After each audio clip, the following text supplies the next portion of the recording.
Hello, hello. Let me just, okay.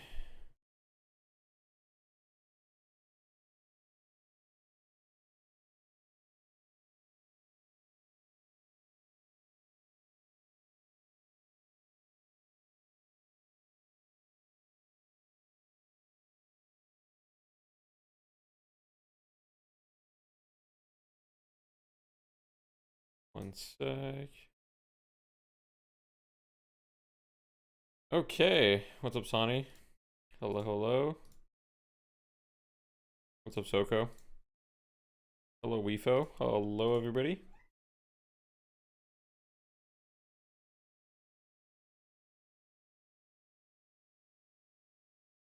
What the Sigma?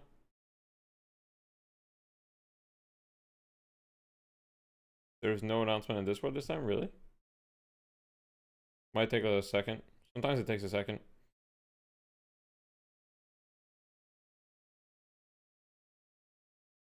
It's usually delayed, yeah. Let's see, where am I? Make sure everything's going. Okay. Oh, yep, there's the announcement. Let's go twitch.tv/deadlock fight night.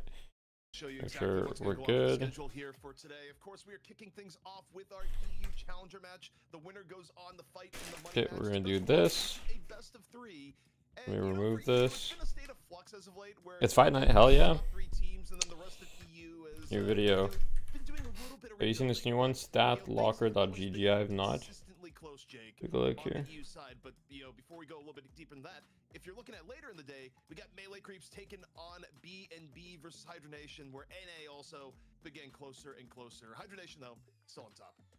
Yeah, I think it's just a great interesting. Fight night. We really have a solid top three in I'll take a look. has emerged, and New video. today, so I'm on the honestly, popular the players best page. that Makes sense. is Makes being sense. played right now. Well, these are the teams that are going to give you it for both. Fight night, no regions. TF2 Yeah, boomers is just sad. everyone eyes on Yeah. those money matches.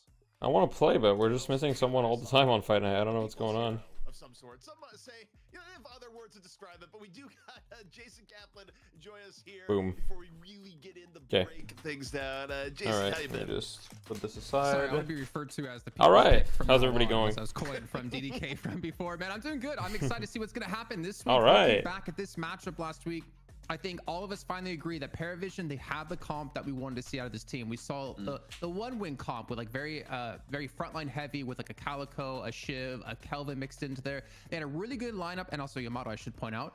But one mistake is what's going to separate. You have a 46% win rate with Fickle? Pro, and one mistake was all it took for Virtus Pro to Is take that game back. How do you see that? You go on my finally break you on through my the stat finals once locker again against profile? because it's kind of getting a little bit dull seeing these two teams in the finals every single week. hit.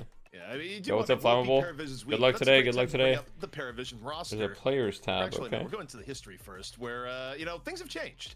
We kicked off the new year, and it was a whole lot of VP. It was VP the whole way down, and with a little bit of Aegis Aurora, I guess, at the beginning. But things have changed up here in Europe, and it's not the first time that VP. Bro, I have a has been negative on the win back rate with foot, but the everyone one that thing I've we played saw, with. Jake, in the past is that Were you spectating our streamers versus Hydra or not? When were they? I wasn't. But when they came back, How did they go? They held it for a very long time. Yeah, and for one win team, one or two wins. What server were you guys playing on? An aberration, but now Yesterday, I see. In a row. Last week. Nah, yesterday I wasn't around. Virtus Pro, very compelling stuff. And How'd it go? Win, I mean, you talked about the one win comp, Jason. I just think this is kind of the natural way of things when a team 2 gets on EU, top, 1 NA. everybody else has to take pages out of their book, has to try to. Anyone stream this? Crayon is probably watching. Same heroes that they want to draft. Genuine question: can you not sub in Ryan? Like how teams? But the thing is, Ryan is not good enough to play in Fight Night things are at all. constantly in flux, whether it's new patches or games were 10 minutes long. New strategies being discovered all the time. Wait, did you guys win, or did it like it was a stomp either way, or like? See what's the best thing to do right now? Like, what's the next level play that you can bring? It was a stomp for NA on NA servers, stomp for you on EU servers, or like how to like innovating the most. 3-0? Oh, you guys won on an NA server too? We did see.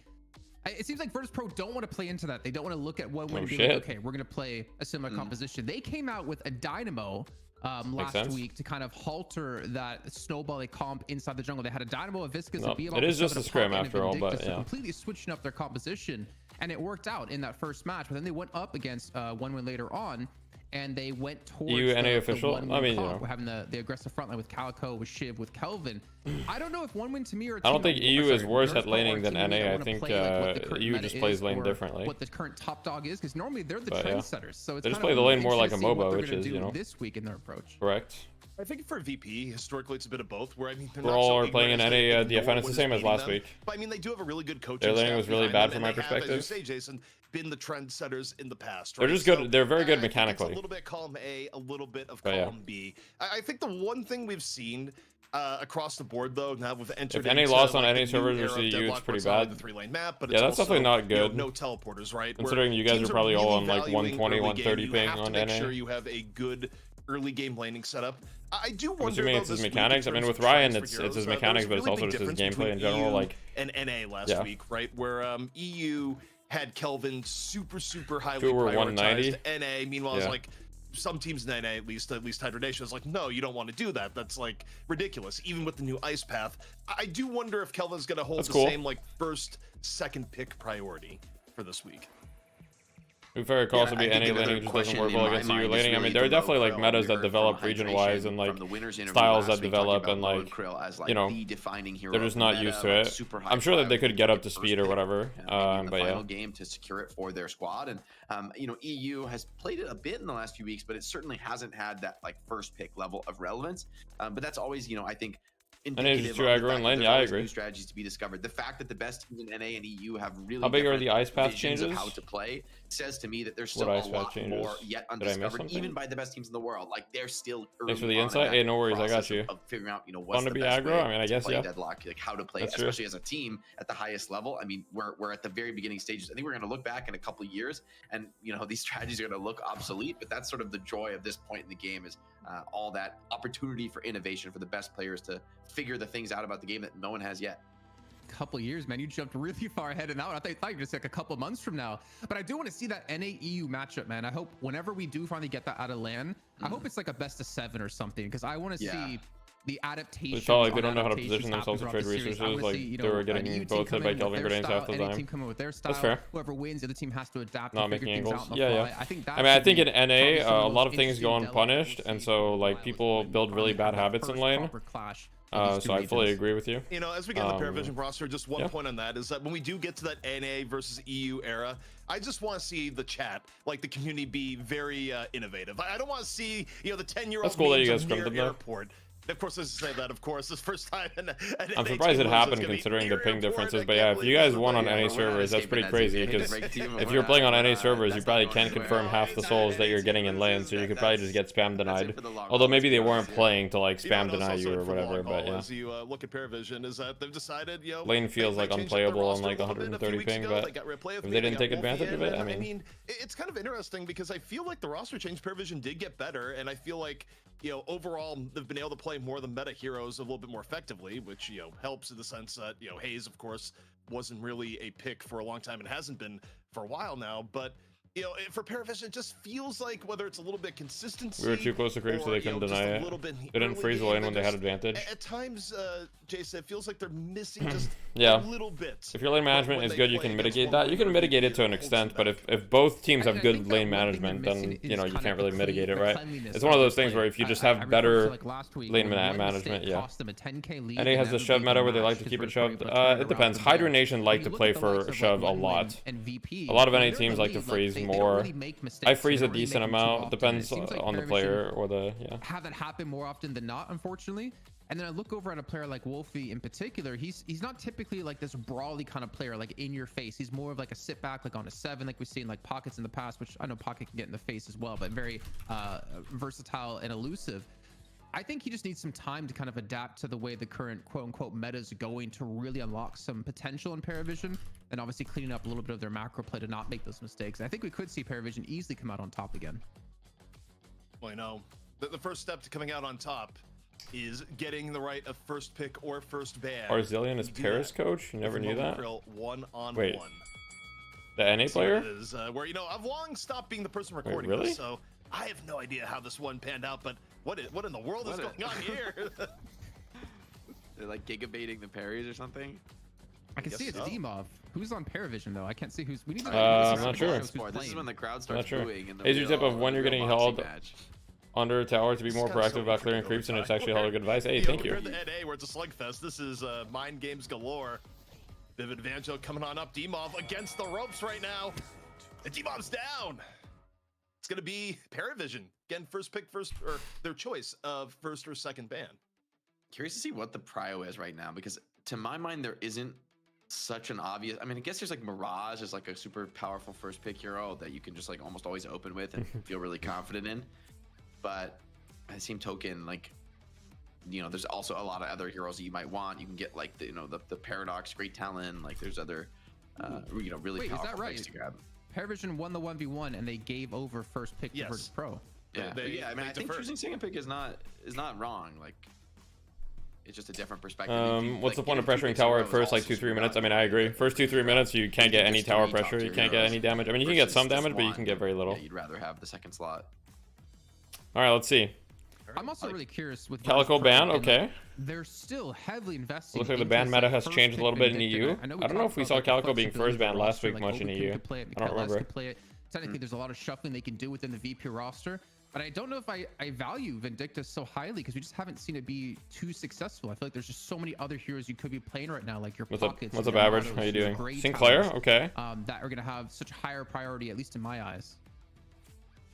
Go Mirage. That's all I have to say here, Yeah. Jake. Is that I think if you're VP, please just go Mirage. Is No it Mirage, or Calvin, I don't know no if EU is doing this Get first pick the Mirage anymore. I think they're doing like Mirage second Mirage phase is now the or whatever. Mirage is So standard I'm pick. expecting it's going to be If you look at Holiday things like if we Holiday go by Paradox, last you have a week, strong but maybe preference some there. developments have But I changed. agree. But I think it's very Mirage is likely to be probably the Holiday. most likely opener we'll see here with it being unbanned. You can only run from yeah, below so it's for so Holiday. long. It's Yeah, Holiday. makes Holiday, sense. Yeah. Okay. Okay. So I mean that's interesting because I feel like Paravision Shit, can grab I'm Mirage predicting. Paradox Okay, right now. Paravision. That's like a Yep. monster. I'm guessing that they're gonna second pick too. like I mean, Holiday is also in maybe, sort let's of see. The power of that second pick is like, Grey Talon, you know, Paradox. I sure, don't know. Calicos and Claire are out. You can't grab those. But They might still pick. get- They might pick Grey Talon. They should I don't know if they'll probably pick Vin. They might pick Paradox Grey plus. You Talon. might even Looking like read and not take the Pocket. Paradox. You might see a lot of Yeah, different Pocket. picks. Wolfie's a big Pocket player. Okay, Grey Talon. Okay, so far, I'm perfect on the predictions. So they get Grey Talon, second hero.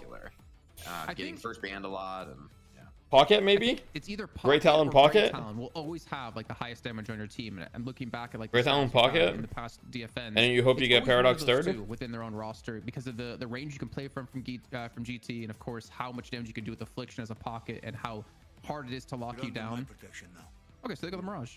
I will say, I do think the pocket damage stats are like a little fake, and even GT to an extent, because it's like you do a lot of damage, but a lot of damage you do is like somebody's on 1 HP and they're just getting afflicted. And taking Mirage? damage while they Yeah, get healed it is in place, and Mirage. It's like, you're I mean, I do agree. not I was just trying to meaningful predict damage because doesn't last actually week they accomplish picked anything on the Mirage map. second Sometimes phase. I think will Mirage is do obviously a My great games, pick here. I will count Um, every point of damage I can But possibly yeah, get when it last comes week to my they like matches. picked Mirage Yeah, second phase also only in actually EU, so I wasn't sure. statistically, you know, it's like could overestimate. Okay, VP is going for the Paradox Holiday. Okay. Okay, so I was about to say Maybe they're Jake, trying to I get thought him out you of made a great pick point about hero, them but greeting and not they still going have for the Paradox option to right pick away Bebop because, and they like, still have the a lot option of to times pick teams Mo. won't go double playmaker. The Paradox You and can Holiday still are make it good work, and in tempo, this case, good I feel like laners. this is as much of a we want to I think it's a pick as decent much of it opener. is a we want to take it away from you pick because I don't think double pick is that without bad because like it would've it's not been like the Paradox heroes are pick weak at in the fighting. third Like it's slot not for Paradox and Paradox. Holiday are not and weak they at would've fighting picked in it my there to prevent opinion. the ban, but instead So- VP they decide to invest Pocket, okay. this, and they go the Pocket for You think Paradox is a better laner than playmaker. Bebop? Probably not. Yeah, I don't know. think Depends it is who's playing like- Bebop. it is in a Depends who's different playing role, Bebop. I would say, If than you have a Paradox Bebop and player on Holiday, Bebop, where, then like, no, starting to probably not. initiate and catch. And I If think it's a like an Pocket actual good is- Bebop player, I think Bebop yeah, is like initiator, but not really catch your insane right? at Like, has laning. a lot more of the damage follow up. I think honestly this looks like a super scary game for Great Talent with like 3 heroes who can all catch and jump on you pretty hard. Okay, so let's see what they pick third here. Okay, it's Bebop, makes sense. Poke at range, they're gonna try and shut you down. I like the Bebop pick here. Hero Good that lane, has gives you counter pick. catch, but yeah, I guess you really were Solid. running out of options for Like like John John, hoping yeah. to catch people. Like there's not much catch left in the game. I mean, you could have Mo, but feels like Mo is a little more of like a follow-up catch than a direct initiator catch. You don't pick Bebop and they're gonna ban it away. I would almost guess for Virtus Life Pro there in that immunity kit. situation. There's still like a Oops. lot of like I got an we talked ad on about another Kelvin's video. VP, right? Holy. And we're curious about like where the weight of Kelvin's gonna be for these teams. And I mean we're already 6 picks in total. And we haven't Funky seen a just single sent me a time. video. Well, Funky let's just see sent me a video from an unlisted video from like 9 years ago. Yeah, Where but they're I'm like, overvaluing it. I'm We don't coaching know. him I in have no TF2 idea. 9 They years just ago. accidentally hit the button, but, Funky and I. look, That's it actually like happens. You can't make this up. Mute rate lower than normal, well say. But okay, the interesting thing for me for VP normally values a good amount of frontline. So far, the frontline is on the back end of the draft. So, you know, kind of going to things we talked about. They've lessened their. Where does he dig that from? I don't know. He just messaged me. He's from the archives. They don't early prioritize it relative to. I like it because I think they can't pick at this draft. Like with Bebop and Great Talon, even Mirage, like they have really strong answers. Okay, so 7 ban, sure, 7 strong hero. 7 almost always gets banned before second phase if he's not picked top 3. The hero's like really strong, makes a lot of sense. Vindicta ban. So it looks like VP doesn't want to go for the Vindicta route themselves. They don't want to pick Vindicta into the Bebop Great Talon. Okay, Mo. I don't know if I love the Mo pick here. I mean, it's obviously a good hero, so it's fine. Or setups that you're getting somewhere else on the map. So I think this is a great pick from Paravision. I like the draft so far. I feel like it has to be Abrams here, Jason. When I look at it, that's all I got. I'm looking at. It's like they need hard stuff for sure. They need some form of frontline. If they don't pick the okay, well, it's frontline, but not what I expected. Actually, Lady Geist, okay. They just need frontline, really. I mean, Abrams is really good too. Paradox and Holiday. I think they could pick Geist and Abrams here if they want. We'll see. Could be good. Abrams is like not that good into their heroes though, I will say. It's good into good into Mo, but I don't think it's good into like Mirage, Great Talon, or Bebop in lane. I think all of these heroes are kind of annoying for Abrams. Mo and Bebop and you know even GT up in the air getting burned just doesn't feel good. I'm wondering if they're gonna have someone who takes like Rescue Beam to deal with the Bebops. If the hook comes in, just kind of save them. Or with this Yamato pick, are they gonna go for like a Kelvin as their last pick potentially to come through to really lock someone down and pick up that kill? Because with the paradoxical swap, yo, thank you for the Private Scimitar, appreciate it. You're almost guaranteed to kill Why someone. not Viscous? Okay, so they pick Yamato. Yamato, good team fight, a little bit more front line. I think the problem is you don't have enough heroes. I would like Viscous, to be honest. Viscous is not that great with Mirage. Oh, Lash. Okay, wait a second. This actually does make Kelvin more attractive, actually, now that the Lash comes in. Lash, okay. Used more defensively as well. I'm a bit surprised by the Lash pick. I gotta say, I'm not loving the Lash pick here. Like, I feel like in recent memory, like we'd have to go look at the stats, but I feel like I haven't remembered Lash winning a lot in recent times. I feel like the team that's picked Lash, like things have gone poorly for them. Lash and EU, yeah. They're like the #1 Lash haters, but they picked it. Here we go. Yeah, I mean, look, I'm a Lash lover. Like Lash is hard to play, but I think it's playable. But like, man, in lane against these heroes, I think it's tough, bro. I think it's tough. Potential, but they just need a Zergy hero, and I feel like it's just Infernus here. Every team wants to play Lash, and it never works out. Kind of true. These days, I'd be surprised. Yeah, but Lash versus Yamato. Falling off in pick Prio. Mirage, Lash lane. Yeah, so usually you have to put Lash with like a really strong laner, so you probably put him with you have to put him with Mirage, you have to put him with GT or like Viscous or something. I don't know, they have decent combos with Lash.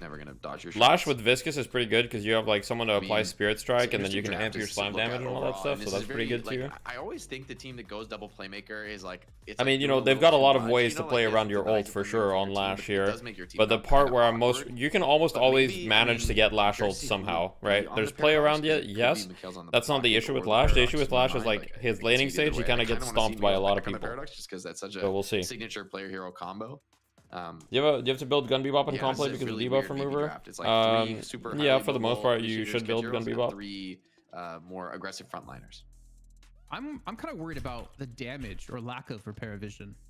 Like, are we going to see like an Echo Shard Viscous like we had a few weeks back to really pump out the damage? Like if Great Talon and Mirage get set behind early on, I feel like you're going to be lacking a lot of damage. So either they need to have strong starts or you need to have really good rotations and catches in the jungle. Will he go Slam or Flog Lash? He's probably going to go 2 points and Flog, so... Yeah, I think like Bebop and Lash could end up building a little bit... One thing that EU does is they usually go 2 points and Flog, they go Quicksilver early, and then he like, he'll probably max Slam. We'll see though. The Shriek play Geist. To fill in a little bit more for that carrying.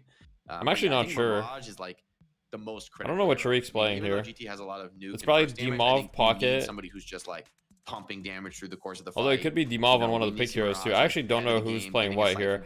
I think it's probably Listic Geist. Even then, I'm not sure, to be honest. I think it's just going to be so it's probably Obikim Holiday. It's probably Obikim Holiday, Zergy Infernus. Those two I'm pretty sure about. Obikim Holiday, Zergy Infernus. Then Yamato. Come in and deal the damage. I mean, it's probably Demov Yamato. I have to imagine it's Demov Yamato and then Listic Geist, right? Which then leaves who does that leave? That leaves Mikhails and all heroes that distinctly get worse as the game goes on. Like Bone Krill like can still set up ganks and like have a presence, but they're all heroes. Sharik, that leaves Mikhail's and Sharik. I don't know what Sharik is playing. I don't know what Sharik is playing. He has to be playing Pocket or Paradox. And the fall off is nowhere near as severe. Sharik might be playing Power Paradox. In turn. And I mean, the way these characters get interact, I don't think I guess we'll see. Paravision has gotten a massive. All right, Big D, how are we feeling about it? Do we think it's a repeat of last week? I don't know. I think NA Fight Night will be interesting. I'm interested to see EU as well. We'll see. I think EU has very competitive matchups here, so it'll be fun to see. A 15-20k lead from about like 12 to 13 minutes on, or I just feel like VP runs away with this one. I mean, go ahead, Jason. Go ahead. Okay. Well, it also it looks for me. I'm looking at this. I'm kind of worried as well because we talked about like the Mirage being able to split push and be able to farm all game. Same team, same results. We'll see. With the Paradox and Holiday on the other side. Sharik guys. It could be Sharik guys maybe. Listed Yam. Yeah, that could be possible. Gamba. All right. With the Traveler to turn that fight around, they're going to lose someone too quickly. Who wins? Won't be able to like reinforce that position well enough. But I guess it depends on like how good the hooks are from both sides. Fairy Vision. Yeah, I think it's a. I do think the Paravision draft is 5 actually minutes, pretty sick go. in the early game. I think what I'm more worried about. So is match like, ID.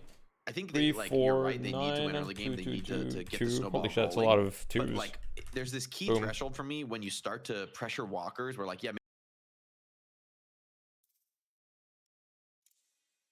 Oops.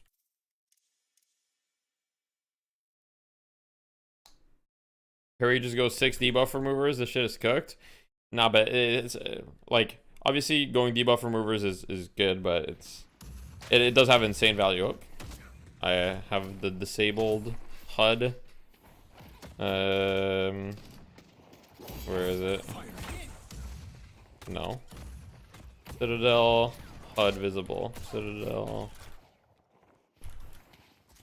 Okay. Whoops. Okay. All right. So let's look at the lane matchups. In mid, we have Holiday Yamato. Holiday Yamato versus GT Mirage.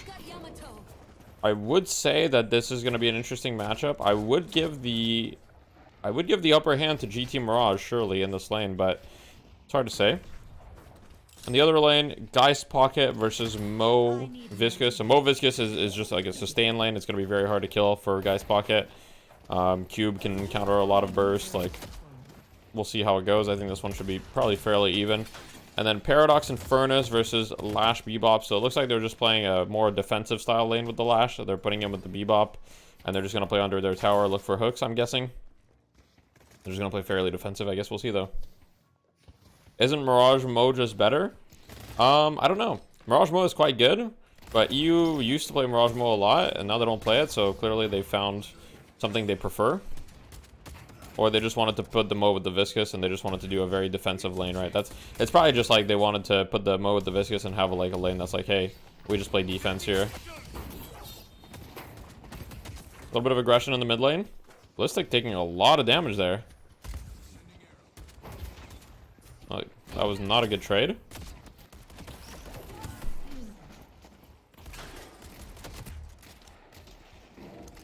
Mo would get owned by Holiday. Yeah, Holiday does really well against Mo. Mirage owns Holiday. I don't know if that's true. Holiday is just like an insane laner in general. Like with barrel and like crack shot and stuff. Like, yeah, you know, Mirage is like insane as well, but Mirage has received like enough nerfs to the point where before 2.2k, he's not nearly as impressive because he can't stack his Jinx mark. So super early, like Mirage is actually not that strong. Like super early, Holiday is definitely stronger than Mirage in lane, in my opinion.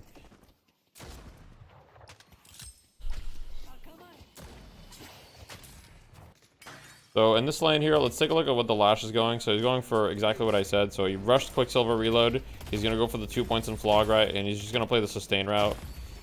I probably have to try playing this style of Lash more in scrims. It's probably quite good. So the idea with this style of Lash, right, to explain to everybody is essentially you acknowledge, hey, Lash is really weak early game, right? And so you want some donuts? Yeah, my wife just like crawled in to steal some donuts. Essentially the style with this Lash is you acknowledge Lash is weak, and so what you try to do is you go all into your Flog so that you can take advantageous trades for you, right? So Flog, 84 damage, and then you add the Quicksilver damage on top of it, 65. So at that point, you're doing, what, 140, like 150 damage, plus Mystic Burst, so you're doing 180 damage off of Flog. And you heal for 65% of that, right? So quick maths, that means you're probably healing for roughly 90 for every hero you Flog. So if you hit both heroes, you're going to heal for roughly like 200 if you hit a Flog. And you're doing a lot of damage. And you can do this essentially every 12 seconds, right? Because the cooldown matches exactly with Quicksilver. So it's all about abusing Quicksilver. It's the best way to play Lash laning consistently because it can't easily be countered by the enemies, right? And yeah. Because with Slam, the enemies can just position around it. So you see there, he just flogs, he healed like a shit ton, and he's minimizing the amount of trades that he is taking. And I do need to play more like this. That like probably is the optimal way to play Lash in lane. You just have to be very careful about the amount of damage you take early, and then you play around your ult timing, so he hits the ult timing, and then he's chilling. You know, they got the ult, they kept it at their tower the whole time, they got a pick, you know, well played. Take a look at what's happening in the mid lane here.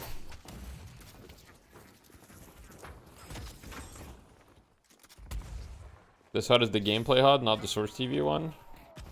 Yeah, isn't it more lit like this? It looks like I'm playing. I guess, Citadel, HUD, Spectator, hide, replay, falls? Is it like this? Okay, there we go. No, I'm not playing, though. Is Flog QSR basically the same as Corn QSR? Yes, it's the same exact idea, yes. So once again, he gets a Flog off. He will probably die here, it looks like, you know. I mean, even with this build, you still lose a lot of trades, right? Laning stage looks pretty even so far.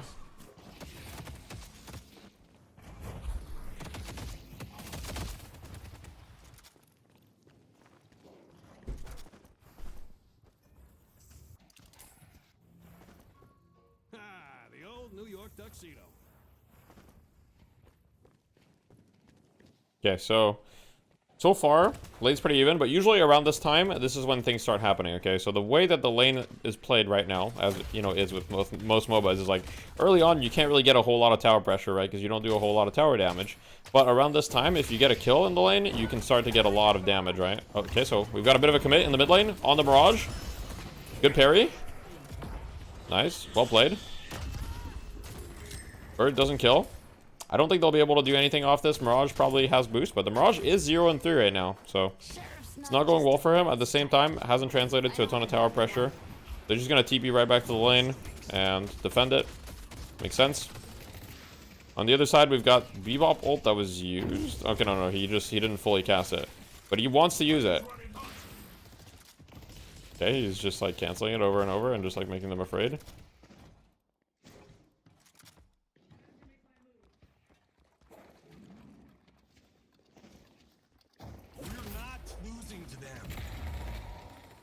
That looks balanced. Bird doing 460. I mean, yeah. Oh, wait. Big hook. Big hook on the right side. Of course, the cameraman catches it. Okay. Now, let's take a look at the other lane here. Guy's Pocket. How's this lane going? So, looks like Guy's Pocket, pretty uneventful. Guy's has 1 kill, right? Bebop and Viscous, I mean, they're just itemizing. Double DB in this lane. Fuck this item. Any Valve developer watching, can we do something about this item? Thank you, Valve developers. Well, let's see how many DBs we have, in fact. Let's see. 1 DB, 2 DBs. So, we have 2 DBs on the side of VP. On the side of Perry Vision, we have 1, 2, 3. We have 3 DBs, so 5 DBs total in the game. Yeah, that's fun.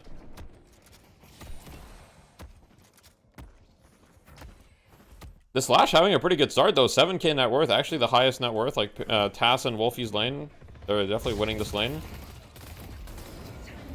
Looks to be going quite well. Infernus looking to dive here a little bit. Not going to full commit, though. Showing some good discipline on the Lash here, not to go too deep. He's got 2 points in Slam. So I'd assume it's very likely we're going to see him max Slam next. Looks like Yamato ganked over here, got the kill. Those 3 people. VP making a move for this tower here. It's 8 minutes, so it's about time that, you know, some towers can go down. It's almost 9 minutes, actually, so they can kill towers off of 1 kill. Obkim kind of dies for it, but it's probably fine, right? He dies, but they're going to get the tower. I'd say that's worth it if they don't lose a tower in exchange. So in the mid lane here, Mirage and GT are trying to apply some pressure, but it looks like they don't have a wave. Can't really do anything. And on the other lane, I mean, don't the hero picks for VP players seem slightly weird? As far as who's on what? A little bit, yeah. But, you know, they just have to be flexible in order to play these comps, right? And when you're playing at a top level, you have to be flexible with your hero picks and, you know, be willing to play something that's not necessarily your comfort. What skill build is Zergy doing? He's probably doing the normal, like, 2 points flame dash, max 1, I'm guessing. So, buffs and urn, 15 seconds. VP players play like every character, all of them. Okay, I mean that's not true, but they're obviously like very flexible. Okay, so they're prepared for the buff here. GT gets it.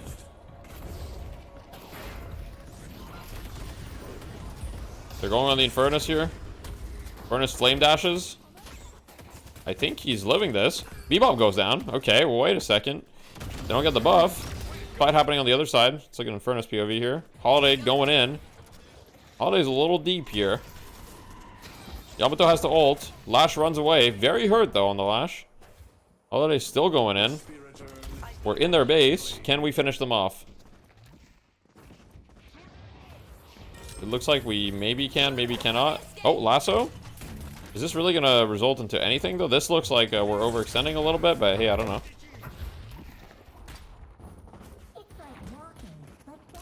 Yeah, so I'd say a bit of an overchase there from VP. They don't really get anything from it. Looks like Mikhails is going to run straight to the urn here and hope that they can carry their momentum and just go for the urn right away. Lash is at the urn though, and he does have ult, so he should be able to stop this if they go for it very quickly. They're not. Mikhails just wants to drag people over here, and they're just going to posture for a little bit. Like Pocket's getting gone on. Cloaks away. He'll be just fine. Holiday on the other side of the map just chilling. And they're going to opt to hold the urn for a little bit. Maybe they're waiting for a certain timing. Maybe they're waiting for their ultimates, right? Yamato doesn't have ult. Pocket doesn't have ult. This fight doesn't look great for them. And the enemy team has Lash ult, so looks pretty annoying. And they're up 5k, so they don't really need to do anything too risky. So the moment that they get the map state in their favor, the moment the lanes are pushing, they're going to go for this urn. It looks like Viscous will be there to delay it, though.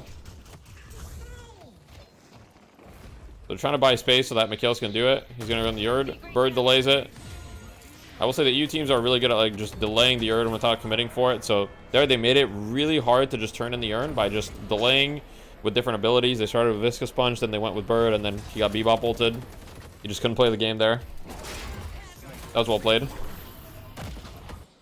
But in the meantime, Geist goes for the Urn. Uncontested, I believe. So VP are going to manage to get the Urn either way, despite Parry Vision's best efforts, and all they'll get in exchange is a tower. So they might get 2 towers. They might get the mid tower as well. They should get the mid tower. Okay. So they trade the urn for 2 towers. Overall, not that bad of a trade. It's not like Parry Vision like lose the game off of this, but if you're Parry Vision, you're definitely not like that. That wasn't your ideal scenario.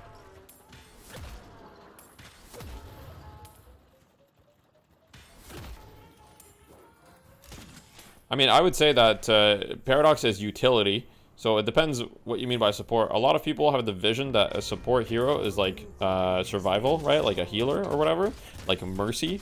But if you look at other MOBAs, like if you look in Dota, right, there's support heroes that are just like utility, right? They don't have anything that's gonna like heal their teammates. They just have like support in the sense that they, you know, they stun people, they CC them. Paradox has that, right? Why was Mercy left out in the draft? Yeah, I don't know. Mercy's just not really meta right now. So Paradox is like definitely has like a traditional like support kit from other MOBAs in the sense that she's got like an AoE like nuke that slows people, right? She's got the wall, which is utility. She's got the swap, which is utility. And Carbine you could even consider utility because it stops them, right? So it's a bit of catch. So she's definitely got like a kit full of utility. But VP managing really well to just further their lead here.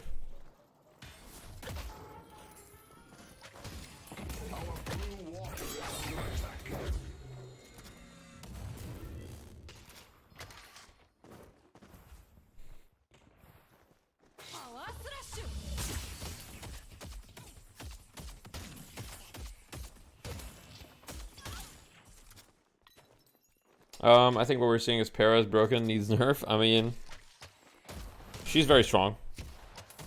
I think Para is like, you know, maybe she needs like a slight nerf or whatever, but I don't think she's like, she's in a better state than she's been in a while, you know?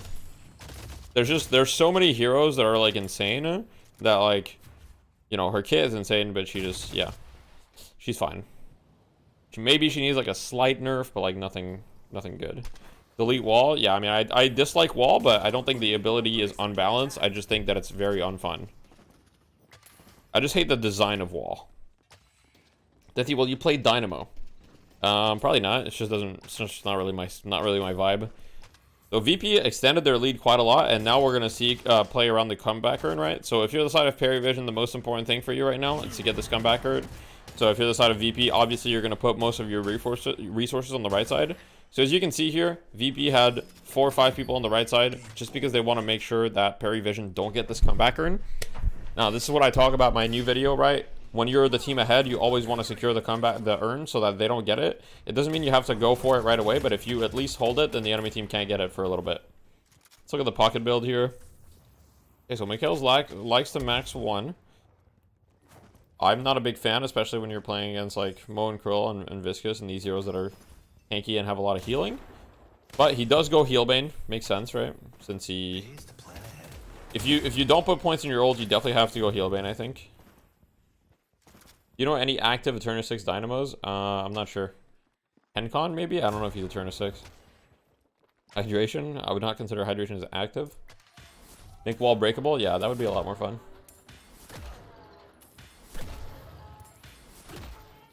When should you try to deliver this urn? Is it only down to? No, I mean, there's a lot of criteria on when you could try to deliver this urn. So they pick Sharik. So a lot of the time, depending on the map, if you see a lot of people stacked on the opposite side, for example, you could try to go for the urn, right? So that's one thing. Obviously, if you get a pick, so if you get even 1 kill, I think you can try to go for this urn together as a team. Now it depends whether you're in matchmaking or whether you're not, right? But yeah. Let me show you why I'm the law. Needs to happen faster, maybe, yeah. The urn does damage people and then they have to drop it eventually, but their only goal is to essentially stall the urn so that, you know, it resets and then they can pick it up again and be annoying. Like, they just don't want to give the urn to Parry Vision. But it does feel like uninteractive when the game's kind of like this. When you're ahead, you just like hold the urn and you just wait for an opportunity. Like, it does feel like it's just not that fun. So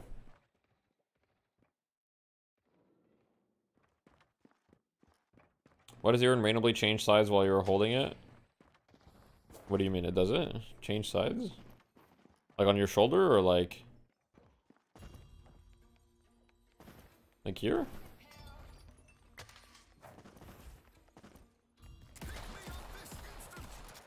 Happens to me in game switches or respawns. Yeah, I mean, if you drop the urn and then the 20-minute timer, the next urn spawns, like it'll just reset, you know?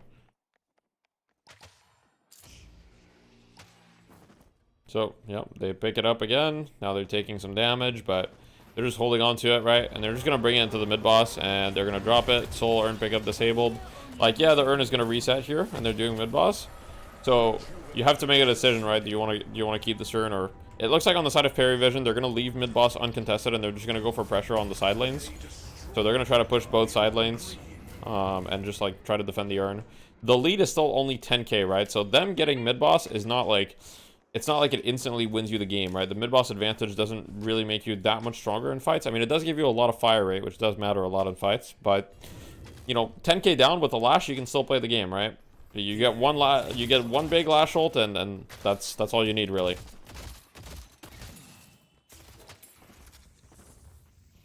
NA would have contested and all died in GG's. Yeah, that's very likely. NA likes to play very aggressive in these situations, so they you know... I can't say that it's 100% correct, but yeah, that is very likely what would have happened. Okay, so Bird once again to delay the urn. Now they're gonna look for a lash ult on top of the urn. Obviously they see him, so he's just gonna position back. They're gonna try to look for a swap or a lasso on him. They have a lot of counterplay to the lash ult, I will say. So we'll see kind of how he positions himself in order to see if he can get something. DP's doing a great job taking the space. I'm on the lash POV here. We gotta see if he can get a lash ult at all. Okay, so he can't. And they get the urn. And now 15k lead. And now maybe he's going to try to get a lash ult to defend this walker here. Looks like that's what he wants to do. The thing is, like, they're very, like, acutely aware that he's trying to look for a lash ult, right? And so he's not really seeing any great opportunities. Manages to escape. Or does he? Yeah, he's good. Guess he's not playing in Fight Night yet again, yeah. It is what it is.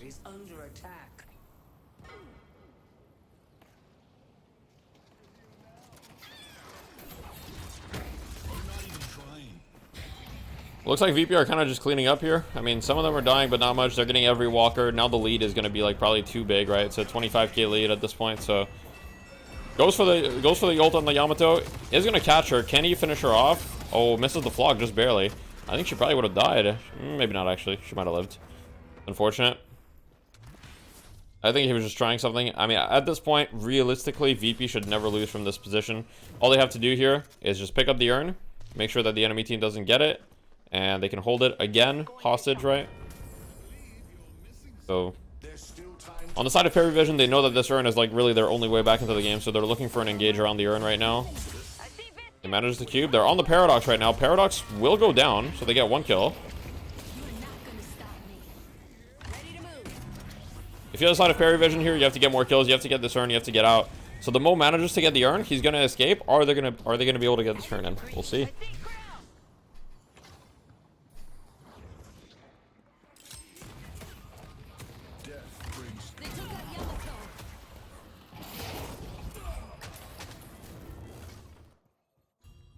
And that's how you do it. Let's see, if I get coaching, will you teach me how to do the Wizaster? Okay, so they actually get the urn. I mean, the urn is not enough to come back, but this was like, they needed this desperately, right? So, still a 20k lead, but the lead has lessened a little bit, right? You needed this urn. Yamato dying with 6k unspent. Yeah, it is what it is. Sometimes, like, they wanted to fight that urn, you know? Didn't really have time. You think Dynamo is weak in lane? Yeah, he's definitely weak in lane. Weakest laner in the game. I mean, he's definitely not strong. Can you show Holiday build? Yeah, sure. So the Holiday is just going to free standard items and then just rushes Veil Walker with max lasso.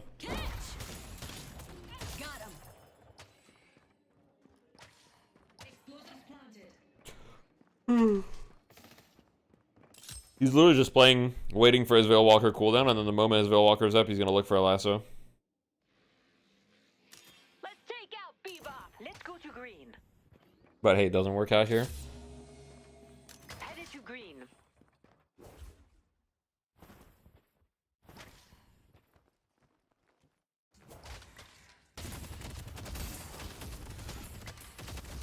Headed to park. Okay. So VP's looking for a play on the right side here with their Veil Walker Holiday just running around at the speed of light. Just looking for anyone out of position, right? They're taking space, they're cutting a little bit. Pocket actually does go down. Wait, and Yamato's getting ulted. Huge start for Perry Vision. Lasso on the Lash. Lash gets cubed though. If you're Perry Vision, you can't really ask for a better start. Lash is going to reset here, but he still has ult. He can still look for it. He's getting in position. If they overchase here, he's going to look for an ult. Obviously, Obi-Kim knows that. Warpstone's away, dies. Oh, got a little bit greedy on the Lash there. If he just fully reset, they would have been fine. They could have looked for another fight. I get what he was going for, though. He wanted them to overchase, and if they overchase, he would have punished them really hard there. Michael said they don't have an IGL. Yeah, I mean, I think it's really hard to have an IGL in this game. Everybody needs to think about the game for themselves. Like, everyone needs to have in mind the objectives at all times. Like, a lot of the things that I say in our scrims, I should not need to say. Like, for example, I'm always like, all right, guys, the urn is spawning in 30. Let's make sure we're on the side where we can fight it, you know?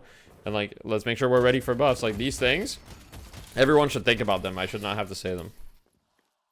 Is it give everybody Paradox except McHale's the new VP strat last week? No, I mean, it's just, they're just, like, doing it so that their drafts can fit. Right, so they give Demov Holiday because he's been playing that, and they give McHale's the Pocket because he's been playing that. It's not like It's not so simple as just like, oh, you have Paradox, you put Mikhail's on it, right? Like, sometimes you're just gonna put different players on different heroes. Just play like a MOBA, easy? Yeah, I mean, that's literally all it is, yes. You just play it like a MOBA. If you have crazy ADHD and you manage the F1 5 views, you might be able to IGL. Yeah, but it's just not optimal. At the end of the day, everybody needs to think for themselves because you can't micro everyone, right? You have to, like, obviously there can be overarching calls, right? Like, for example, you can have, like, the calls that's like, hey, we're going to go for this player, or we're going to do this, or whatever, right? Hey, let's look for a pick right now. So, for example, here, you see, like, hey, the urn is about to spawn in 15 seconds. The urn is spawning on the right side. So you see VP is, like, all postured for this urn because this is the comeback urn for Parry Vision. And this is really, like, the best chance for Parry Vision to come back. If they get this comeback urn, the difference in net worth is only going to be 10k, and then they can realistically win a fight, right? So VP is all positioned there. You see, like, they're all grouped together. So if a fight breaks out, they're ready. They're all around the buff, postured. And then the moment the urn is up, boom, they go on top of it, right? It's not rocket science. It's not that hard, but it's like, it's hard to execute, and a lot of people don't think about the game that way.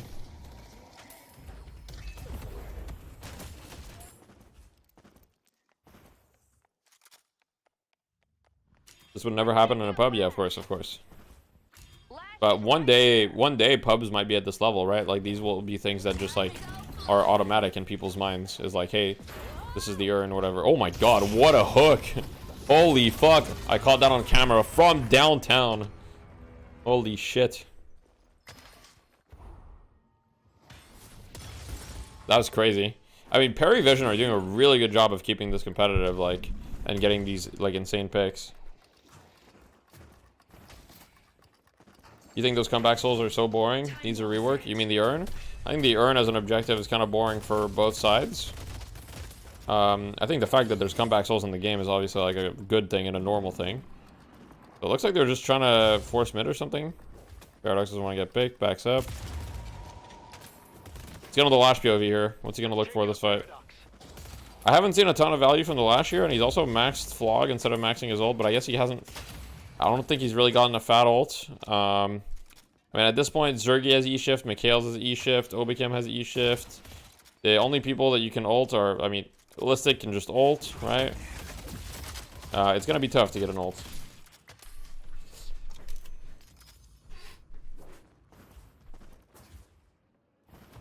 I'd rather the losing team gets more for the urn than having a spot for it. So right now, Philip, it's both. The losing team also gets more for the urn. It's just not explicitly stated, but they do get more. The losing team does get more for the urn than the winning team. It also has its spot. Okay, good kill on Zergy. Traded on Tass. Let's take ults. Okay, so we have an ult on the guys here just to reset, I guess. Mikhail's goes down. They're doing a great job buying time. I mean, it looks like the Lash doesn't really have to do anything here. Gets lassoed. He's gonna die. Wait, he's alive? Goes down. Mirage is dead. I mean, they still have Viscous and GT up. They can still do some damage here, realistically.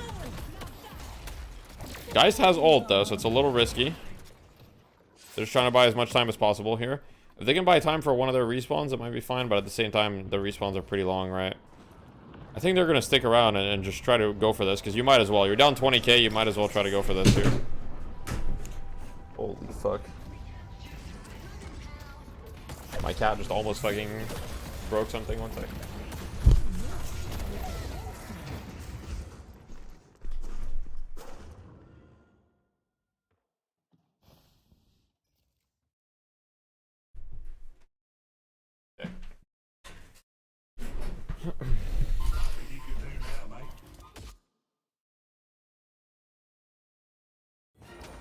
All right.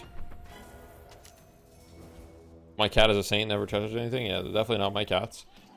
So, did I miss anything? Looks like they died. Makes sense. They tried to contest it. They died. They didn't get it. So, mid-boss in favor of VP. They should be able to get this urn pretty much for free. I don't really think Parry Vision can contest this. So now we're looking at something like a 30+K lead with Rejuve. So, they should be looking to end the game off of this, I believe. It's going to be very difficult for Parry Vision to hold. They do have like some good base hold heroes, but it's going to be very difficult. VP was the one doing it? Yeah, VP were the one doing it. Didn't really steal it.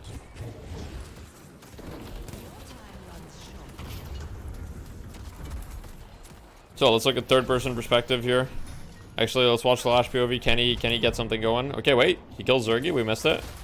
All good though.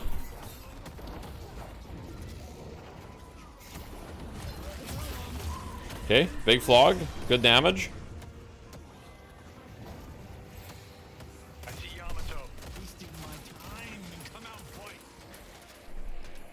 Do we think people will finally start voting for one win? They've won 2 weeks in a row convincingly. We'll see. We'll see. I'm curious how the grand finals will go, for sure. You wanna mess with me? Keep 'em coming.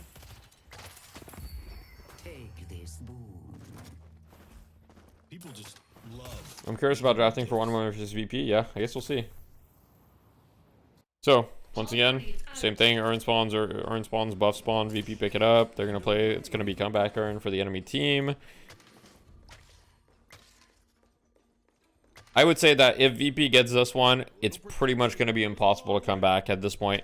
30k lead is huge, but like once it gets like 40k, I think that's when it becomes like unplayable levels of huge. So let's go on Dmob POV here. He's gonna look for something.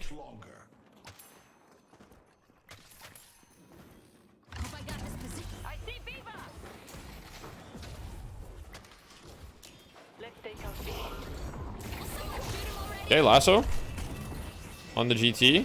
I guess he's just bringing him away from the fight. Oh, he just solo kills him. Okay, makes sense. I think that's fair. I mean, why shouldn't a pick character just solo kill the guy? I mean, like, makes sense. Death brings consequences once more. Oh, he's in the veil.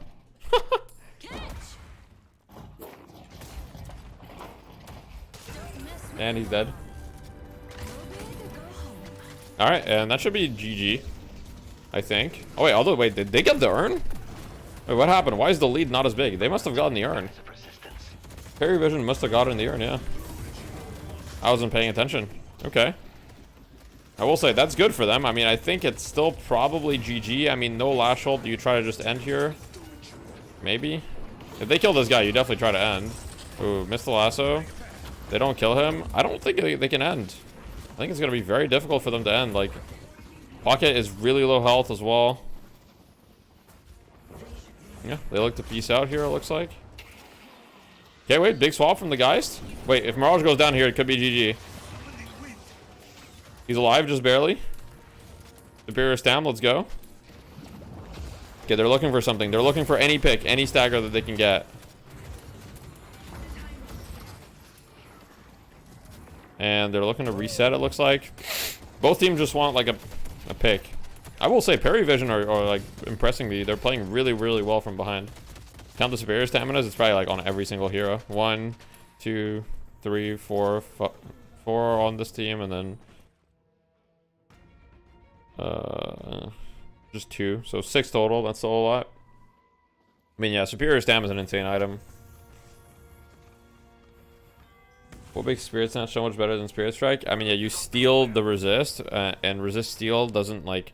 So, Shred stacks multiplicatively, which means if you have a lot of Shred, at some point it becomes bad. But if you steal their resist, you can then shred the rest of their resist as well, and it's just insane. Superior stamina should say. Oh, I'm not saying superior stamina should go. It just like, for example, why does superior stamina? Superior stamina is already a great item. Why does it also give 12 spirit power? You know what I mean? Like, it definitely doesn't need to give 12 spirit power. That's mostly, yeah. I don't think the item should go. I think the item's fun, but it shouldn't give. How do you know things like that? Know things like what? I mean, everything that I know is just from playing the game a bunch.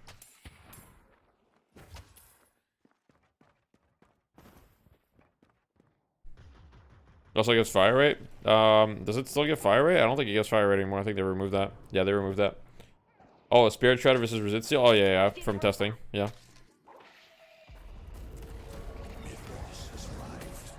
I mean, I've sat in the training range, like, making builds and testing shit for very long periods of time. Okay, Moan Curl grab. The Holiday has a lot of shields. She's very difficult to kill. And then she refreshes them with Veil Walker. You got lucky. A lot of damage on a lot of people with Parry Vision. This guy is literally 1 health. And he escapes. Look on the Bebop POV. I mean, they're literally all 1 health on the side of Parry Vision. It's GG. Wait, never mind. Demov goes down. No. That should be GG. I don't see how they win this down 3 people.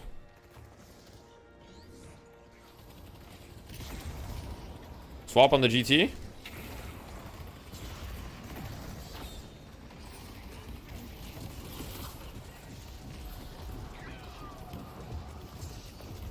And it looks like that should be GG. Instant 2k HP and shield, yep. Is Refresher viable on Yamato and comps? Yeah, it's definitely viable. I mean, he doesn't have it this game because he didn't need it, but like it depends how you play it as well. But yeah, Refresher is definitely like viable, yeah.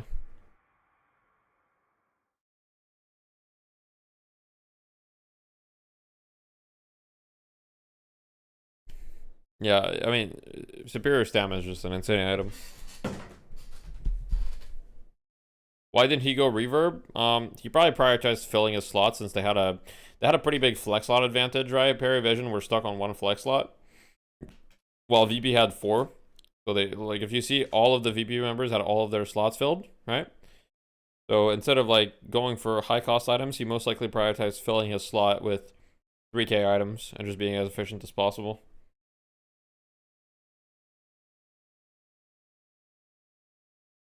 True. Paradox pick hero. Let's check his damage breakdown. Just pulse grenade, Alk fire. Makes sense, yeah. Seems reasonable. Reverb not that good anyway. I mean, it's pretty good, but yeah. Do you think we're getting an update next week after Easter? I have no idea. Final Demov build. This is it. Is it true that 3Ks are generally better value than 6Ks if you have flot? Yes. How many E-shifts they got? There's 1, 2, 3, 4, 5. VP has 5 E-shifts. The only person that doesn't have it is Geist. Parry Vision has 1 E-shift. Could that be why they lost? Only 1 E-shift compared to 5? Okay, Ryan. Not Ryan. I've turned a new leaf, you know. Not to mention a fight thereafter where Paravision had Saf steal away the urn from, I believe that was Shark, and they got the urn turned in. So they had some opportunities to get back into it, but I think ultimately, like we were talking about, Holy AIDS Lash match. Yeah, I mean, was just far better late game for Virtus Pro. Lash was tough. All right, well, that does bring Actually, let me see. Was the Lashes? by Intel. I mean, honestly, the Lash was not the reason they lost, though. But yeah, I mean, it's just tough. In DFN history, I'm not giving it to someone from the winning team. I'm giving it to my man Tass, and I think he deserved it, even though they lost, because of how he played. He's giving it to Tass, huh? The amount of hooks he was hitting, the amount of opportunities he was creating for his team, whether it was in. I mean, Tass plays well. To get hooks multiple times onto Obikin to pair in with a Death Slam out of Lash.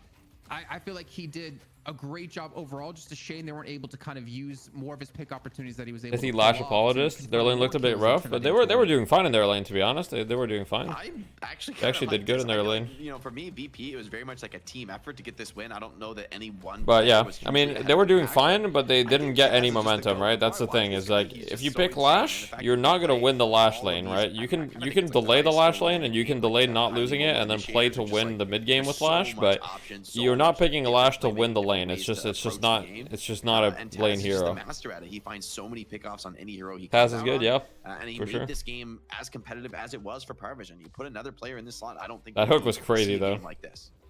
Yeah, I'm gonna leave the stream on. I'll be right back. That didn't pan out. We're still ridiculous. I think back to the hook in the tiny gap from the billboard onto Sharik at one point, right? Just I mean, I think the only thing you could put against Taz that maybe the early game wasn't as good, but for Paravision making the mid to late game competitive, it was entirely, I think, well, not entirely, but a large part of it really was due to Tass. Let's be honest for Tass, though. Do you expect a high kill lane with a Bebop Lash combo? I mean, you give him Bebop and Great Talon, you're probably going to get more kills. You give him Bebop Mo, you're probably getting more kills. Or I guess Mirage would be a better position there. I don't think they set him up to have a dominating early game performance. Otherwise, we would see him more towards the mid lane.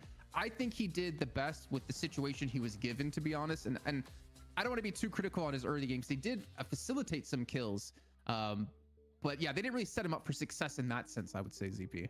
Also, real quick, I will say that as far as the early game goes, if you had to give an MVP to someone on VP, for me it was probably Listic, because Listic set the tone with a really good early game performance in Yamato, and the mid game was continually Listic setting the tone with good dives early in team fights. And also you think about what it did to Prestis on the other side, right? Like Prestis had his face eaten alive probably like 4 times in the, you know, up until about 15 minutes from Listic, right? Like it was brutal. And I think in that early game, I think he stole the first vault away from Power Vision, which is, I think, a real bad sign in the game. When your first double Gamba spawns and the enemy Yamato comes, takes it from you, and you can't even... All right, what did I miss? You just can't quite stop it. You're a little too scared to enter into the arena with her in that small room. I mean, I think that's really speaks to that early game dominance that, you know, we talked about Virtus Pro exploiting the edge, but that is, I agree, largely where it came from, out of a great performance from Yamato in the early game.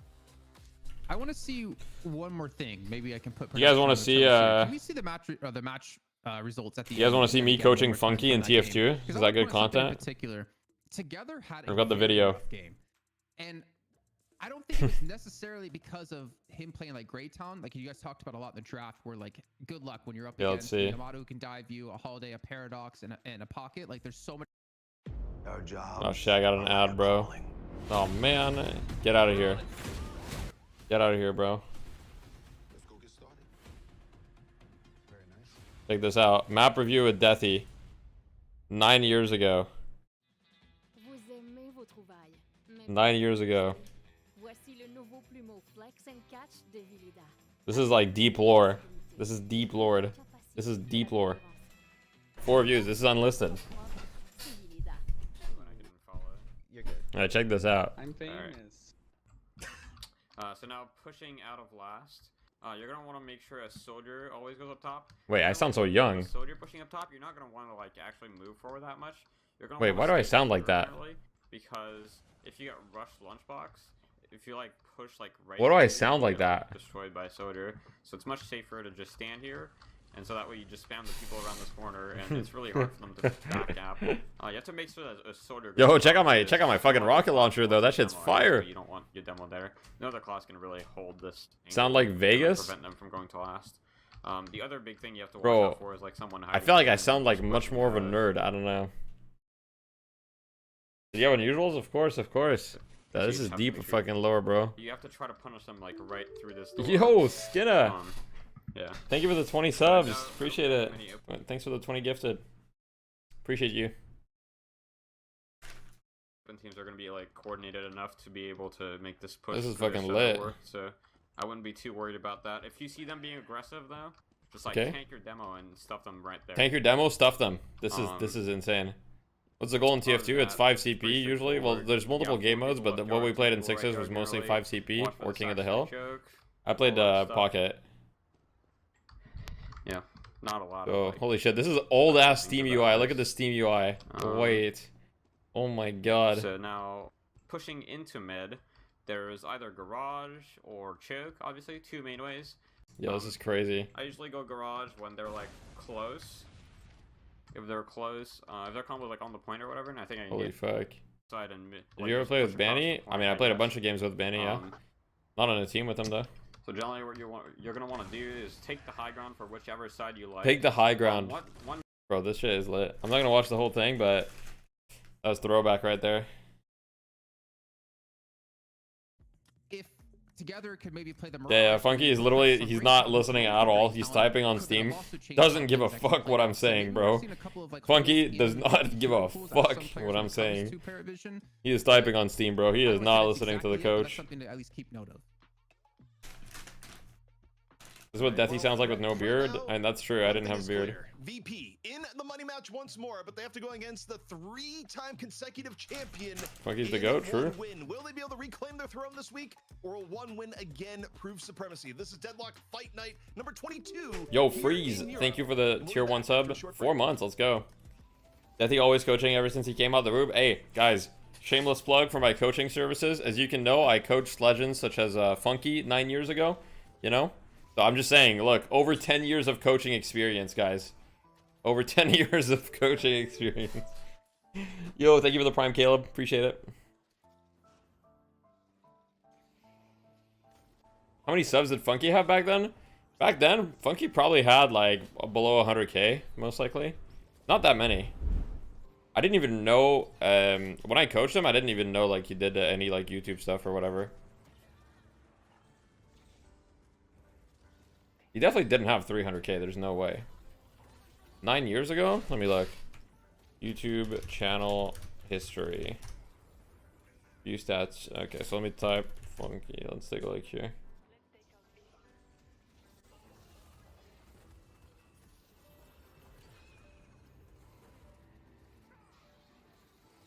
Subscribers max. Okay, it doesn't go further than like 4 years ago, so I can't tell. I think he had like 100k maybe. Which is a lot, obviously. Maybe one day I'll have 100k. Did you actually coach him multiple years ago? What game? Yeah, TF2. Look, there's the source content right here. Here, while we're waiting, we'll keep watching while we're waiting. Okay, we got 3 minutes. This is the source content right here. Really well for you guys. Map review with Deathy. From up top. Official So Funky you channel right there, so you guys, you know, believe me. It's like a kind of aggressive. Yo, thank you for the tier 1 snitch. snitch. Your heels up top with your pocket. Roll out your heels up top. Let's go. Wants, but I'd recommend up top. And so basically, what you're gonna Funky just not listening. He's just coughing, bro. Your roamer go garage. Roll out garage. Drop the link. And Nah, it's unlisted. I don't know. I mean, I guess you guys can figure out the link anyway. Have a blindside bomb on the right. So your pocket's gonna delay a little bit. So your demo. Can you link me the video? All right, fine. I'll link the video. All right, here's the video. It's funny. All right, fine. I'll link it. You guys can watch it. Go find old Overwatch Central videos. That'd be funny. Double one on the right. Meta strat. Yeah. Everybody knows, guys. Everybody knows. Hey. Shameless plug. Didn't Funky start to play Deadlock? Yeah, Funky's been playing Deadlock. I've played Deadlock with Funky. I had like a Deadlock game with Funky, and he's like, hey, I don't know if you remember, but like you used to coach me in TF2, and I was like, yeah, I remember. I never forget anyone that I coach.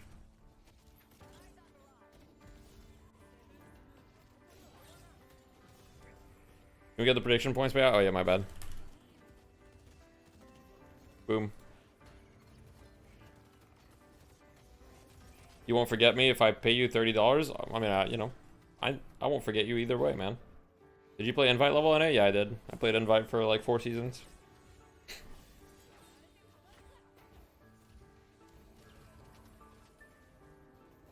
W wall jump.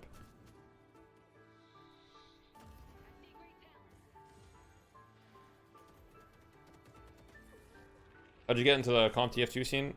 So I got into TF2 originally. Okay, so originally one of my IRL friends when I was like 12 like showed me the game, and I was like really new to PC gaming, and I was like, oh shit, this game is sick. And the first thing that he taught me how to do was a rocket jump. Like he showed me the game, and then we went on like high tower for a couple hours, and he was like trying to tell me he was like trying to tell me okay, so this is how you rocket jump. And so then he taught me how to rocket jump on high tower. And then he was like, okay, after rocket jumping, now you want to try to like practice air shotting the other soldier. And so I played the high tower for so long.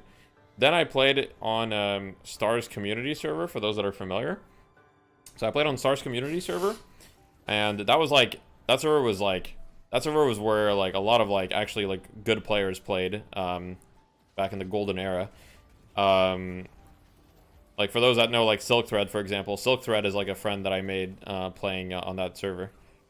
Silk Thread was in my chat like a couple months ago as well. So that guy's the GOAT. And yeah, anyway, so we did that. And then from then on, my IRL friend as well started playing on like a silver Highlander team. And he like told me about like the competitive like UGC and all that stuff, and that's how I got into it originally, was UGC. And then quickly I found out I hated Highlander and I really liked sixes, so then I got into sixes, and yeah, the rest is history pretty much. The OG German era, true. Yeah, when games took you days to download, that shit was crazy. Have you seen Funky's Deadlock video? Of course. How do you feel about the wall jump changes? There's definitely, like, overall it's good, but there's some instances where you just, like, go down that make no sense. So it's buggy. We are back here at Deadlock Fight Night Europe, number 22. ZP here with Jake and VP once more fighting their way back into the money match. And they do it, Jake, you know, slightly more unconventional draft. They go double playmaker. They get the Paradox Holiday in the beginning, and they make it work all game long. But it's interesting to see just how much. Did you ever beat Banny? I mean, yeah, I beat Banny, but not in like a league match. I've beaten Banny in like pugs and shit, but I've never beaten Banny in an official. If that's your question, no. I mean, they are our top dog. Not an official. In Europe, so I'm going to take my cues from them as far as the meta goes.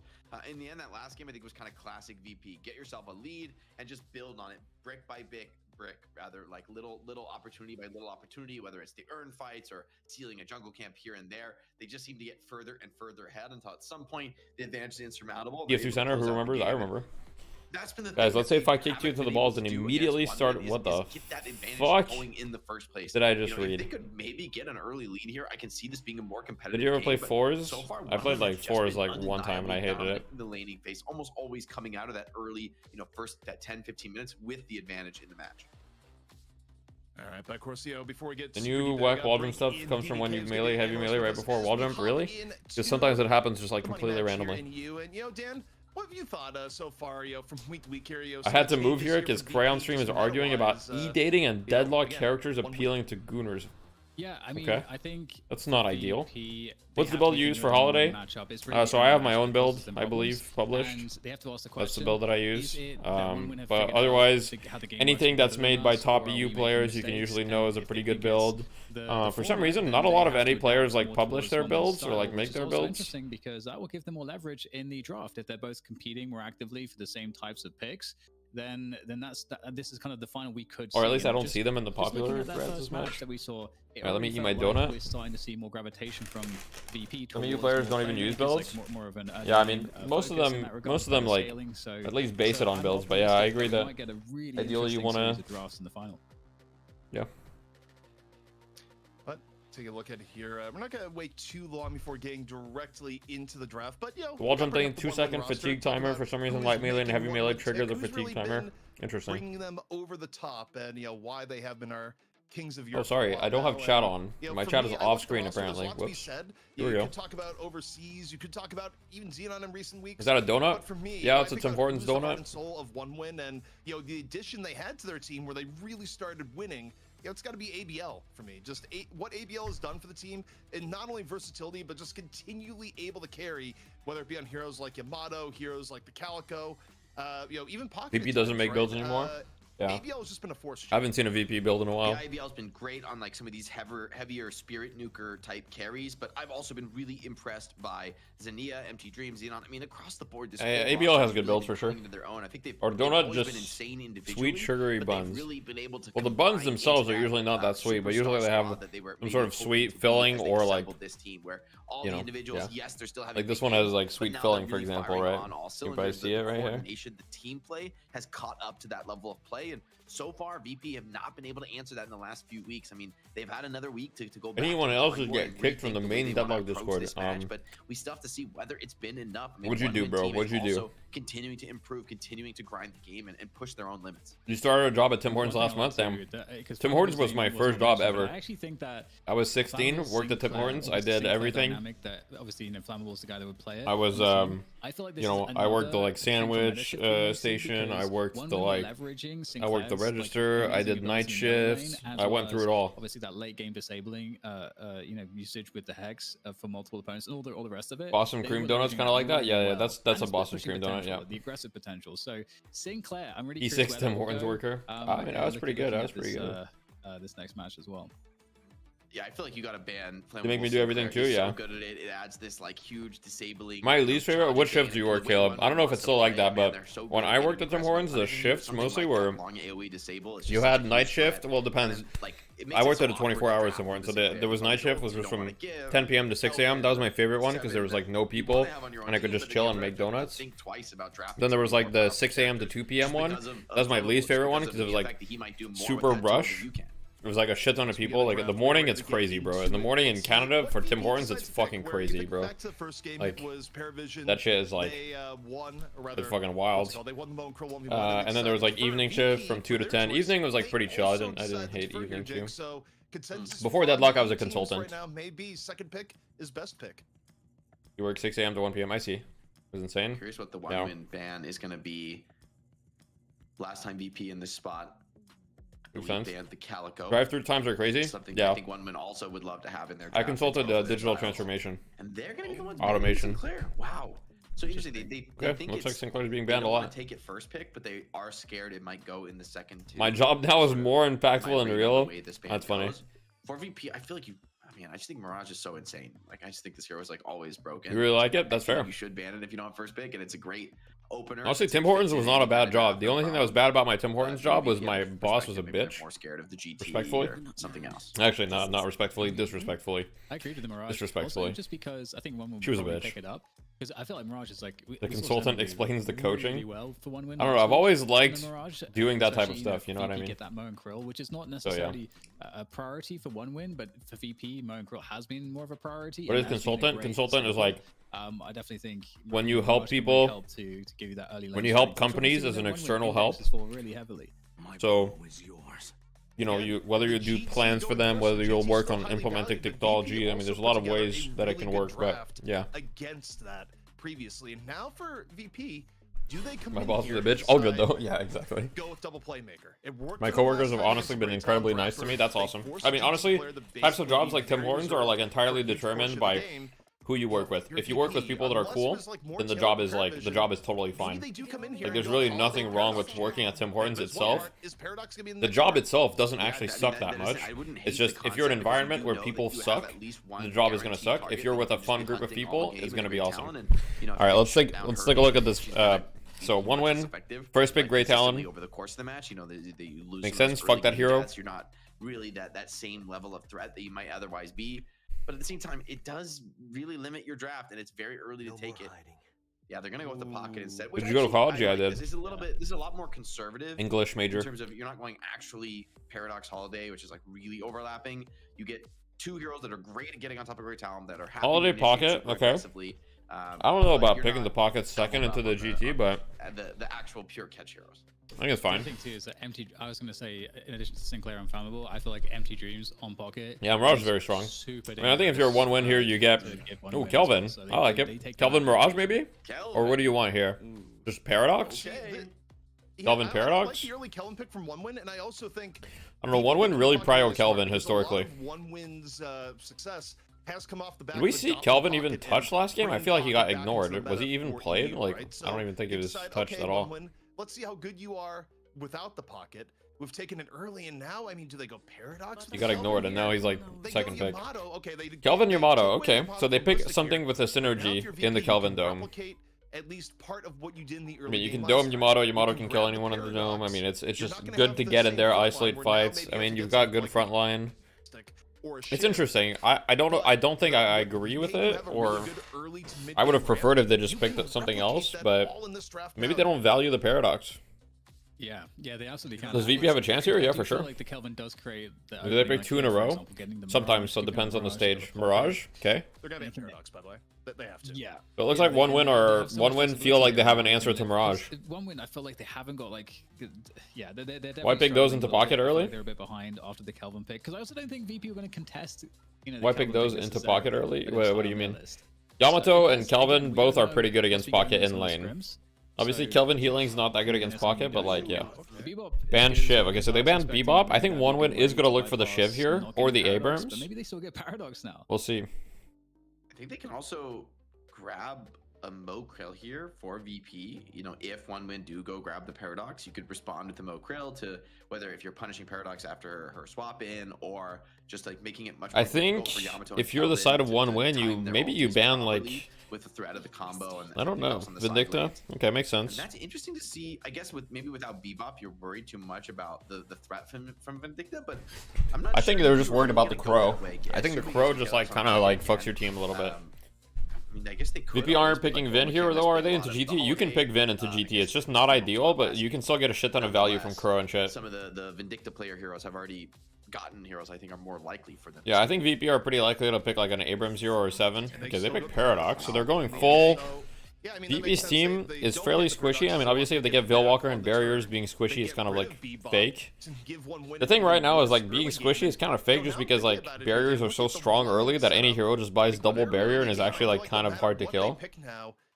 Pick Rudger. Rudger would go crazy here, I agree. Put it mildly, I mean, VP, they are all in on early game monsters where you think about the power spike you get from the very first pocket affliction. Shiv, right? makes You sense. think about what Holiday and Paradox do in general as heroes, or Mirage's overall. What else do you just go like Shiv Abrams here? And then you, I don't know, then you're fully playing into the pocket pick. But let me think. I mean, I don't hate Geist either. Like, it could just be Shiv, Geist. It could be Shiv. They might pick Infernus here. I don't hate the Infernus, although it's not that good. Shiv is kind of maybe Geist. particularly strong in the early lanes, so now you're going to run into that issue.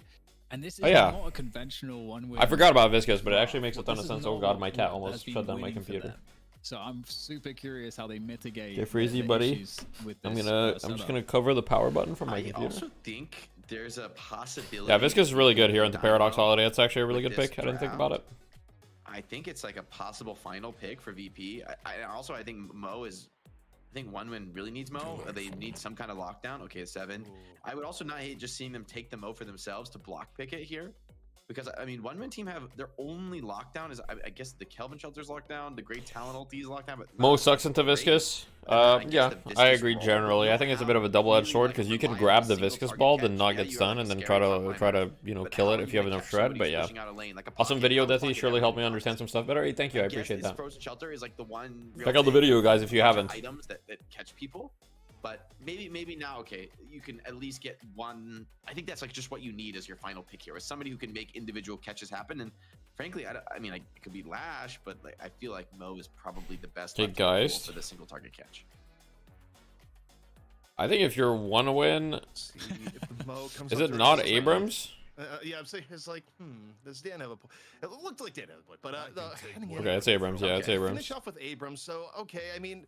One win has an advantage in front line. You're gonna check out the video after Fight Night? Thank you. I appreciate the support. Like hit and run, especially in the beginning, because I mean, you have guys. I mean, Mo and Curl is pretty good, yes. But Abrams' laning is like stronger than Mo and Curl's laning in my opinion. Well, it depends, obviously, on the matchups. But yeah, both Thanos. Yeah, both teams are strong in their own way. I mean, VP, what they have going for them is they have double shred, they have Mirage and 7 shred to deal with the tanks, and they have pocket ult to deal with the tanks.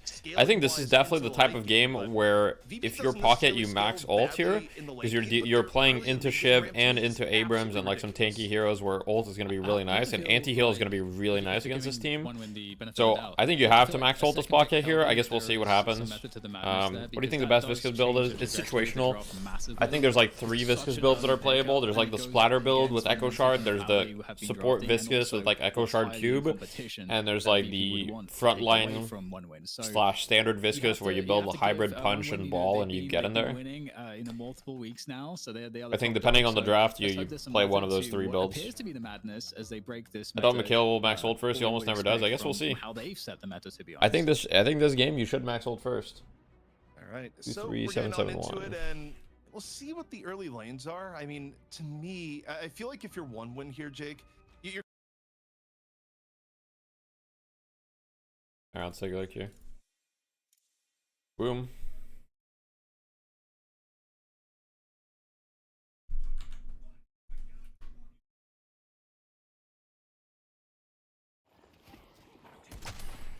Alright, we're in game.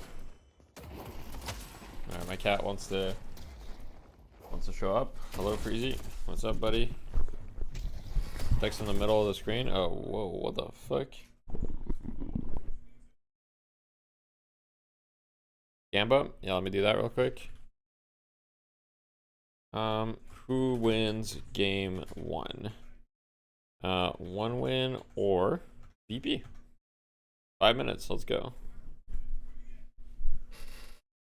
Alright, one sec. Let me just... Okay. Alright guys, I can't really move the camera around too much. What do we want to watch for this laning stage? My cat is holding me down.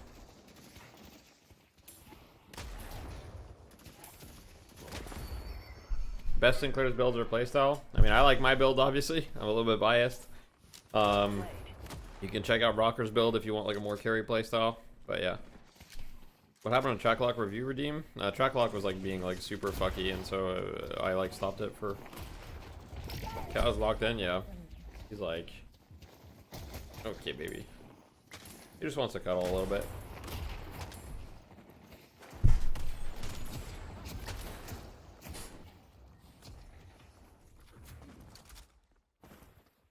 He's just happy. He's purring, you know.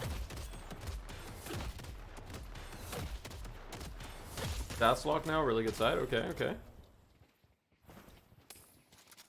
He is digging his claws into me, though. He is shedding a lot. We just get... I have this little cat brush. We're gonna brush him.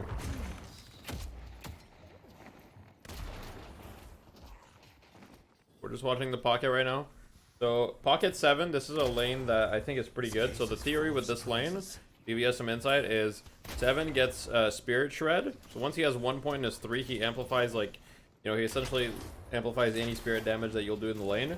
So you put him with pocket, a very, like, spirit heavy nuker, and it just makes for a very strong lane. However, you know, Viscous Abrams is pretty strong into it because they've got, you know, good kiting.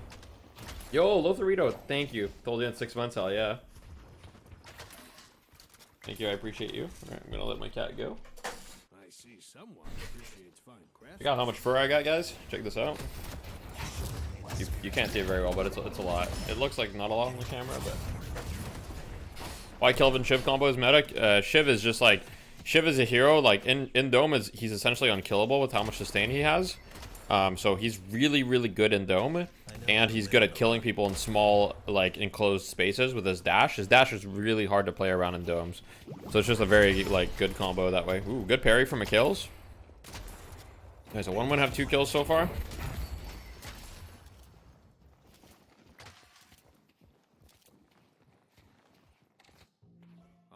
Let's see. Flammable, 1 and 0 right now. He just straight up, wait. Oh, he did some cheesing. He did some cheesing. He bought the Health Nova, he used the Health Nova, and he sold the Health Nova and won DB. Okay. I mean, you gotta do what you gotta do to win. You gotta do what you gotta do to win, bro. How is that allowed? It's part of the game. It's allowed. It's not against the rules.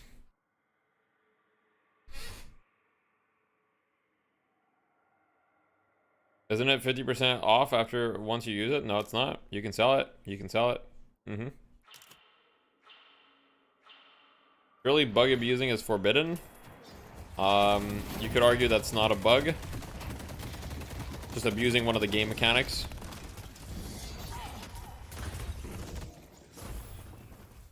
I'm not actually sure he did it, by the way. I didn't see him do it, but he had Health Nova and then he sold it and he went DB. So I'm not actually sure he did it. I don't want to say he did it for sure because I didn't see him use the Health Nova, but I think he did. I could be wrong though. So I like, guys, we'll look at the replay after, okay? We'll look at the replay. Once you use the Health Nova, it sells for 50% less. Really? You've tried it? I feel like it didn't used to. Maybe I'm okay. All right, guys, I take it back. Maybe it doesn't work. I thought it used to work.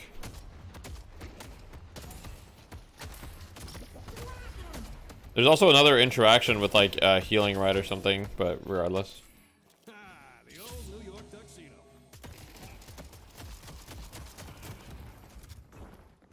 You buy Nova and insta sell it, right CD is a reset. Yeah, that might be it. Okay, big dome. Boom. The strength of Shiv right there.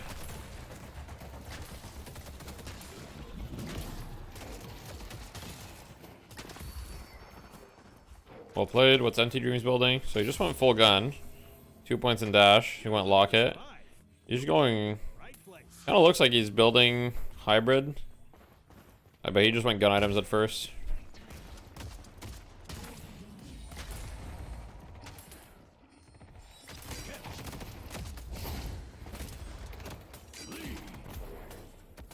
Alright, so he got decayed, but now they don't have decay. If he sees an opportunity to go in, he can probably use it. Guess we'll see. He's just keeping his rage up. Great into Listic. Gets DB'd. Swap. He gets hit by 1. Sure, he's got 11 charges of Locket too, so if he's not, you know, heal banned or anything, he just uses it to sustain. Locket still gives like okay stats too. I mean, melee resist kind of shit, but I mean, it's not shit, it's useful, but it's not useful against their team. Pocket and 7 are fed. Yeah, I mean, it's pretty even so far. Pocket does have 3 kills. He's 3-0, right? So, pretty good start. It looks like they've done a lane swap where they put Viscous mid. Interestingly enough. So, we'll see what the Pocket puts his points into. Pretty standard so far. Satchel and Cloak. Go out there and impose your will. Resto shot is still bugged, I see.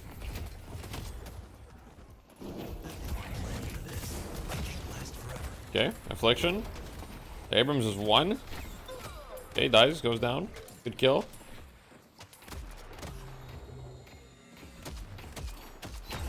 Okay, so it looks like he's putting points in Barrage, so I think Soko in the chat was saying that he always maxes Barrage, so it looks like it's not going to be any different this game. I feel like this would be the game to like max your ult though. You're playing against Kelvin, Shiv, Abrams. You need anti-heal. Against who would you buy DB, Nova, Locket? I mean, Locket is usually against heroes that spam ability. So for example, the Shiv in this lane, Shiv is playing against Geist and Mirage. So Locket's really good because both of these heroes spam abilities a lot. Oh, he's so hurt, but he lives. But they completely zoned them away from the wave. So here they can just decide to... Oh, I think you fucked up the parry, I'm not sure. But yeah, they completely zoned them away from the lane here. Listic is so hurt, and he doesn't have ult, so... I mean, Listic's just getting completely zoned out right now. Wait, bit of a gank, though. So Holiday shows up. And that's a really good gank from Dumov. Isn't it kind of dumb that you can build full green items and still do a bunch of damage because your green items are barriers that give you 300 plus HP and offensive stats? Here's your chance to shape your destiny. Ready to move. I see Yamato. Nah, balanced. Barriers are just dumb, yeah. I'm kind of ready for them to just remove barriers from the game or just put them at 3k or something. I feel like we've gotten like a year's worth of data on barriers, and I feel like no matter, like, I don't know, it's just like fuck barrier meta. Like, I feel like they're just uninteresting items. I feel like nobody likes barriers. I feel like literally nobody likes them. The only people that like barriers is because it's like more OP on their heroes. Like for example, it's like Grey Talon wouldn't be nearly as OP if you couldn't just get like 600 HP for free, right?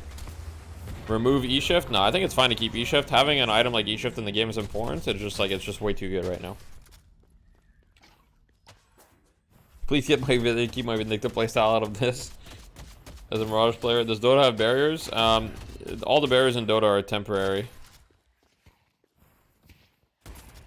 Maybe that's what they'll do too. Maybe they'll like introduce barriers that are temporary, like Divine Barrier. All the barriers in Dota are essentially like Divine Barriers. Aren't barriers fake news after like 20 minutes? Nah, they're not. Because the thing is, they don't get affected by Shred. They don't get affected by Shred, and usually past 20 minutes, like, there starts to be a lot of Shred too. So they're just like, I don't know, they don't even really fall, like, they do fall off at some point, yes, but like, you just build Fortitude on top, and then you just have a shit ton of EHP.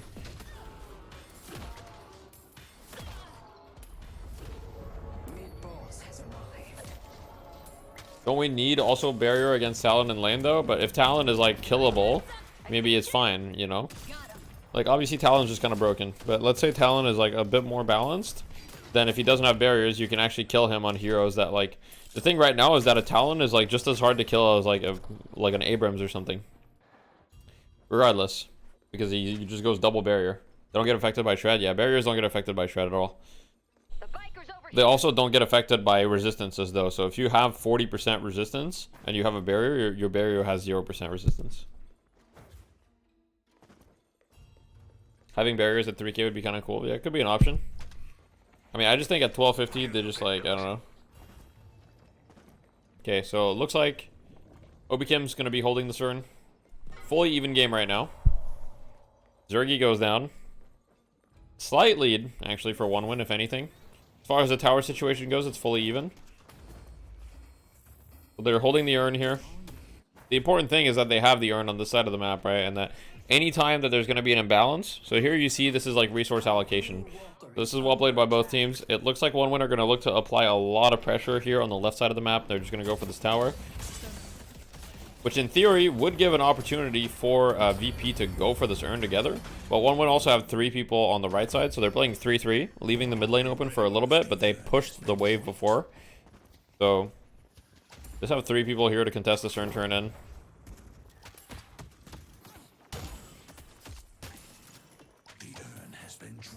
They knew to pick up the urn because they watched the new video.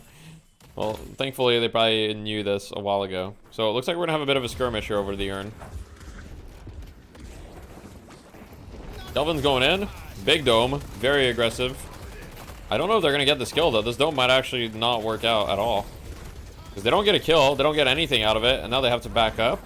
And their health is not great. But then again, Paradox and Listic, Obikim Listic are both very hurt as well.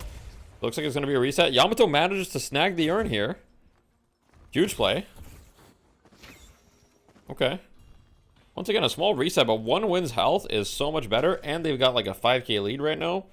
If they get this urn, like the game could very quickly the game could very quickly get out of control for VP.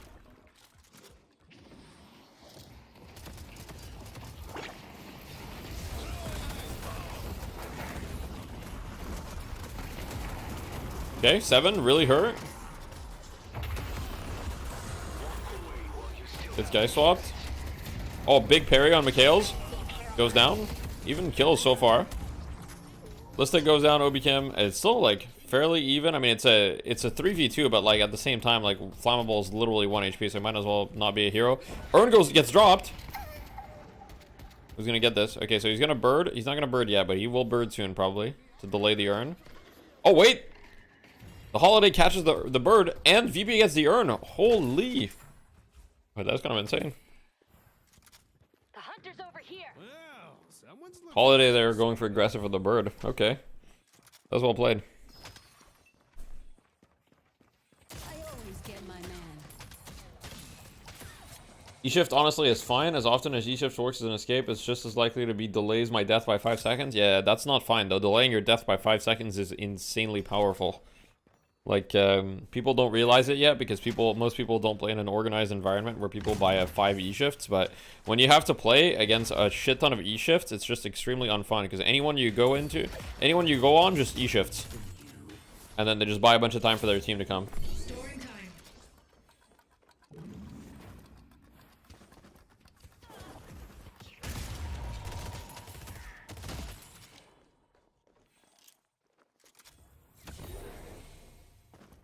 Average high elo lash experience, yeah.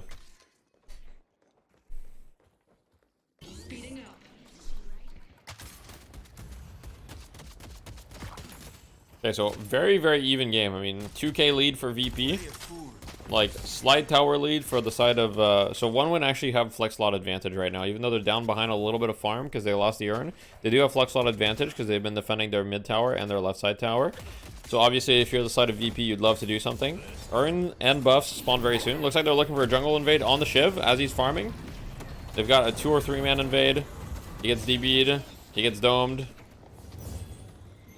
Should be okay here.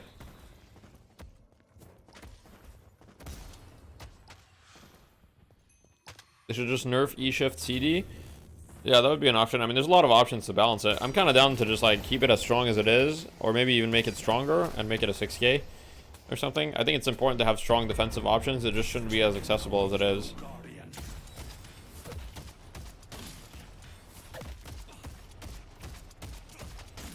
Okay, so 5k lead now for the side of VP.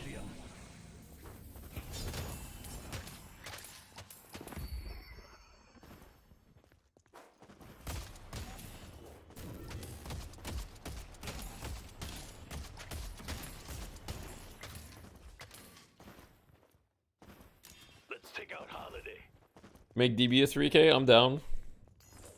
I'm down for all the cancer items to not be a... Like, I don't think you should be able to get the K in lane. I don't think you should be able to get the K in lane. I don't think you should be able to get the DB. Like, I don't think you should be able to rush these items that just, like, make the lane just unfun. I'm not sure. E-shift should be 4750. I mean, that could be an option, too. They just need to remove the buffs. I mean, that would be an option. Even if they remove the buffs at 3k, it'd still be too strong in my opinion. Yeah, they're going on the Shiv here. He's dead as hell. He's dead as hell, bro. He is dead. They're gonna look for a counterplay on this tower in the meantime. I mean, they will get this tower in exchange. So it's not the worst thing, but they will get their walker, will take a lot of damage. So here they can decide whether they want to look to trade walkers or defend it. Looks like they're going to try to defend it. I mean, GT is doing his best to delay, but he just dies instantly. And they're going to lose the walker, and they can't even defend it. Like, yeah, they're all TPing, but they might be able to catch Pocket here. Yeah, they should be able to kill him here. Yeah, so they kill Pocket. If they can get the urn off of this, this could be fine. If they don't get the urn here, then this is like, you know, a negative trade overall. So we'll see how they can approach this. But it looks like they're going to try to maybe cheese the urn. The Abrams is picking it up. But huge engage from the side of VP. They get in there. Visca's balling. We get in third person perspective. So we can... Oh, 7 ult gets instantly canceled. Yamato going in there. 7 dies. Okay.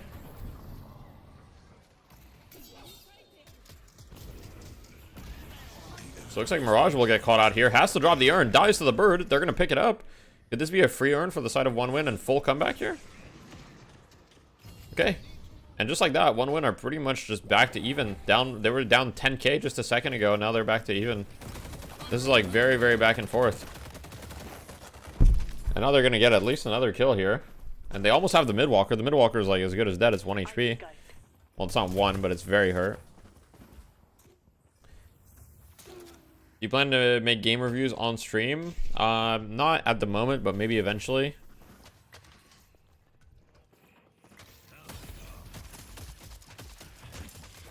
Yeah, so right now, VP have flex lot advantage and 2k up, right? So VP is still in a winning position. It's just ever so slightly winning, not considerably winning. It looks like they're going to go for another gank on the Shiv. The Shiv has been the target of many ganks at this point. He should have an idea this is coming. They're quite deep. Can they get the cube on him in time? Okay, he gets the cube. This is going to buy a little bit of time. Is he going to be able to survive, though? Gets DB'd. And he's dead. They weren't quite able to save him there. We can see Viscous is building mostly utility Viscous. Punch focus, 2 points in splatter, probably for the lane. He's going 2 points in cube, so he realizes he needs to, you know, cube his Shiv a lot here. Very interesting. How important is acting draft to pubs right now? I mean, a bunch of people say it's important, but I don't think it's that important. Echo Shard cube incoming. Yeah, it's possible that he goes Echo Shard this game. It's very likely.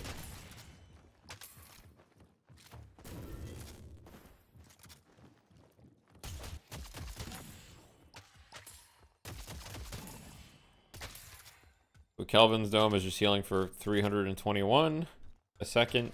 It's pretty good.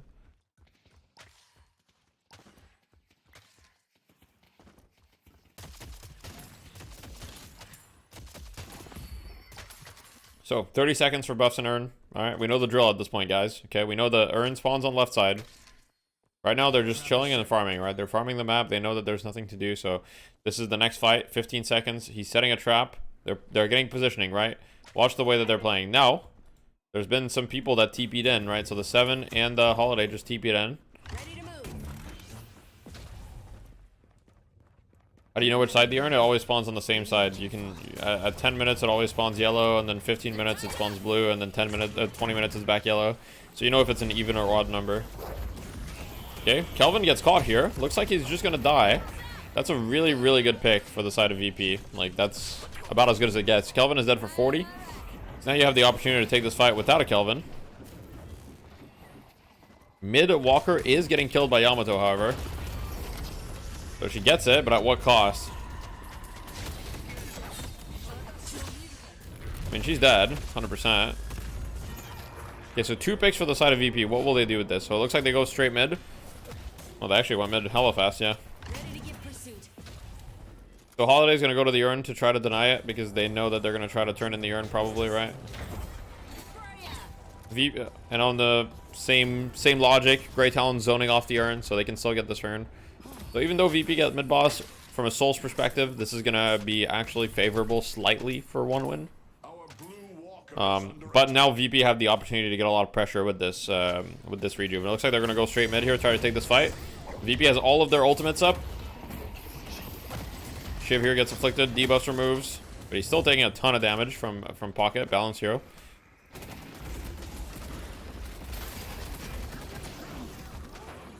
And they're trying to hold this Walker. They're doing a pretty good job delaying here. Seven's taking a lot of damage. I mean, Pocket's half, no cooldowns. Seven goes down, huge kill. They do lose the Walker, but if they can get a couple kills here, it's not the end of the world. That Walker's not a flex slot. They probably have to reset here because their waves are really bad, and this Walker is going to die to the wave. This Walker is going to take a lot of damage from the wave here. GT's coming. Okay.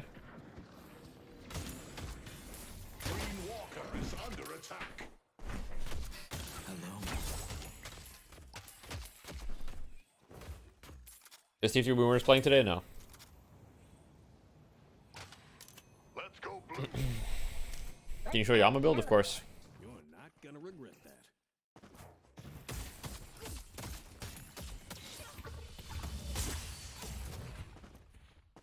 Okay, looks like we've got a fight on the left side.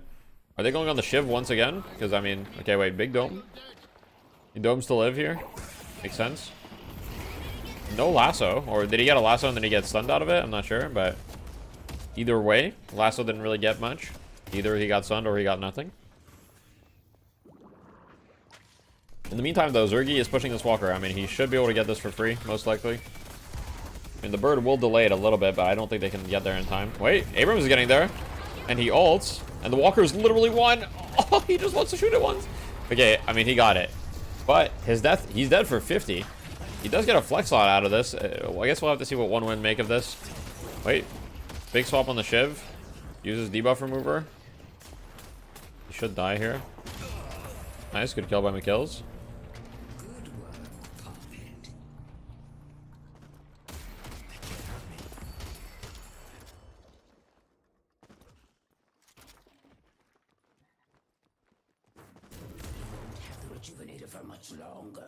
Okay, so I mean, this looks still very even. I mean, definitely flex slot advantage in the favor of VP, but one flex slot. Deathy, do you have the best movement in this game? I don't think I have the best movement in this game, but I would say my movement's pretty good. I think my movement's one of my strong points for sure.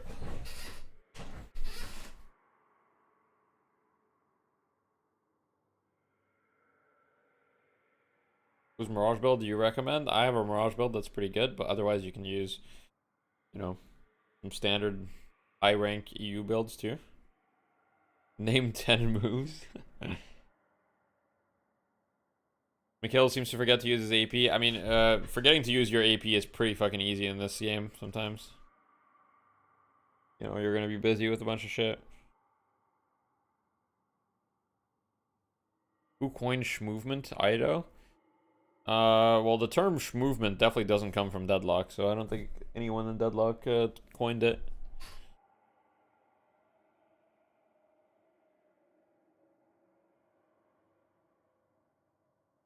I wish there was AP quick buy. What does that mean? You follow a build and it automatically assigns it. That's fair. I would never use that, obviously, but I could see how, like, for the average player, that'd be just kind of nice. How many E-shifts? I mean, we're only 23 minutes in, so I don't think we have a ton of E-shifts yet. We got 1, 2, 1. We've only got 3 E-shifts total so far. You like Rosado? Yeah, I love Rosado. Rosado's great. Boom. Is that Swift Striker on 7? No, it's not. This is a pretty standard 7 build, is it not? I mean, this is pretty standard to me. I don't see anything that comes off as weird. Like, Decay is a little weird, but Decay is just broken, so you just build it. Like, might as well. Hey, Nathans, can you please use the actual Capachungas Deluxe emote? Thank you. Yeah, guys, can we, like, please, come on, there's terminology to follow in this channel, guys. We use the Capachungas Deluxe Maximus Special Edition emote. VP applying a lot of pressure. I mean, they got 2 kills on 1 win here, so they might be able to clean this up. This has been a really good game, though, so far. Okay, great kill on Xenon. Obi-Kim goes down, though. That's a stagger.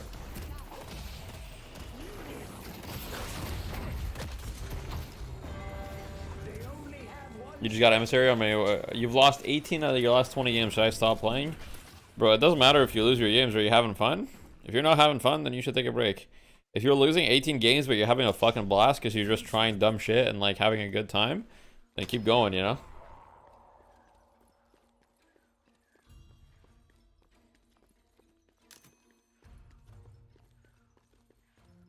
But the problem with Swift Tracker on 7 is not that it's that bad. I mean, realistically, you can argue any item is pretty good on anyone because, like, you know, items have no downsides, right? The problem is that the Swift Tracker is not good in comparison to the alternatives. That's the problem. Stay safe out there. This is a view of the city I don't usually get.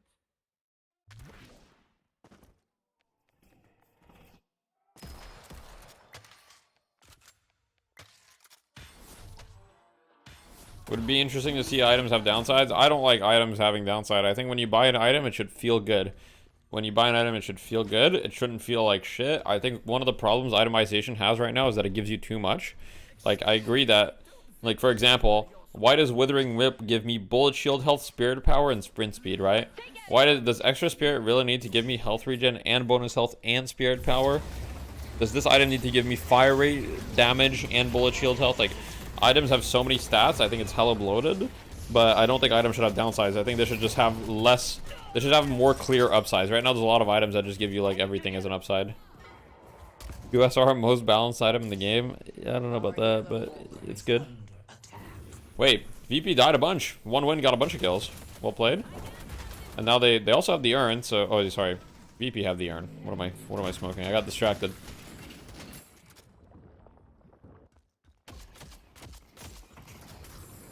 You learned last week that knockdown gives 1 stamina? Yeah, why does knockdown give 1 stamina? Like, anybody know? Does anyone know why knockdown gives 1 stamina? Like, I'm pretty sure what happened is, like, they're at Valve headquarters. They're at Valve headquarters, right? They've got a dart, and, like, they've got a board, and they're like... And it lands on a stat, and they're like, let's add that stat to the item. Because that's the only way you can explain some of these stats, like... I mean, knockdown having a stamina is like... I'm pretty sure knockdown used to have like 2 stamina or something stupid. I can't remember. Or maybe not. Knockdown used to be really, really dumb. It's because knockdown is meant for slow characters like McGinnis, but how does that make any sense? The urn has been dropped. Because it does fuck all outside of stunning flyers. I mean, that's pretty decent though. Like, I mean, you can give it another... Like, you can just make it better at doing what it does, right? Here's the thing, in my opinion, instead of giving it 1 stam, if the reason is the item does fuck all, make the item better. Don't just give it 1 stam. Like, just make the stun longer, or make the cooldown shorter, or do something that benefits the item instead of just like, you get 1 stamina. Yeah, I know it's been buffed to be better against flyers. Okay, let's see, mid boss here. Looks like VP can't contest. So 1 win, get the mid boss. Fully even game. 1 win, have mid boss, so they have momentum on their side. If they get a good fight here, they could be able to get a lot out of it. But let's say that there's a fight trying to happen mid. Shiv caught out of position a little bit. He's running away. He's getting gone on. Debuff removes the first go. He can E-shift to buy some time, but I don't know if they'll be able to get to him. No, they can't get to him. They're just leaving him out to die. He's just buying time. I don't even know if this buying time is like that good. I feel like if he dies faster, maybe they can like get map pressure faster.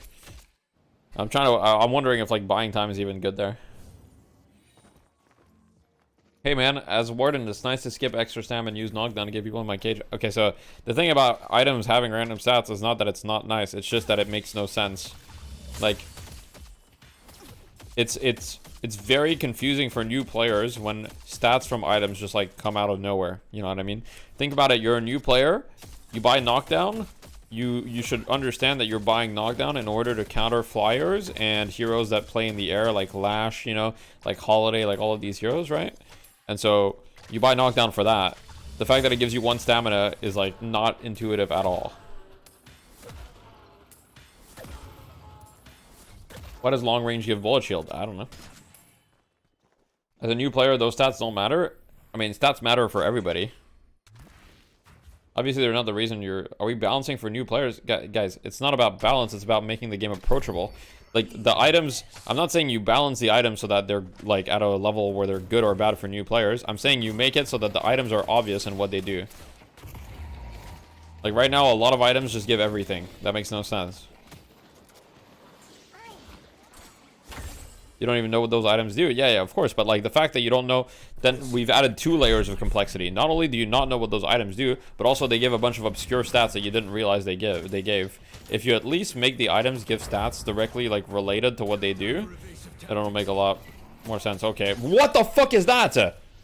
Someone tell me why this hero's balanced.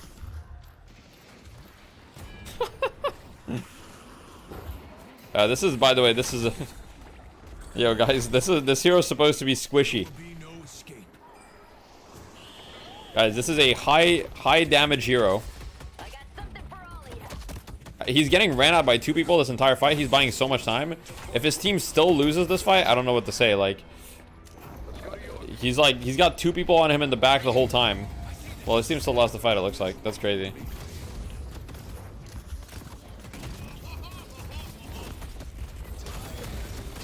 Oh, I don't know what happened, but VP must have played that fight really well, or one win like through that fight somehow. Because from overseas perspective, it just looks like, man, how are we losing this fight? But is it such a bad thing that people can buy something else for stamina and not only superior stamina items? Okay, but hear me out. If you want to... Yo, Andrew, thank you for the raid. I appreciate you as always. Hear me out. Shouldn't an item like kinetic dash, wouldn't it make more sense for this item to give stamina? For example? Right? If you're going to put stamina on an item, wouldn't you put it on an item like kinetic dash? Wouldn't that make more sense? It gives you fake stamina, yes. But what if you just remove the fact that it refunds your stamina or something? I don't know. Does Arcane Surge give stamina? It should. Let's see. Where's Arcane Surge? Why can't I... Arcane Surge gives you a stamina. Makes sense, right? Like that. This makes sense, right? The stats on this item make sense. Makes as much sense to me as knockdown, TBH, really. Not to me. To me, that makes a lot more sense. An item that plays around using your stamina gives you stamina. That makes sense, you know? Why does it give slow resist on a stamina item? Well, it's a mobility item, so it gives slow resist. I mean, I think that's not that crazy. But, yeah. Improved burst, 8% weapon damage explained. Yeah, exactly. That makes no sense. Why does improved burst give 8% weapon damage? Someone explain. Look, guys, we're going to focus on the game, okay? Because clearly not everybody agrees, but that's just my perspective on things.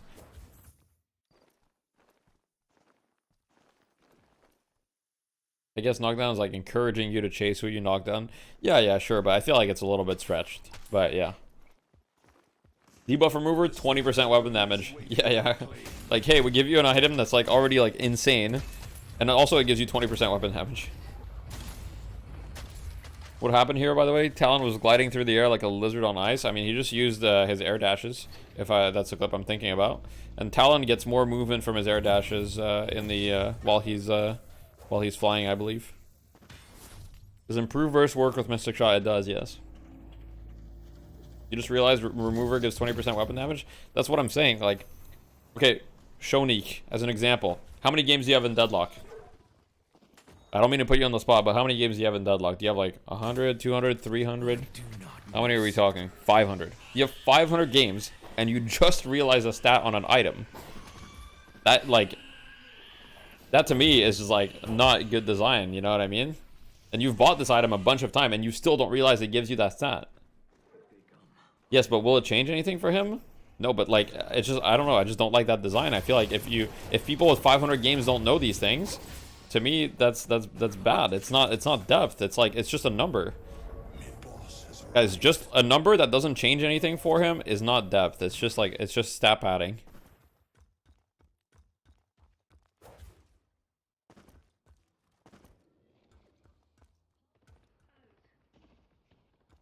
That's true for anything? No, not necessarily. Depth is when you have to make decisions and conscious decisions about your build that add complexity to the game. right now, you have to know so much about like the specific stats that are kind of like meaningless and there's just like a bunch of stat pad. Like, you don't even have to think about weapon damage because a lot of these items just give you weapon damage for free. Okay, wait, big fight here. This fight could matter a lot. Big affliction.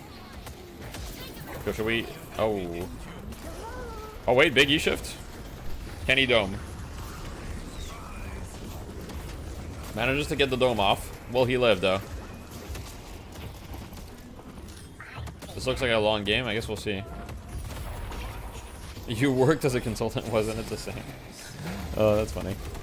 Oh shit! Big 7 stun. I mean, this looks like a pretty convincing VP victory here. You brought this on yourself.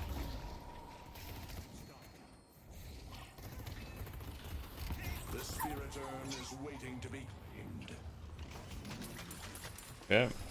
Gotta be ready to jump in. Items should feel impactful, right? Itemization doesn't need to be... Okay, it's already quite complex, right? You already have so many slots, so many decisions to make.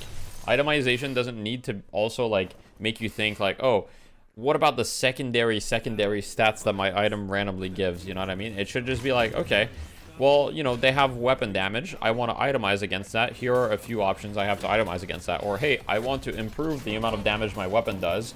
What items do I have to improve that? Right?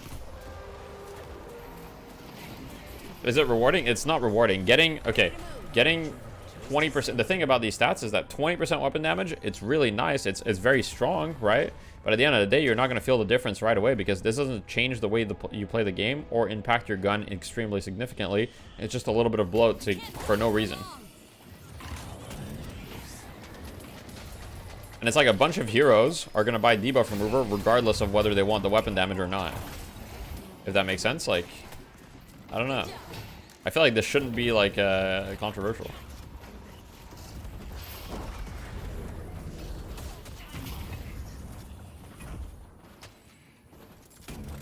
Why do your items in your shop have my annotations for my Mirage build? I don't know. Take this boon. I got something for ya. My guess is that they want to let items balance out builds, so even if you go full spirit, you still get some gun benefits. If that's their intention, then I disagree wholeheartedly with their intention, because that makes no sense to me. If you go spirit, you shouldn't get gun. You know what I mean?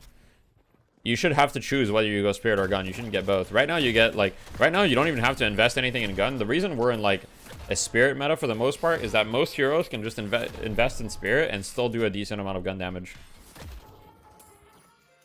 I can afford the best. I mean, I think Arcane Surge giving stamina is not stat pad because that's just like, that just makes sense. Like, you're buying an item which makes your dash jumps do something. So your dash jump does something and it gives you an extra stamina so that it's easier to dash jump more often. Like, that makes a lot of sense, right? Everybody who buys Arcane Surge is going to want the stamina. But not everyone that buys debuff remover is going to want the weapon damage. Does that make sense?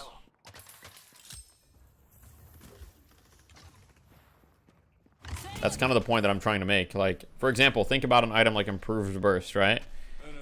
You're going to buy Improved Burst on Spirit heroes for the most part. Yeah, you want to, like, you're building Spirit. But it gives you 8% weapon damage. Not everybody wants that 8% weapon damage, right? You're going to get it, and you're never going to say no to weapon damage. It's a stat. But that's not the essence of the item. Hybrid builds shouldn't be the thing. No, that's not true. Hybrid builds can be a thing, but it's just, if you want to build hybrid, you should have to invest in spirit and weapon. You shouldn't just invest in spirit and get a bunch of weapon damage for free anyway. Anyway, we'll see. We'll see what happens. Why does superior stamina give spirit? Yeah, I agree. Why does superior stamina give spirit? Makes no sense. It used to give fire rate and spirit, and it was super broken. Then they removed the fire rate, but they kept the spirit. And items like this are like also why like spirit is favorite. I mean, you just get 12 spirit for free on an item that's like already goated, right? Or think about E-Shift. All the items that are goated in the game right now also just give you random stats that make it insane. Like Warpstone, this item just is stat padded and also gives you a fucking blink and gives you bullet resist when you blink. Gives you everything. This item gives you everything. Look at the fucking things that E-Shift gives you afterwards. After the E-Shift, you get 20 spirit power, 40 spirit resist. Like, what is that?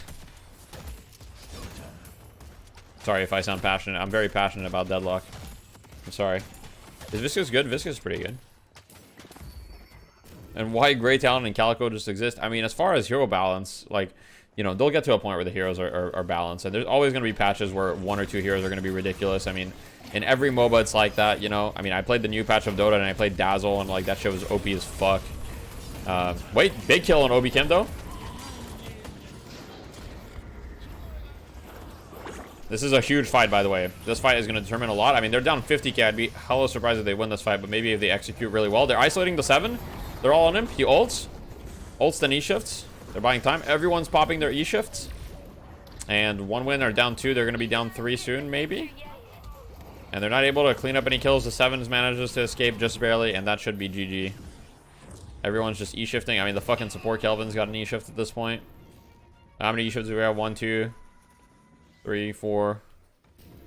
1, 2, 3, 4, 5, 6. We literally have 10 E-shifts, guys. Like, can we nerf this item? Like, can we nerf this item? 60k diff. Yeah, I mean, it's impossible to win that fight, really. Well, not impossible, but it's extremely difficult.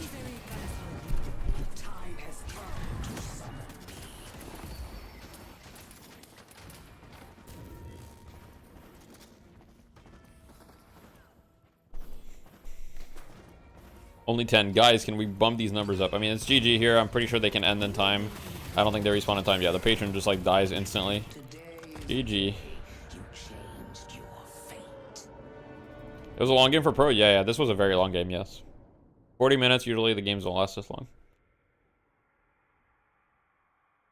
Low-key active items should not give stats. I mean, I think it's fine if they give some stats, but, like, definitely not, like... active, yeah, definitely not the amount that they're giving. Like, these items are definitely overtuned. And also, you don't have to make decisions. I don't get why they don't fine-tune those items on a weekly basis. Changing some numbers isn't much effort. So Valve historically just has like a bit more of a hands-off approach, where they let things for a while and see if players come up with solutions to them. So at this point, you know, it's becoming more apparent that like certain items are broken.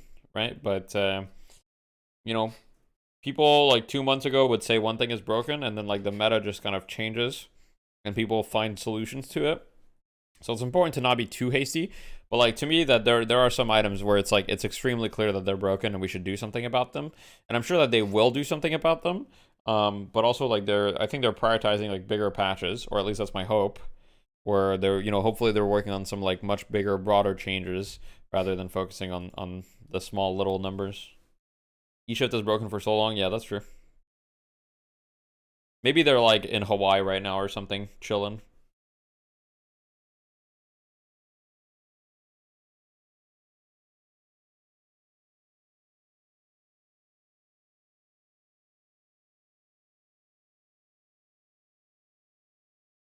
They 100% need to take time doing balance changes. Some things have been so broken for so long they don't need more data. Yeah, I agree. Dimov 0 deaths. Yeah, perfect game from Dimov. Let's go.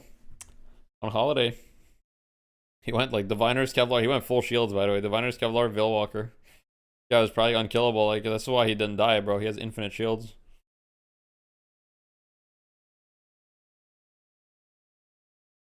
And he did 41k damage too. Second highest damage on his team. Look at his items. Look at his items. How is he second highest damage on his team? He has like what? His items are legit all utility. He just has full barriers.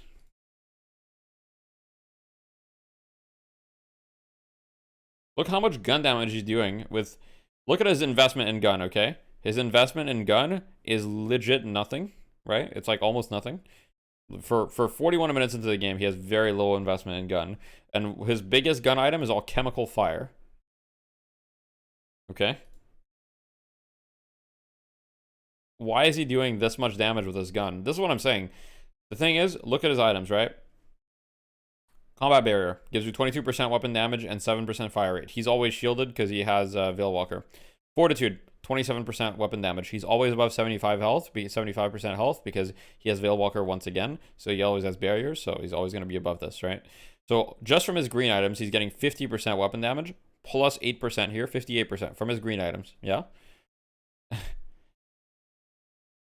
Like, and then Veilwalker, 15% weapon damage. he's getting a bunch of weapon damages from green items. Like, this is exactly what I'm saying. When is the anniversary? I don't know. Let's find out. Let's find out right now. Let me go in the official Deadlock server and see when the first people joined. Let's see. Oh yeah, extra charge gives a little bit. I mean, you guys see what I'm saying though. Like, maybe some of you don't agree. If you don't agree, that's fine. But surely you see what I'm saying though. Bro, unironically, has 7k HP. Yeah, pretty much. He's actually unkillable. Yeah. One sec.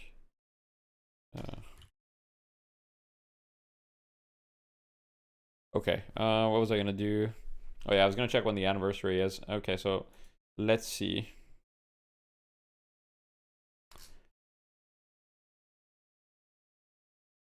Okay, so it looks like the anniversary is on the 20th. So if you go on the official Deadlock Discord,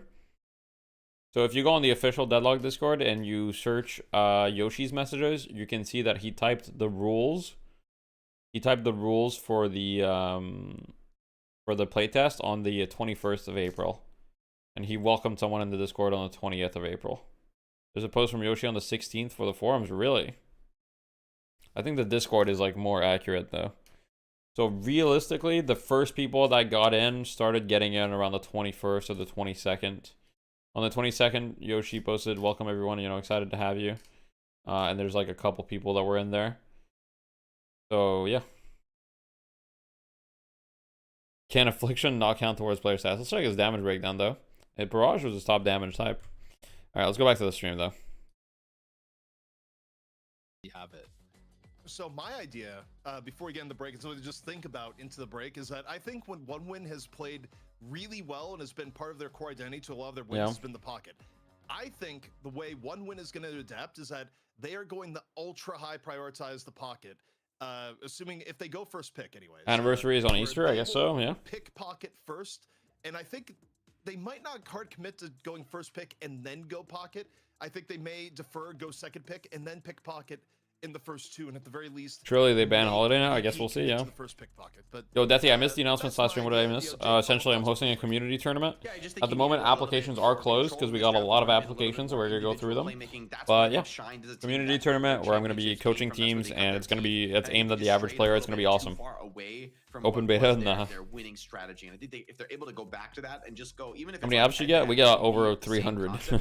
I still think One Win are an incredibly good team with the. So yeah, I have to go through that. I just think VP kind of beat them in the draft this game, so I'm really excited to see the next couple games. I think this very easily could go all the way. I kind of believe in One Win making the comeback. Alrighty, well, this is Deadlock Fight Night number 22 here in Europe. Finally open beta. I'm so hyped. Thanks, Deathy. Yo, go. No worries, bro. I got you. Looking forward to EU1 if it ever happens. I mean, it's very clear that there's a lot of interest in this, so I don't see why it wouldn't happen. You gotta stay tuned to find out. We also got a bunch more contributions to the prize pool. I think the prize pool is at like 400 USD now, or like 500. I can't even remember. But yeah, people donated to the prize pool. What do you think the ranked might end up stabilizing around? So right now it's looking like it's going to be, teams are probably going to be formed out of like ranks from Emissary to Oracle. So Emissary, Archon, Oracle. So if you're not within those ranks, it's very unlikely that you get in, because those are the ranks for which we got the most applications by far. So it's just going to be a lot easier if we kind of like go around that skill level. Yeah. I should join the Deadlock Balance team. Nah, you know, you guys know that quote from like, I don't remember who actually said that quote, but it's like, players are very, very good at identifying problems, but they're not very good at coming up with solutions, right? So I can sit here on stream. It's very easy for me to sit here with my little donut and be like, Yoshi, here's the problem. But, you know, I don't know the solution necessarily. Like, I can sit here and complain that items give too much, but like, what's the solution? Like, I might have a solution in mind, but is it correct? Would it be fun? Like, I don't know, right? These guys, they know how to do their job. I know how to complain. Are other ranks not allowed, or how does that work? Yeah, so essentially, I mean, I'm making the teams, right? So, like, I'm going through. So it's not that other ranks are not allowed. So out of the 300 people that applied, we got most ranks that applied, right? We got people from almost every rank. So essentially, it's just I'm making the teams, and so if you're above Oracle, most likely you won't get picked for a team, just because it doesn't make sense with the players that we got, right? I mean, eventually, like, if this thing keeps happening, right, there would be like divisions. I will say that this, you know, the type of tournament that I'm hosting will never be aimed at Ascendant or Eternus players. Maybe Ascendant, definitely never Eternus, right? If you're Eternus, you should get on a team and scrim and whatever, like, and you're good enough to, like, play at a higher level. It's more aimed at the more average players. Yeah, play Faceit, exactly. Like, I'm not aiming to compete with Faceit or be a Faceit replacement in any way, shape, or form, like, at all. The fewer item slots league is an interesting idea. It looks super fake. Yeah, I guess we'll see. It's maybe it's like that deadlock tournament thing. You know what I mean? When they were like, ooh, big tournament in June. How to stop Smurfs? I mean, I'm gonna go through everyone's profiles and do my best. And there's gonna be a seeding round too. So if there's a Smurf, that should be obvious during the seeding round. But we'll see. June event, now that's real? Yeah, who knows? Probably not. I haven't heard anything about it though.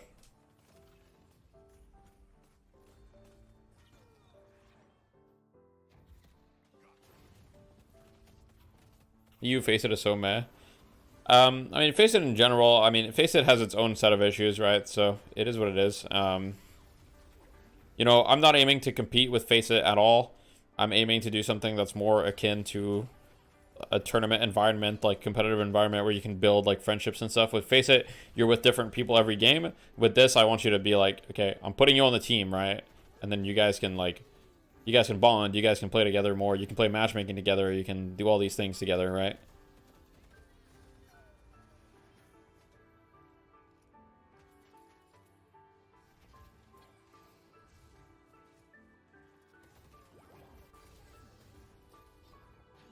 Was 6 months to send that? I'm almost Oracle. I'm almost there to qualify for your tourney.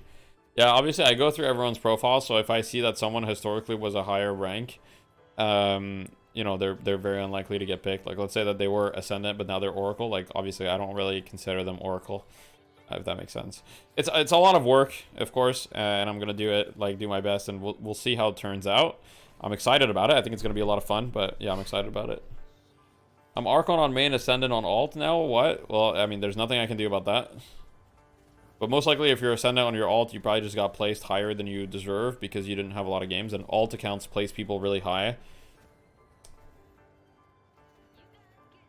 Any tips for people that just play solo and don't communicate? Don't get wrapped up in your teammates' bad plays and just follow basic deadlock macro.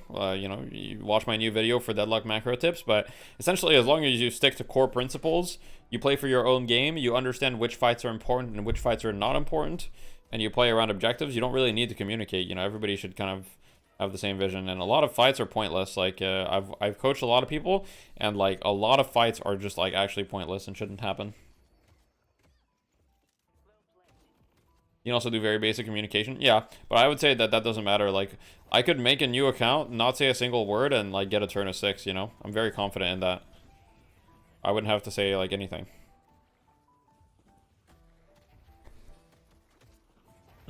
It's just about fundamentals. Do it? No, I'm not gonna do it because that would be smurfing. Do it? That's not true. What isn't true? We're back here at Deadlock. I mean, there are plenty of people that are E6 without using their mic. ZP here with Jake and VP coming in hot this week, looking to reclaim their glory. And, you know, Jake, VP, if nothing else, they're a team that makes a whole lot of adjustments. Was the first game close? Yeah, it was really close. When they're on the back foot. Yeah, I think the coaching, the strategy. Most Eternus players don't talk. You don't need to talk, yeah. If he already has an alt, the account name is Crayon, that'd be funny. One thing that I will do, though, is I'm not willing to smurf, but one thing that I've considered doing for a while is doing similar to BSJ. So if you guys know BSJ from Dota, then it's doing like educational smurf, where I just grab people from the community, and I'm like, okay, here's how to win an Oracle. And I get like 11 Oracle players. I get 11 Oracle players, and I make a custom game, and I play on one of the teams, and like everybody is like knows what's happening, right? So it's not like I'm ruining their games. It's not like I'm ruining their games, but I'm just like, hey, here's how to win an Oracle. I record myself playing that game, and I explain my thought process the entire time. Kind of the same. Like the mugs are. And I explain my thought process the entire time, and I'm just like, hey, are you an Oracle? Here's how you win. I show you the game. This is what I do, and the whole time I'm playing, I'm talking. So I'm probably gonna do that shortly. What if I lose? If I lose, I lose. That's a great point. It's a great I'll probably still have a good game though. Hopefully. I mean, obviously you can't guarantee win. If I lose, I would still upload it, by the way. you know, If I lose, I would still get a upload little it. bit of boost, have a pickup to your day, just to boost your energy. Because here's the Plus, thing. shot of Jason Kaplan. If I Right lose, here on very the likely, Jason, I'm still going to have a you good know, game, and the I'm sure you principles got, are like, still going to 3 apply. lessons, It's just, they didn't work, right? Oh, You're not going to win 100% let's of the just claim time. that the An Jason Eternus player that gets put in and it's Oracle is not going to win clearly 100% not of because games. any He's probably going to win anti-Jason, like 80%. rhetoric or anything like 75% that. maybe. Well, that's what production's claiming, Jake, but I'm not sure I believe it. Yeah, we'll see if we can get Justin in here. We definitely could use the enthusiasm, the energy. I mean, I'm curious. Jesse, do you think it's best to conform to bad decisions on the map if the team's already set on doing it? Depends on the game state and how early it is. The earlier the game is, the better it is to not conform. Because at 10 minutes, if your entire team dies, it doesn't matter that much. But at 25 minutes, if your entire team wipes and you're doing nothing, it matters a lot more. Wanted, or I would expect them to normally want. To me, I still like 1 minute. Are you playing it all today, or can you get round 2 of Blazed Fight Night commentary? I'm not going to get Blazed, but I'm not playing. But I will be commentating. Maybe a skittish this game. We talked about a couple moments where maybe they could have been a little more aggressive and ended the game with a little bit more confidence. They make the I would say the smarter. Earlier today I was Black Hole Wall and Yamato ult. Clearly a bug. Yeah, it's a bug. Yeah. Did you pay Gamba? Those comeback team fights, like One-Man were I did playing not. to win with what they had, and they weren't ever giving up. They weren't ever making it. Are you playing next week? At this point, I don't even want to say anymore. You gonna play last epoch at all? Maybe. At this point, I don't want to say because I thought for sure we were gonna play this week, but then Vegas is not available, so I'm just not gonna say because I don't know, man. I don't fucking know. Kind of like One-Man's odds. I feel like the players are still on fire today. All right, so Team is definitely a bit burnt out. The mold here a little bit. And even though Jason is stuck in a dark box somewhere. All right, guys, I'm starting the predictions. I'm giving 10 minutes. I think I can still channel his voice. And you know, Jason, what are your thoughts before we get into the draft? Sorry, it's not Jason here. It's Justin. The new captain for DFN going to be coming in to really break down that last game, and of course, get you ready for the second. Are you putting match. Deadlock and deleting your channel? Yes or no? No. Taught him well. You know, I can sub in. All right, thanks, Luke. I appreciate you. Credits me privately saying, Justin, my man. I love how the person who said I can sub in has eats crayons in their username. So I'm gonna have a fucking crayon eater. Me when my crayon eater IV ults into their entire team and dies instantly. Oh man. Justin's gonna continue to talk about how I taught Michaelis everything. My ping will be 300, but all good. Yeah. Also, I have to point out, ZP, your hair looks fantastic today. Thank you.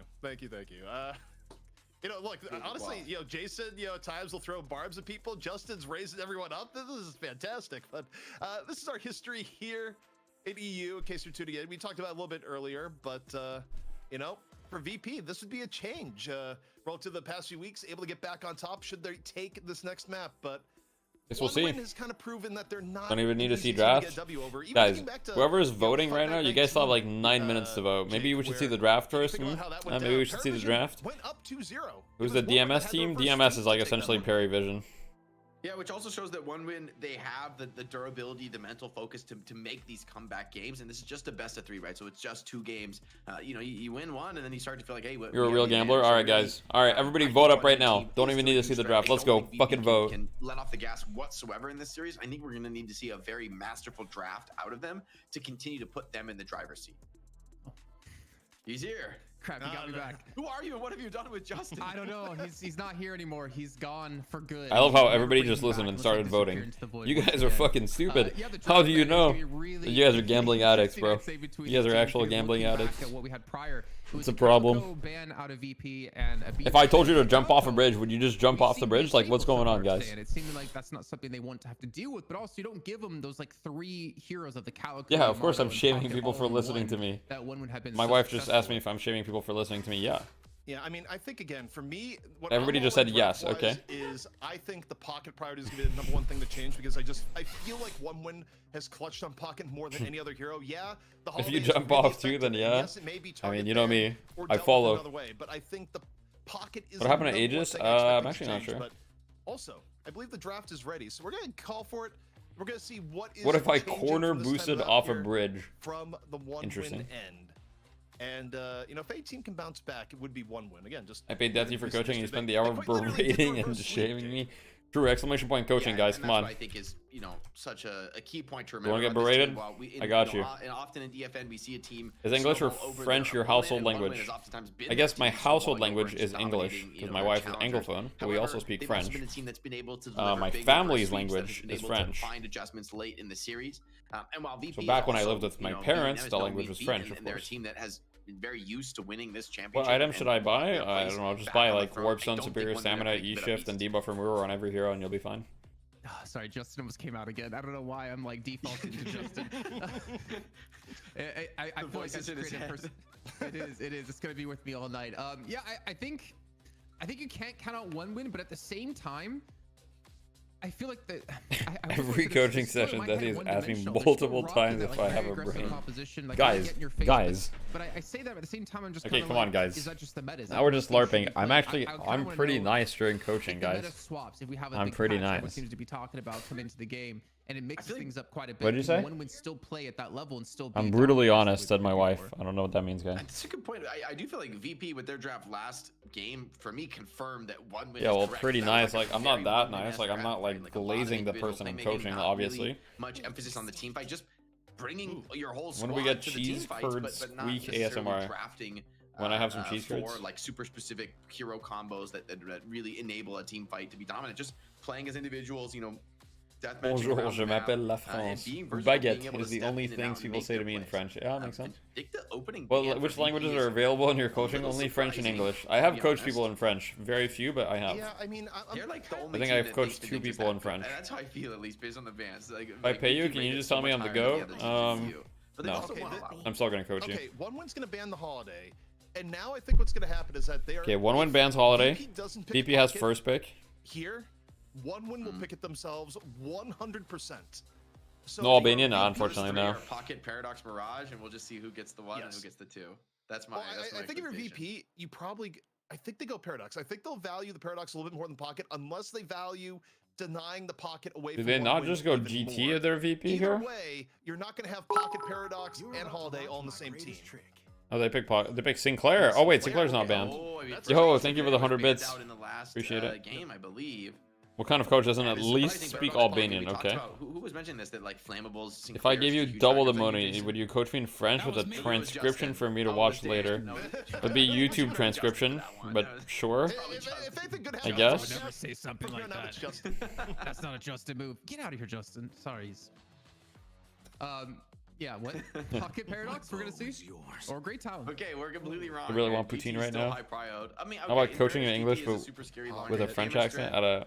But I agree. I kind Yeah, I of don't know. see Pocket here. I think it would be a nice pick. Paradox is also high prio. Mirage high prio. I mean, there's a lot of serious prio now. I'm gonna double down with the next 3. The casters are starting to figure out that every hero is high prio. It's actually gotten to the point where it's hard to predict what's going to happen in drafts, which is a good thing because there's a lot of heroes that are high prio, and so there's actually a lot of like possible ways you can go about it. Like GT Calico, for example, makes sense to me. Like it's not, this is not crazy at all. This is very like, and first picking Sinclair, sure, why not? You know. But I don't know if I enjoy this from the One Win side because now I think for VP. You just okay, Holiday's number 1, that's for sure.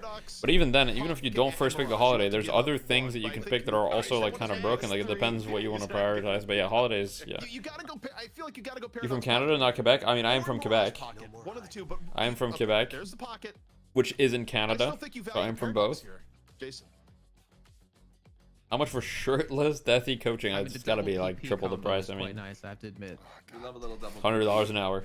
I mean, it's just so good. You just look at. Would you PP, coach the in way French to VP a French play the learner who is PP, not it's fluent just for the language phenomenal. immersion? And obviously, Sure, but there would be a lot of English words anyway, because a lot of like deadlock related terms are going to be in English, so I don't think it'd be great Typically immersion. the one to play the piece, so. There's a lot of versatility. Pocket Yamato, okay. Interesting choice. I mean, I think this is another denial pick from. So from they're One gonna Win, give right? It's One like, Win you know, Paradox, let's be fair, maybe? Like all 3 of these heroes are heroes that not only I think. Is that One we Win gonna pick want, Paradox but they're here? Also, just taking more and more options away from One Win team, and like I'm surprised to see Gambo? the Paradox go. You guys have a this couple deep in the minutes draft, left to but vote. Maybe they just feel like, you know what, hey, we don't. I mean, Mais le need Québec it. pour le We Canada, just c'est un need peu to, comme la like, Corse avec la win France. in- Yeah, well, like, you know, play One Win's game and we're it's gonna play it complicated, better. Quebec I with think that's what Canada, you know. VP have decided to do today. And you're very complicated. right, they take away that, Did you know like, XCC holy is from trinity Quebec? Yeah, of, like, the Calico, I did. Great Tal, or the Calico, Yamato, and Hey, Pocket, Deathy, I still get I visions think of when I it's gifted breathers. 5 Really subs to do see your hinder socks. what they're gonna 5 play, subs and to that see goes my back socks to again. I'll we're repeat not it. I've got gonna different ban them socks out. today. Got different And you're socks gonna today. take them away, is where's 5 that subs, next I'll show level them. of one win? Like, how are they gonna adapt their composition? Are they gonna have to go for a shiv to kind of maintain that I- style? Are they So gonna if be he forced stopped to lock judging, in okay, we Kelvin? gotta I pay the wouldn't be bills surprised to maybe somehow. see VP actually ban away Kelvin he's- to deny that Well, away. Can't believe my because wife I'm is assuming judging. One Win's gonna go for that shiv combo again. Here's the Oh, thing. she's Coming out of the judging. draft, One Wins gets first pick, right? So I think you ban either the Paradox here or you ban the Did they not ban? the Bebop. More people No, need I to don't bet think on they one did, win, it so just I didn't should get a show. nice return. I Yeah, don't know guys, what was, guys, one I win don't is know gonna if like. it's gonna tell us. I don't They understand. ban. One win, it was hella And I close, think it is guys. one They win almost pick won. out of the ban phase. If that is Yeah, the they got, case, you know, they then lost, but it was a I 41 would minute think game. I VP would mean, ban Paradox the for odds, one. I think it's like a 50-50, honestly. Like, I Maybe think it's it's as the true Bebop. as 50-50. VP has aura. Okay, true. Considering the amount of sock requests, you might want to shift to being an OnlyFans creator. Good idea. I'm just kidding. Yeah, I think he has a wife. Sorry, I can't watch anymore. That's fair. Yo, thank you for the prime, Ashen. Do it for NA. Oh, sorry. Yeah.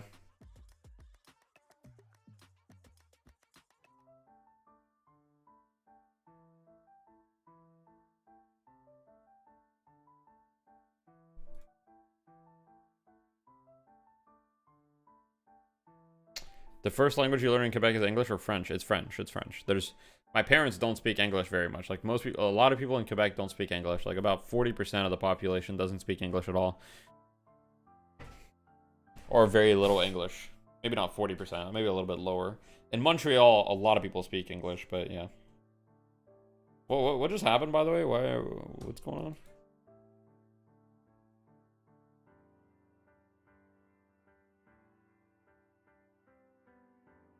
Okay. All right, guys. The draft, the predictions are closing, guys. The predictions are closing. You have like 10 seconds. Go, go, go. Oh, it's gone. It's gone. Well, we didn't even see the draft, guys. They said their production guy DC'd. Unlucky.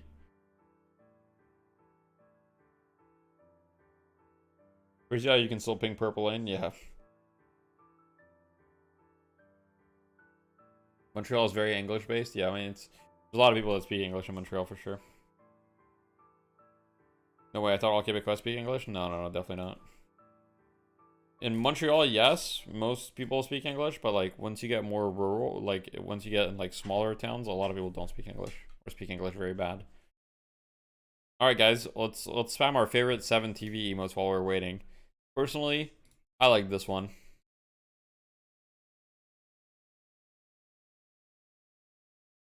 Okay, Galex, okay. Okay, enjoy. LGTK rich.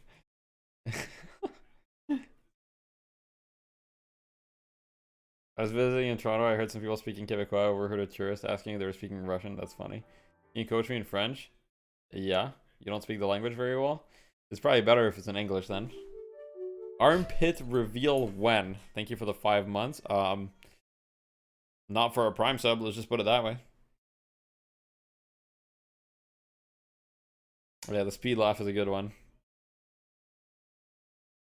Your favorite emo is B. Was the stream dead completely now? It's just F? Oh, okay. Have you ever... Guys, what the fuck is happening in my chat? Oh. I don't want to tell you.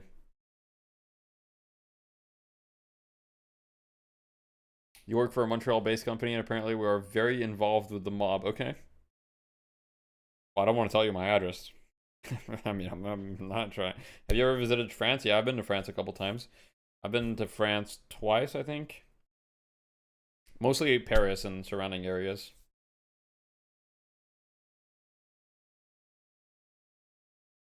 You live in Brassard, South Shore. You speak practically only English. Fair enough. How long has my family lived in Quebec? On my dad's side, probably like almost 400 years. My dad's side, like 400 years. My mom's side, I don't have as much documentation. At least 200-300 years on my mom's side. Did you visit Sacré-Cœur, or how it's pronounced? Indian death. What are we saying? No, my ancestors are French.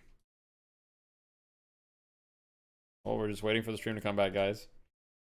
Did you say your mom is undocumented? No, my mom is not undocumented. I just said on my mom's side, the ancestry is not as, like, it's not as clear. Not as well documented. Was Napoleon poggers or no? Well, I don't know, bro. I like it. I wasn't there, you know? Wasn't there. Is your French as different as the variant they speak in French? As our French is very different, yes. You like it? Personally, I don't like Paris. I prefer the campagne. I think it's more beautiful. I mean, Paris is cool to visit. There's a lot of like nice stuff and cool vibes. I'm a city guy, but you know, I get like, obviously, like France has a lot of very beautiful nature. Say bonjour in French. Wait. Isn't French Canadian like a dialect? I don't know if I'd consider it. I guess you could consider it a dialect, maybe. I don't know. Good way of dodging the question. Napoleon enjoyer spotted. Okay. Guys, what should we do while we're waiting? Well, the stream is back up. It's just back in 2 minutes. Okay, back to the stream. Boom. Just like that. I changed scenes and now the chat is gone. Why is it doing this, bro? Can I just like lock it? Boom. Just like locked like this. And if I go here, my chat is here. Like, what is that? Why is my chat there?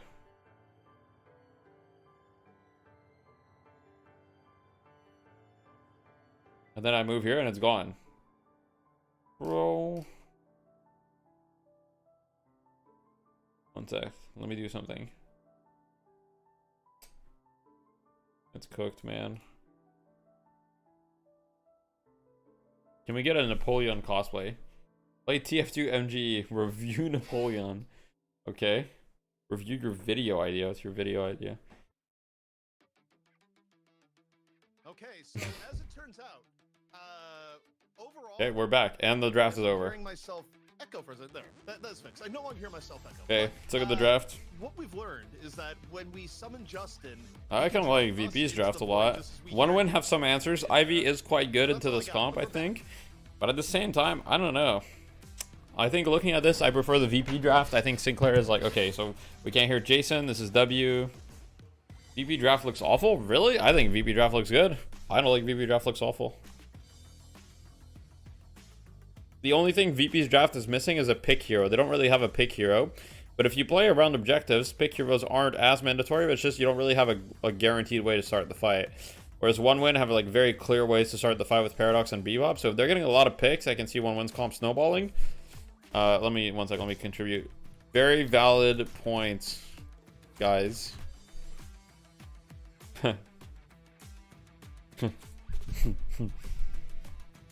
+1 to whatever was just said.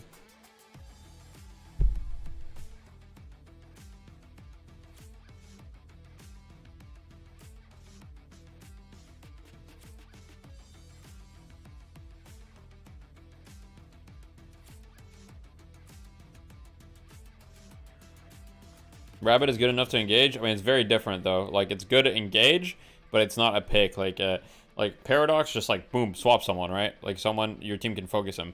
You Rabbit, the Rabbits actually move faster, right? It's not good catch. We're muted, just as a heads up. Wait. So you might need to repeat everything we just said. Oh, we're all good now. So at some point during my rant, go ahead and repeat that. Okay, Virtus Pro got more of the One Win heroes than One Win. Virtus Pro gonna be I think better positioned in this draft. I think One Win team ended up with a very weird draft here with like the Ivy, you know, the Bebop. I think One Win's draft is weird, but it has a lot of potential. Like, as far as the lanes go, I think that their lanes could be really strong, but I think both teams have playable lanes. It's just gonna depend on the specific lane matchups, but yeah. Unless Ivy and Bebop are going to be like right in that mix, I'm a little worried for them. I think Shiv, Kelvin, and Yamato are a big problem, and Pocket is clear. The playmaking from VP. One Win feels like a tier list. Like a little bit, yeah. I mean, you've got double pick. It's kind of just the great talent ulti, really. VP feels like synergy, true. Though, on Bebop, but sometimes having like, I mean, I think that there is some synergy in One Win, but yeah, they just have a lot of strong heroes kind of on their own for sure. They definitely have some synergy though. Because he is just ridiculous on it. Ivy pick seems like 2-0. I don't know. Ivy's really not that bad. She just has like a weak lane, but if him or whoever's playing Paradox at the moment hits any of these swaps, I feel like that person is just gonna die most likely. And especially when you have the Calico Grey Talon, knowing how strong OneWin can be with a Grey Talon on their team. Generally one of the most highest damage dealing heroes every single game we see it.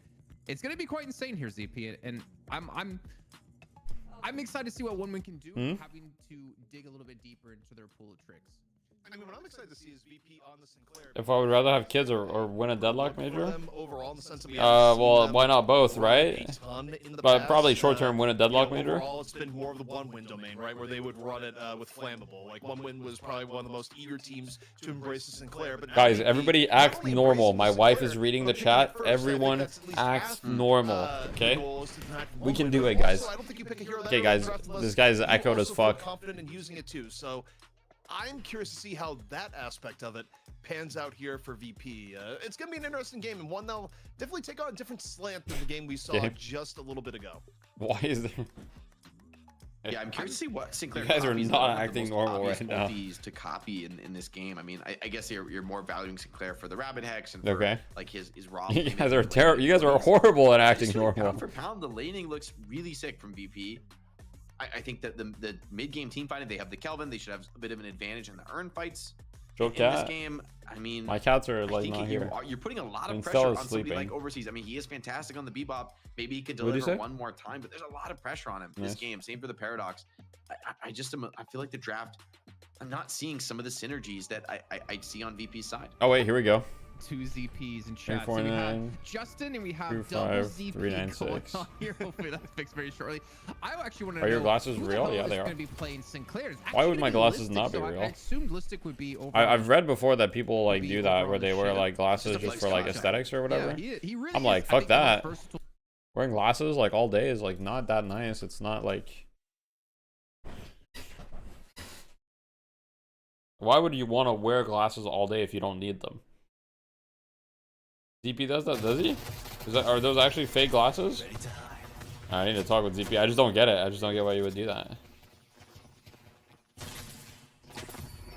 Why do you have the cute filter on? I don't have any filter on. Oh, jeez. He used to wear glasses, then he did LASIK. Oh, double sound. Whoops, my bad. Same. Whoops, my bad. Could be good. Same issue as his look is with glasses. I see. Audio's been fixed. It's okay, guys. Your audio sounds like ET having sex. Like, what are we typing? Okay, so mid lane we've got Mikhail's Listic, Sinclair Pocket. They're just playing super aggressive for wave prio here. Makes sense. When you have a Sinclair on your team, you can play like really aggressive for this. And just like play to pressure. You're playing against Ivy Paradox, so their strategy on the side of OneWin is you play this lane to delay the tower push as much as possible. So their idea is like, hey, we're playing double bomb heroes, right? And we're just playing to delay as long as possible.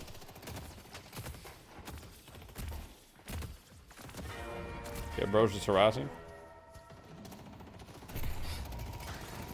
Are those flowers real? Yeah, those flowers are real. They are starting to. Oh my god, dude, that damage is disgusting. Oh, here we go. They're diving. Boom, 1 kill. Yeah, I mean, this mid lane is like... This mid lane is going to be tough for OneWin. Holy shit, I hate Magicians.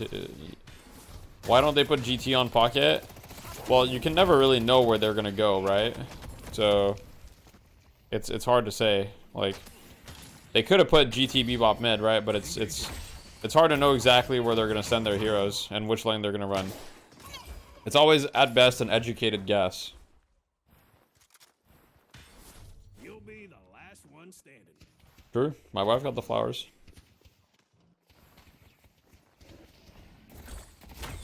You've worn fake glasses as a kid to hide some facial defects? Fair enough. I mean, I'm sure that there's plenty of legitimate uses for fake glasses. I guess for me, it's just I don't really like wearing glasses, so if I could not wear glasses, I would. And so, that's why I'm like... Sophie a better wife than Deathy is a husband. Yeah, I'll say that. She's a great wife.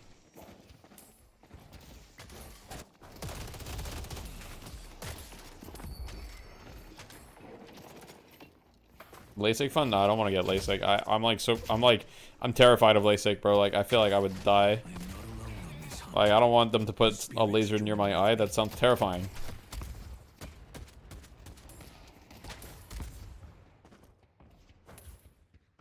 Has your lawyer correct answer? Holy shit, he was stuck there for a second. I think he got out the vid, though. I'm assuming that's why they paused. He looked stuck there. You got LASIK 2 months ago, best decision I've ever made. I mean, everybody that has gotten LASIK has told me that, and I believe them. I'm just terrified. I'm just terrified. Smelling your eyeball is a new experience, bro. Are you trying to sell me on LASIK? Because, like, that's the best way to not get me to get LASIK ever. Like, what? Smelling your eyeball? What? The fuck? I'm good. No, I'm good. Wait. Bird mid? They're gonna look to do something? Oh, Sinclair's won. Ooh. If they managed to go on him at the same time, it could have been lit. Oh, he's 1 HP. Oh my god. He has to go home. You smell your eyeball cooking. It's great. Yeah, no, I'm good. Yeah, no, I'm good. I'm chill. I mean, I don't know. LASIK doesn't sound so good, guys.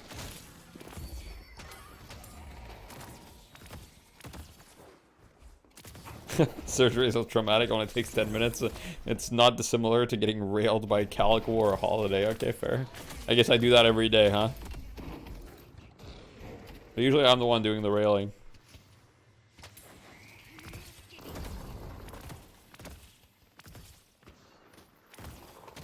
Yeah, you wouldn't get it, Sophie. You wouldn't get it.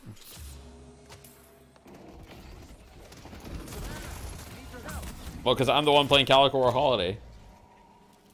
Oh, okay, that's fine.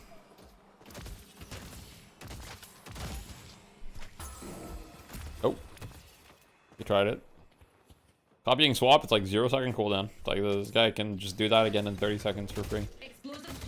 Paradox has 65 seconds, and this guy has swap on 30-second cooldown. Let's go. Am I still in a deadlock stream? Yeah, we're talking about these things. Don't worry. You're good. Alright, guys, let's focus on deadlock, shall we? Let's be a little professional, huh? Let's show some professionalism. So, let's talk about these lanes. Mid lane, winning for VP, but it's not like one winner are doing a good job staying in it, right? Like, they're not making it easy to take their tower. But, Xenon goes down. Now, side lanes. Let's talk about that. Shiv Kelvin. How's Shiv Kelvin doing? Sharik's got a kill. So, slightly winning on this side, but nothing crazy, right? They're not very far ahead. Other side, Bebop, Great Talent, take their tower. I mean, Bebop, Great Talent, I mean, like, that's a disgusting lane. Like, what the fuck? Dimov is 1-4. He's not having a lane whatsoever. I mean, losing a lane this bad is really, like, quite disastrous, I will say. You definitely, you know, you definitely don't want to be doing that. Mikhail's a menace? Yeah, he's a good player. Alright, guess what? Everybody has a barrier, guys. Not everyone, technically, but... I'm actually surprised Listic doesn't have a barrier. What's a skill build? Yeah, normal skill build looks like, yeah.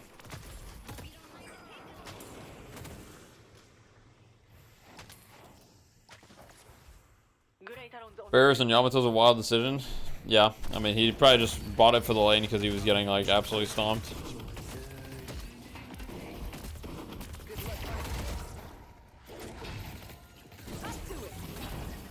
Oh shit, there's a Bebop here.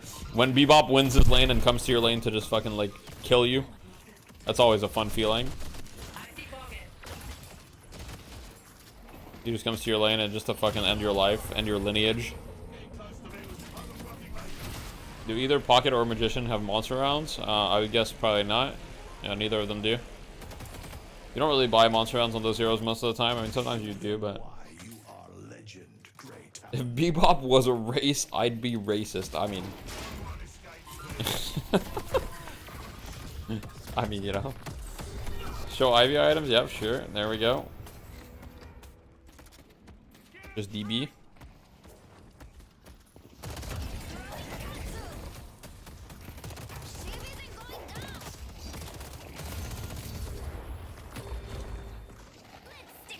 How many gifted subs for you to delete Bebop? Unfortunately, like, I wish I could tell you that I would delete Bebop, but that's just not up to me. I would delete Bebop for free. I wouldn't even require any payment. Like, I would do it for free.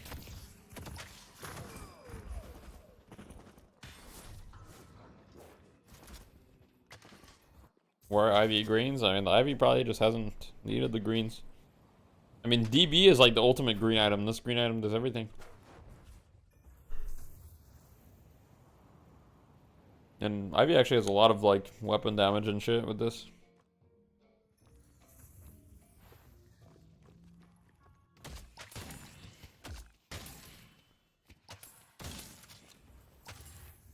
Okay, so the Bebop here, roaming around, trying to get active. 10 kills to 10 kill, extremely even. Very even net worth as well.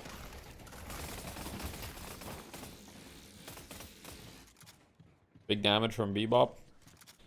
Got double barriers on the Bebop, we love that. Just buy debuff remover, just bombs himself, yeah, pretty much.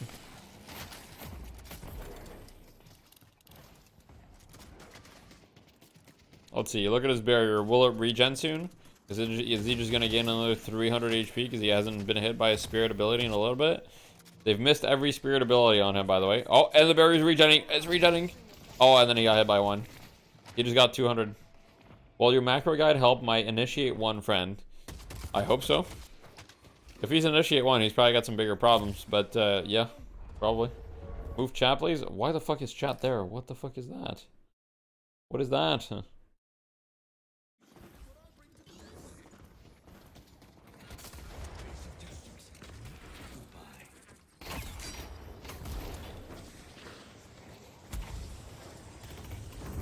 Do you have any info where the next update is coming? We have no communication by the dev for 2 months. I mean, I don't have any info personally, but all I can say is it'll come when it'll come. Classic Valve moment. Valve, they don't let you know what they're working on. They just kind of do their thing, and then eventually there's going to be a banger update. And we don't know. I mean, it could be tomorrow. It could literally be tomorrow, or it could be in 2 months. Like, I have no idea.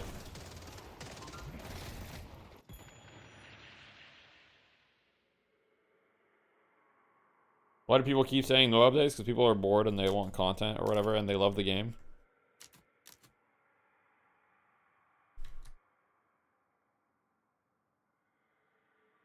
Oh, his Discord dead. Uh-oh. D-Mob has called back up very well, yeah. He just sat in his own lane for a while and just did his thing, and now he's back in business.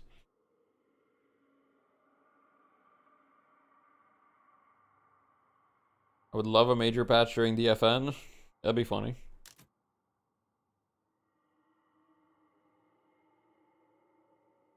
I'm sure they're cooking up something. Oh yeah. They're definitely cooking up something.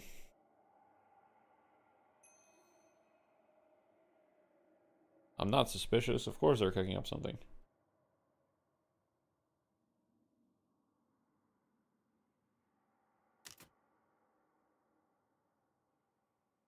Uh-oh. Fix it then.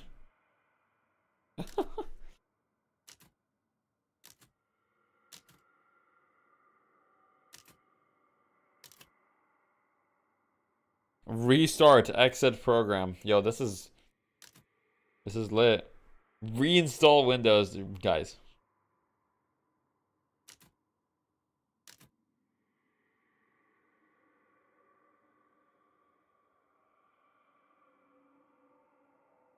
Yeah. Sure. Just turn it on and off again. We will never see the NA games. Yeah, NA is going to be a little bit late tonight by the looks of it. Discord is fine for me. Discord is fine for me too. Just listic, bro. This is game 2 or 3? This is game 2.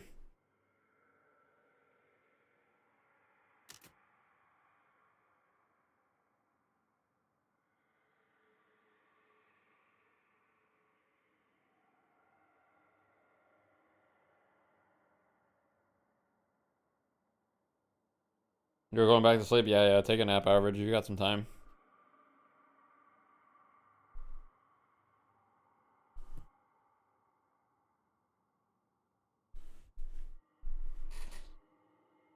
Set my alarm for 6:50.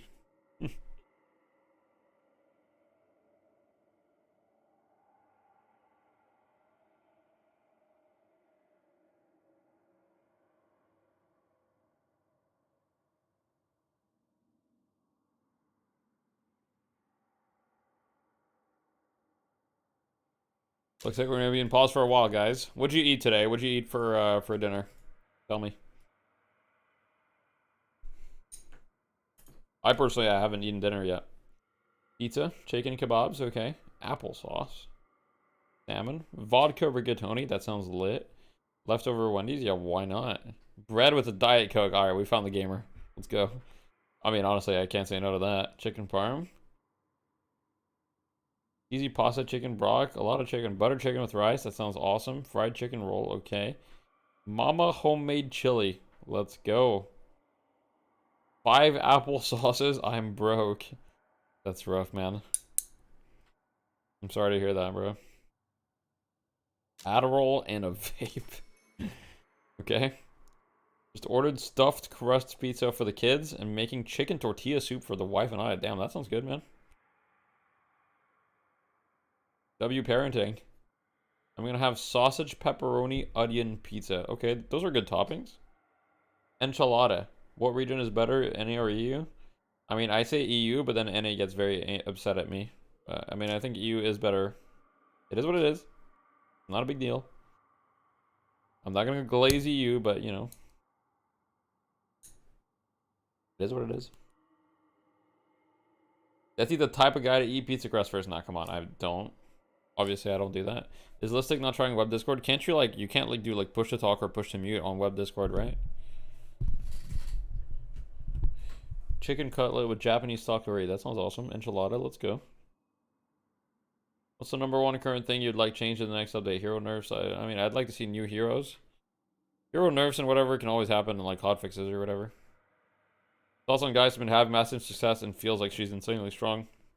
You never see her in high elo or comp. She's picked pretty often in high elo or comp. I mean, she was picked last game. Like, we pick her in scrims all the time. She's very strong, for sure. Saying EU is better is French bias. Okay. Fair enough.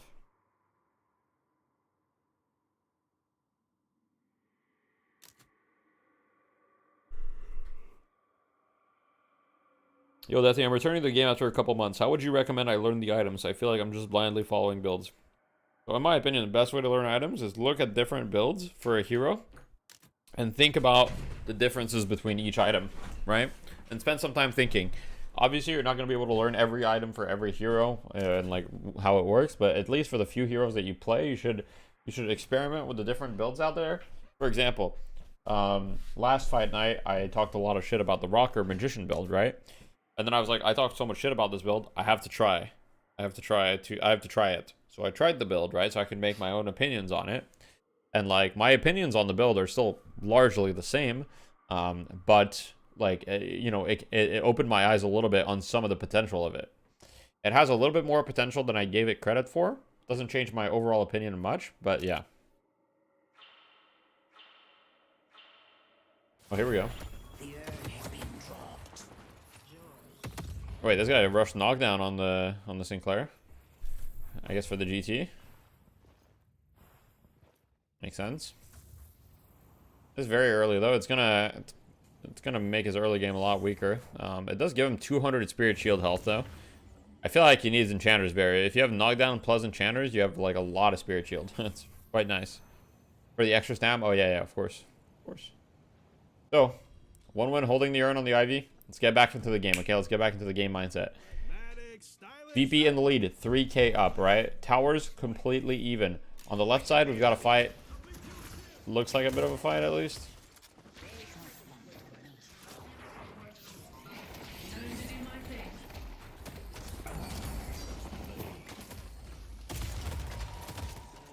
Boom.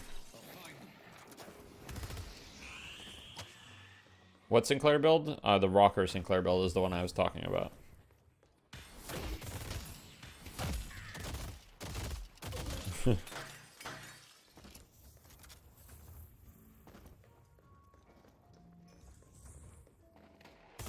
Thanks for the advice. I'm honestly considering not using builds to force myself to learn.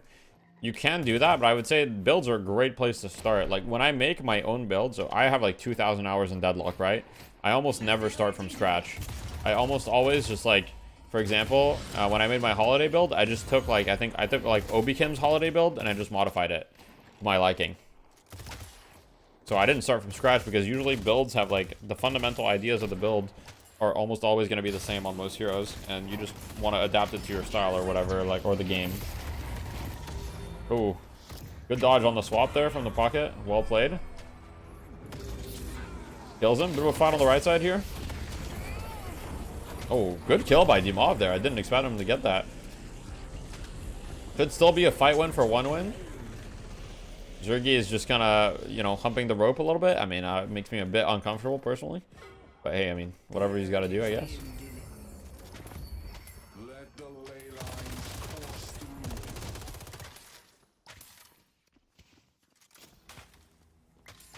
I think not using builds is like mostly correct at a very high level of play, but you need to like, you know, you need to be comfortable switching it up for the game, right? So I think it's kind of correct not to use a build because you need to like think about what you want to build.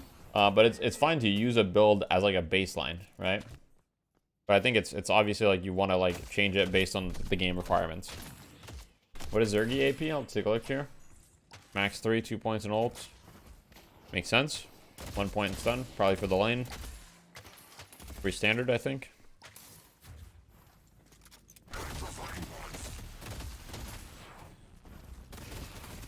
Wait, why does he have 34% spirit res? Oh, he has spirit armor. It just doesn't show bottom left. He has it here. Flammable said he never uses build. Yeah, he does say that. I think that's fair.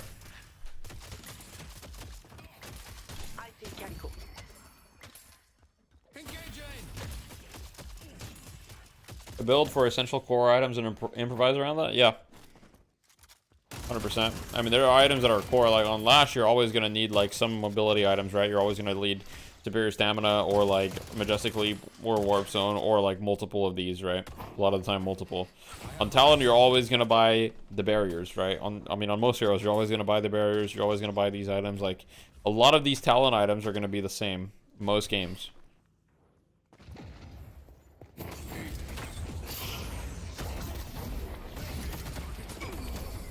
Oh man, Talon is taking a lot of damage, but hey, they get a kill. He's trying to run away. The trap curses him. Boom. He's buying some good time. Does not manage to survive, however. Does Listic have healing Nova, or like what did I see?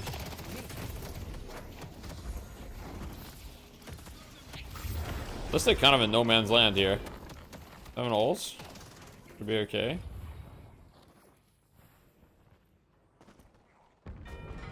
Isn't 1 wins comp 5 gun 1 spirit? Why get spirit res? No, they definitely have a lot of spirit. This is Ivy's spirit.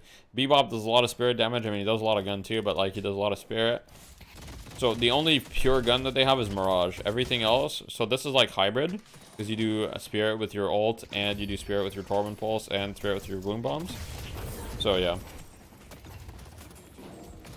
I'd say 1 wins comp is probably like 60% spirit, 40% gun. Okay, gets domed off.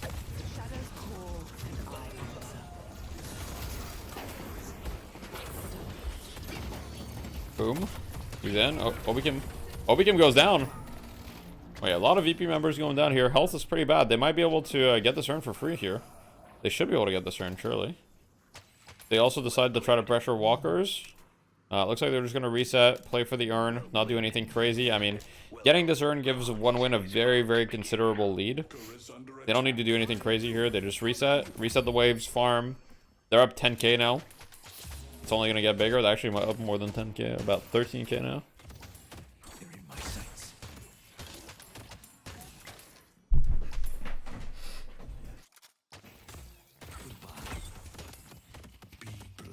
What Paradox building? Oh, I'll show you. Don't worry. Boom. Here's the Paradox build.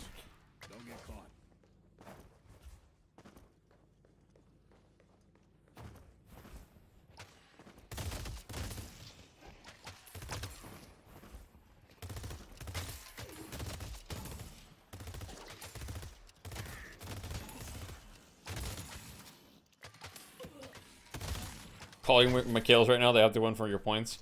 Yeah, I will say the game is very firmly in the hands of 1 win now. 12k up, 17 minutes. Definitely their game to lose.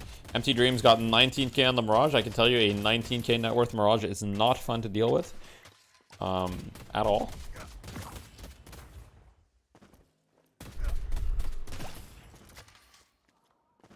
Is CD ever a bad choice? No, but like I said, itemization in this game is not really about items being bad. A lot of items are good on every hero. It's more so, is it better than the alternative? So, for example, here you look at Mirage. You could argue he could replace Infuser for CD, and that would be better. But Quicksilver is better than CD for Mirage. Decay is better than CD for Mirage, and Bullet Resist Shredder is going to be better than cooldown, right? For Mirage specifically. Wait, Pocket might be dead here. He's dead. Huge kill.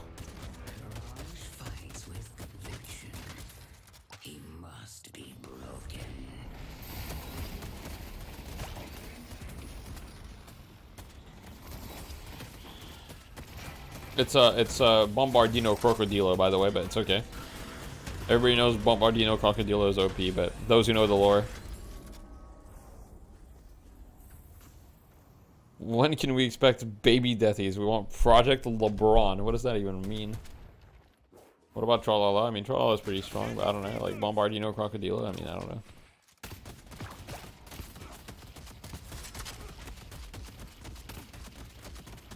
Mirage just farming 1841, right? So look at this, guys. One win are going to apply the principles from my macro video. They're not going to do anything crazy because they know that the next urn and buff is in a minute, right? So they have a minute to just kind of chill and farm the jungle. They know that it's pointless to fight here and pointless to do like too many things. They don't want to die. They know the main way that they lose this game is if they give away free kills here.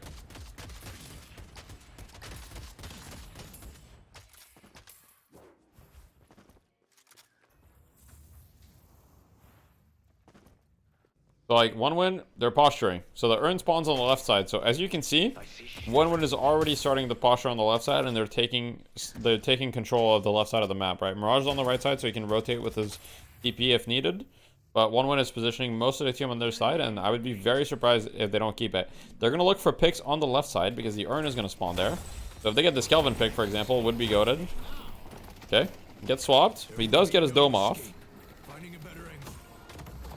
He does manage to escape, but like they don't have dome now, right? That's huge. No dome for this fight. One should be able to get this buff for free. Which character would Bombardino Crocodilo main? He'd probably main Ivy. Would make sense, no? Get the buff for free. They're gonna play around the urn. Looks like VP want to play around this urn. They know that it's their best chance of coming back, so they're posturing here. If I stay on the ground, I'm dead. Grey Talon just did 700 damage from the sky. Okay, Pocket's dead. Guy's locked in, bro.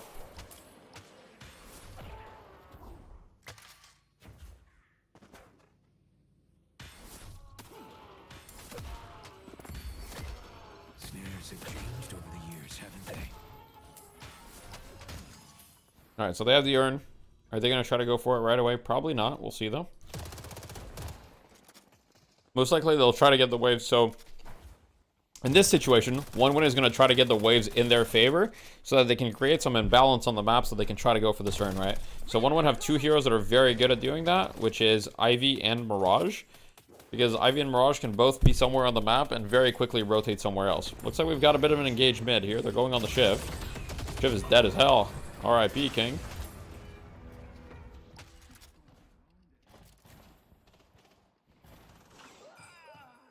And Obi Kim's dead as well. That's not good. So they're going to go for mid here. Most likely they're also going to pick up the urn just to make sure, you know.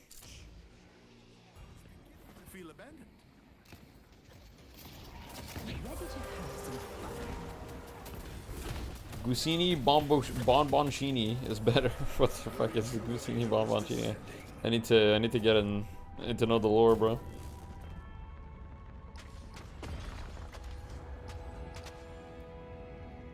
Can you give me your Crosshair profile? It's just one of the popular ones on Crosshair X. I don't even remember which one it is. And Yam steal mid with ult. Very difficult. It's very difficult to steal mid with ult against a good team because they're gonna be parrying you and shit. Like, you make a command for it for the Crosshair X. I don't even know how to share it. I would need to figure that out. We need Italian brain rock callouts for TF2 boomers. That'd be funny. Our yellow walker is under attack. Bomb ready.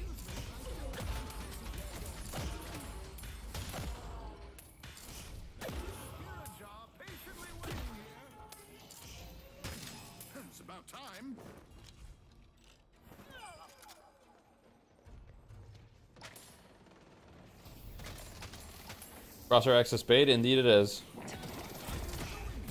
Okay, so almost 30k lead now. They're just carrying the urn into mid, right? They're gonna fight here. If you're a VP, you kind of have to fight this. If you lose the walker and you lose the urn, like it's, I don't know. I think it's kind of cooked, but hey, who knows? It's looking pretty cooked for VP here. They're about to be down 40k. They might lose it. No, they're not gonna lose a walker because Mirage is gonna TP to fix it. So Mirage TPs to fix it on the Shiv here. And Mirage will die. Sorry, Shiv will die, not Mirage. Mirage will be fine. Very fine, in fact. Wait. Shiv is buying some time, and he's dead.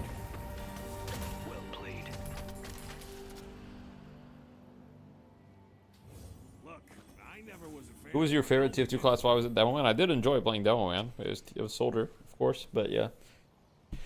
Yeah, this one should almost certainly be GG. So it looks like we're going to have a game 3 on our hands, most likely. Item slot rework and 5 new heroes for 1 year anniversary update. Trust. Alright guys, everybody trust Lord Tyrus. He looks like he's got some insider information. Lord Tyrus, you got anything you want to say for yourself? That would be goated, wouldn't it? I don't know how I feel about item slot rework, but I guess we'll see. I'm like I've said with Deadlock, a lot of changes. I'm completely open to testing them. We're in the playtest phase of the game still, where if they ever want to make changes to the item slot system, it should be now, you know, so yeah.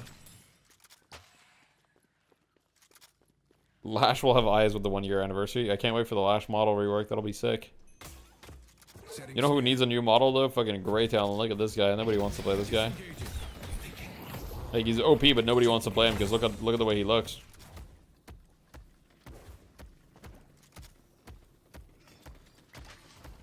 Vegas would want to play Grey Talon every game if it was a hot girl. That's what he told me.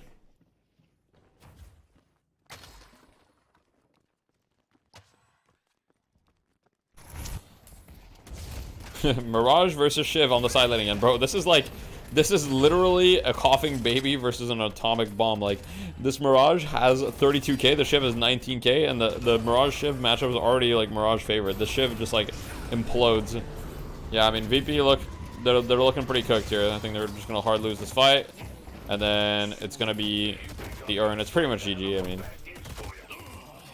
it should be GG. Look at Yamato, brother. Yeah, Yamato's not having a great game, but I mean, none of them are really.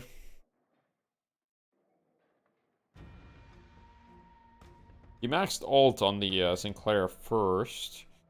For which ult?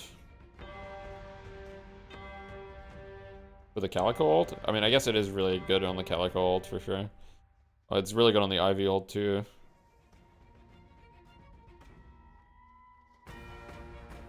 Yam remodel? Yeah, okay. Yamato also needs a remodel, sorry. Yeah, you're 100% correct. Agreed. This is the final game. It's if one win wins this, which I mean they're 50k up, they should surely win this. If one win wins this, then it's not the final game. There will be one more for EU. We need Pocket to officially be an NB Twink. Pocket rework would go hard. I mean, Pocket already looks pretty good, no? The Pocket design already is pretty nice. He just needs, like, better effects on his suitcase. Like, his suitcase looks kind of boring. Like, the glow on it is shitty. Like, if the effects on him were better, like, he would be lit. Down 53k. Is VP making the comeback? Let's look at what it... Oh, I was going to say, let's look at what it looks like to play Pocket down 50k. And we got an insight into what it looks like, which is you literally die instantly.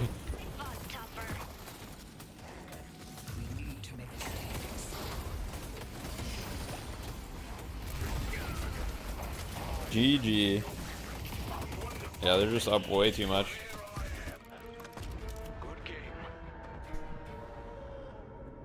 This would be an epic comeback. I don't think it's possible. I mean, it's incredibly unlikely. The odds, it was probably a 99% chance win one win. Sinclair has half the souls of the Mirage. Yeah, this Mirage was filthy rich, and yeah, Sinclair was not. Then again, Sinclair doesn't need a lot of soul. He doesn't need a lot of souls to function, especially when you're building him around the ult and the bunny. But yeah. Well, he's a scam the Gamba. I need my points. No. Yeah, Yamato didn't really have any impact this game whatsoever. It is what it is. Who will win game 2? 1 win. Boom.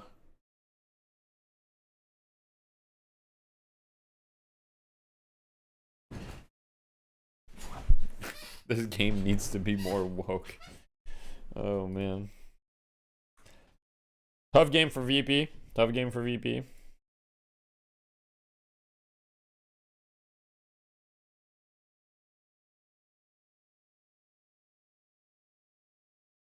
This Ivy hero's pretty good. Pretty clean from 1 win. Some slight mistakes here and there in the early game, but, you know. Draft was definitely 1 win favored here. I don't know. I thought VP had a pretty decent draft, but it didn't play out that way. It did not play out that way. I definitely didn't hate VP's draft, but they didn't have any pick hero. That was one thing that they kind of like, that was kind of awkward for them. 1 win had a lot of better ways to start fights than VP did. So that's one thing that I didn't like about VP's draft, but yeah. VP's draft looks unplayable from behind. Yeah, I mean, if you don't have a pick hero and you're behind, that's 100% correct. A 1 win also did a good job of not giving strong ults to Sinclair. That's true. Well, they still give him some strong ults, but not, yeah. But it's so weird to see that was the lane that was so successful when they have players like Mirage, what do you think will make this game casual friendly, especially e-girls? I think that this game is unfortunately probably not going to have a lot of women playing it. I guess we'll see. But traditionally Valve games are quite bad at bringing women into the scene, so we'll see. Gonna shower real quick, hope I don't miss the start of game 3. Go. I've seen one. I mean, I've seen a few, but yeah, there's not a lot. I'll just say Valve games historically don't have a lot of women. On a silver platter for the first 10 minutes of the game. I mean, it helped the Bebop, but it also vastly helped ABL. And you look at the damage ABL was able to pop out. MOBAs are rarely casual friendly. I mean, it depends what you mean by casual friendly. Yeah, I mean, and I was skeptical of this 1 win draft. I didn't really see it, but they're just able to make so many of these mid-game plays and snowball the game to such a point that GT is doubling up everybody else. I guess like no one else really. They need to add Mercy from Overwatch. I mean, you look across the board. This was like a really rough game for VP. Like early game. I told you VP draft was awful. Like the first time. I mean, the way they played it definitely didn't work out. Let's just put it that way. Fight consecutively to the end of the game. I mean, that's not normal, right? Like that really does feel like a crazy turnaround. Gap between games is crazy long. I mean, think about it. Draft takes like draft by itself. You've got like what 14. Like every phase in draft has 60 seconds allotted to it, and I think you've got like. You've got a total of 4 bans and what 12 picks. You have 16 things, 60 seconds max each. So like realistically, draft can easily take 10 to 15 minutes. Maybe it's just is the Kelvin. So yeah. Is the Kelvin a throw? The lane was good with Jim Kelvin. I mean, I feel like you can't take that away from. Oh, thank you for the 5 gifted, listless Robin. Much appreciated. Holy, let's go. That we saw like towards I'd say the mid part of the match, ZP, where ABL just comes in and hits Obi Kim with like 2 power shots right after another. And from their charge shots. And right after that, Obi Kim had to use Frozen Shelter defensively. I feel like he was never able to use that Frozen Shelter past the laning phase as an aggressive tool for them. It was always used to like. This guy just said Viper is hot. Big self-expose right there. That's a big self-expose. But you know, during the break, take a look at Kelvin's win rate because on the eye test and gut test, I feel like Kelvin's win rate in the last 2 weeks. Reptilian confirmed. Arrest me, he said. Oh, that's funny. Win rate. Overall, I do think Deadlock has a lot of different characters that might attract a more diverse player base. I guess we'll see, yeah. Can you see that? Yamato reskin can save the game. Let's go. Guys, the game doesn't need saving. But if it did, Yamato reskin could save it. it was so dominant for so long. What's your opinion on the AoE CW's Kelvin hit kills, series and then more and Reba? more I don't know teams what that started is. to kind of, I have no idea. Not only in terms of picks, but also playstyle, just understanding better and better how to Is he respond to wrong that though? and how to outplay that. Ivy number both in one the draft thirst trap, and guys. execution. And I think honestly, that's Some of you for Kelvin, guys, he still is okay, I'm you know, not really gonna name useful any in certain names or say spots, anything, but there like just some hasn't been things are enough better cooldown left on those stuff unsaid, for guys. so long. There is Some that, things like, are big better left volatility unsaid. period where, What do you see you know, the skins this in the big game tool will that be you like? can I mean, use I out think of it's gonna be a context, similar AoE, system to you Dota, know, somebody like most Bebop, I likely. mean, part We'll of it have like takes a certain Arcanas and accuracy, right? shit, To be I'm able to assuming, land all and these it'll be like a constantly, like, you know, you like a give him slot 60 system, so seconds you can later, have he's like gonna your get weapon 3. slot, It's your sort of like a ridiculous your performance on all the your Bebop different that slots and makes shit. you wonder about some of the slower tempo big ultimates like Frozen Shelter. I'm guessing that's what it will be. All right. Well, it is 1-1. One win. You not thirst giving for up the throne McGinnis turret, without okay. a fight. Will VP have an answer in the third map? The only way to find out is to stick here. Ivy, on Vindicta, Deathlock Geist, Fight Night, Yamato. Okay, presented by why'd you Intel. put Make Ivy sure in that and our dash? champion Explain. comes after this break. I think we get an IRL Yamato cosplay. I don't think my forehead's big enough.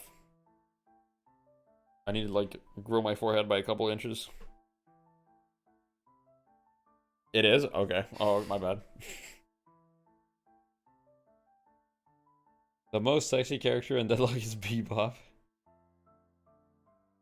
This game needs unusuals. Yeah, that'd be lit. I'm down. Back in 10 minutes. We're taking a 10-minute break. Oh, guys, what do we do during 10 minutes? Oh, fuck. We have to find an activity. What's fun?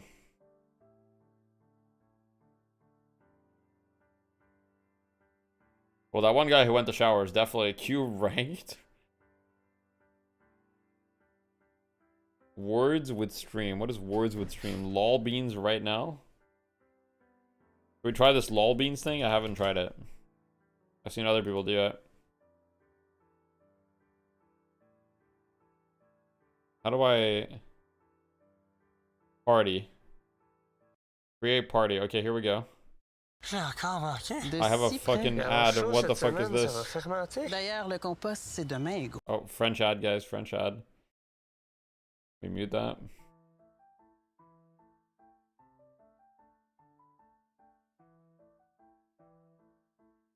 Okay, guys. I don't know how this works. So this is, I think, boom. Lol beans. Going up. I don't know how this works.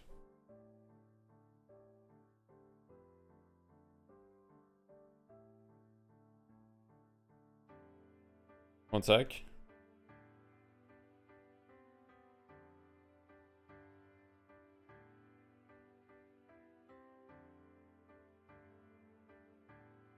Okay. Join up, guys. Join up. Go, go, go.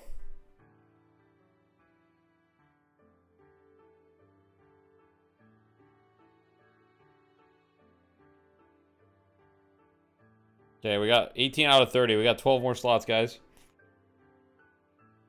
12 more slots. Let's go.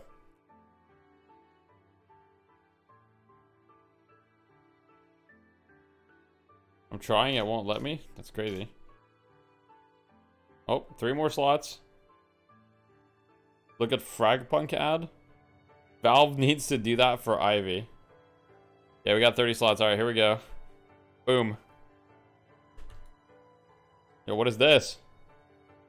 Oh. I need to, like, unmute the shit, because I unmuted it during the ad. Wait. Is there no sound? What's going on? Where's my sound? Okay. Bro, what is this? Yeah, I'm going in.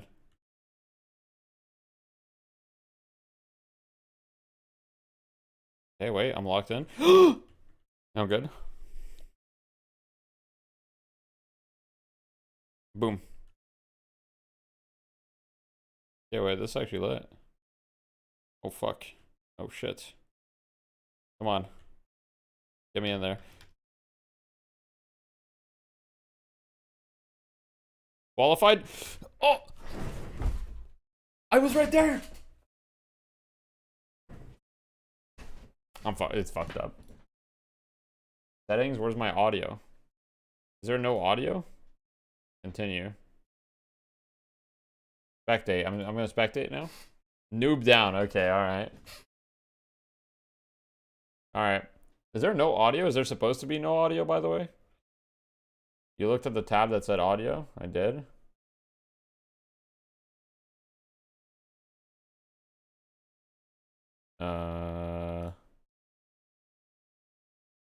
There is audio? Why can't I hear it? Scroll down, okay. I can't scroll, wait, here we go.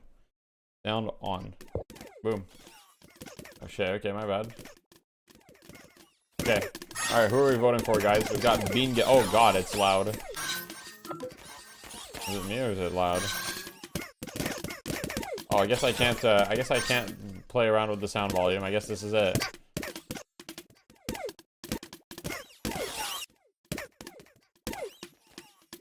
Okay, Holiday Fan right now. He's walking up the hill. He's got some big lava balls. I mean, Holiday fans, they fucking love balls. They love it. And qualifies. And now we've got Player. This guy's a legend in the community. What does that even mean? Hey, look, I don't know.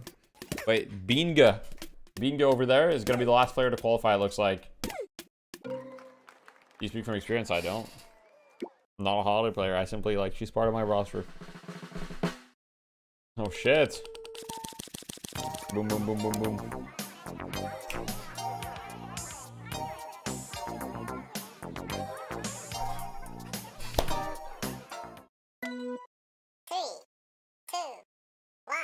This shit is unplayable. I have 6 trillion ping. Oh, fuck. Yo, what is that? Oh, and he's dead. And another one. Only one can qualify, guys. Only one can qualify. Is this like a jump out? It is, okay. Wait, look at this guy's movement. Okay, who's in the winning position right now? Nerf Calico? Nerf Calico is not doing so hot right now. Okay. I mean, this guy needs some help. I don't know, like... It's embarrassing that I lost to this guy, really. Wait, this guy's actually fucking moving. Oh my god, what? Oh, never mind. Wait, this guy's actually like way ahead of everyone though. This guy's actually like, this guy's gonna win. Mac is fucking owning. Wait. Wait a second. Oh, he's going in. Yo.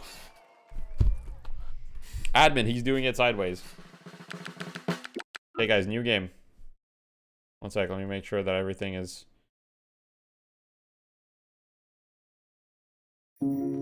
I have to watch another fucking ad. No, I need headphones. Shut up. Boom. Hey guys, same room, same room. Same room. Let's go. Boom. 3 minutes? Alright, they're still talking. We got time, guys. We got time. Let's go, go, go. I need a rematch. Let's go. I'm going. Good luck, everybody.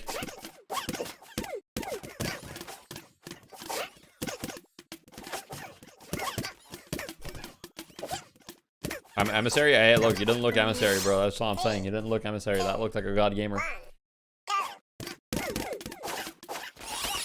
What is that? I didn't realize it was gonna do that. Oh. Nah, nah, nah, nah, nah.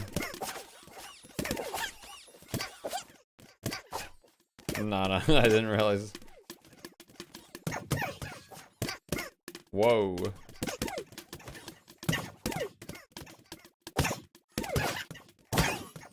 Wait, I'm going in. I can only play Deadlock? What are you talking about? I'm owning. I'm straight to the finish line right now, like... We stop LARPing? Oh, never mind. Never mind.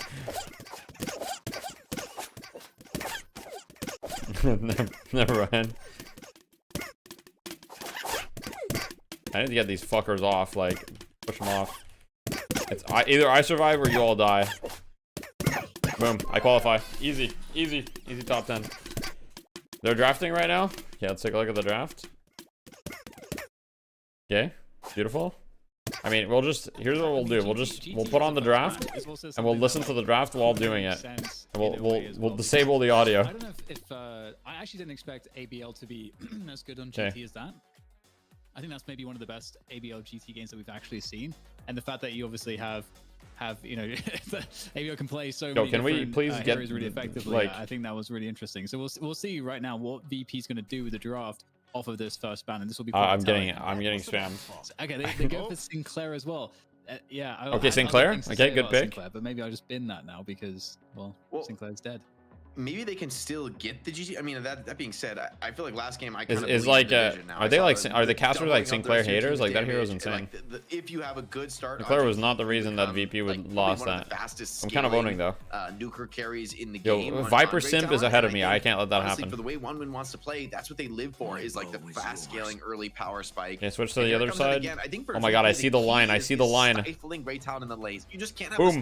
Dodge the barrel perfectly. Game where boom, dodge it perfectly. Bebop are running over the lane. Bebop can roam. Oh my god, free, I'm ultra and now instinct. GT gets into the game and is just hitting way too hard for that place in the game.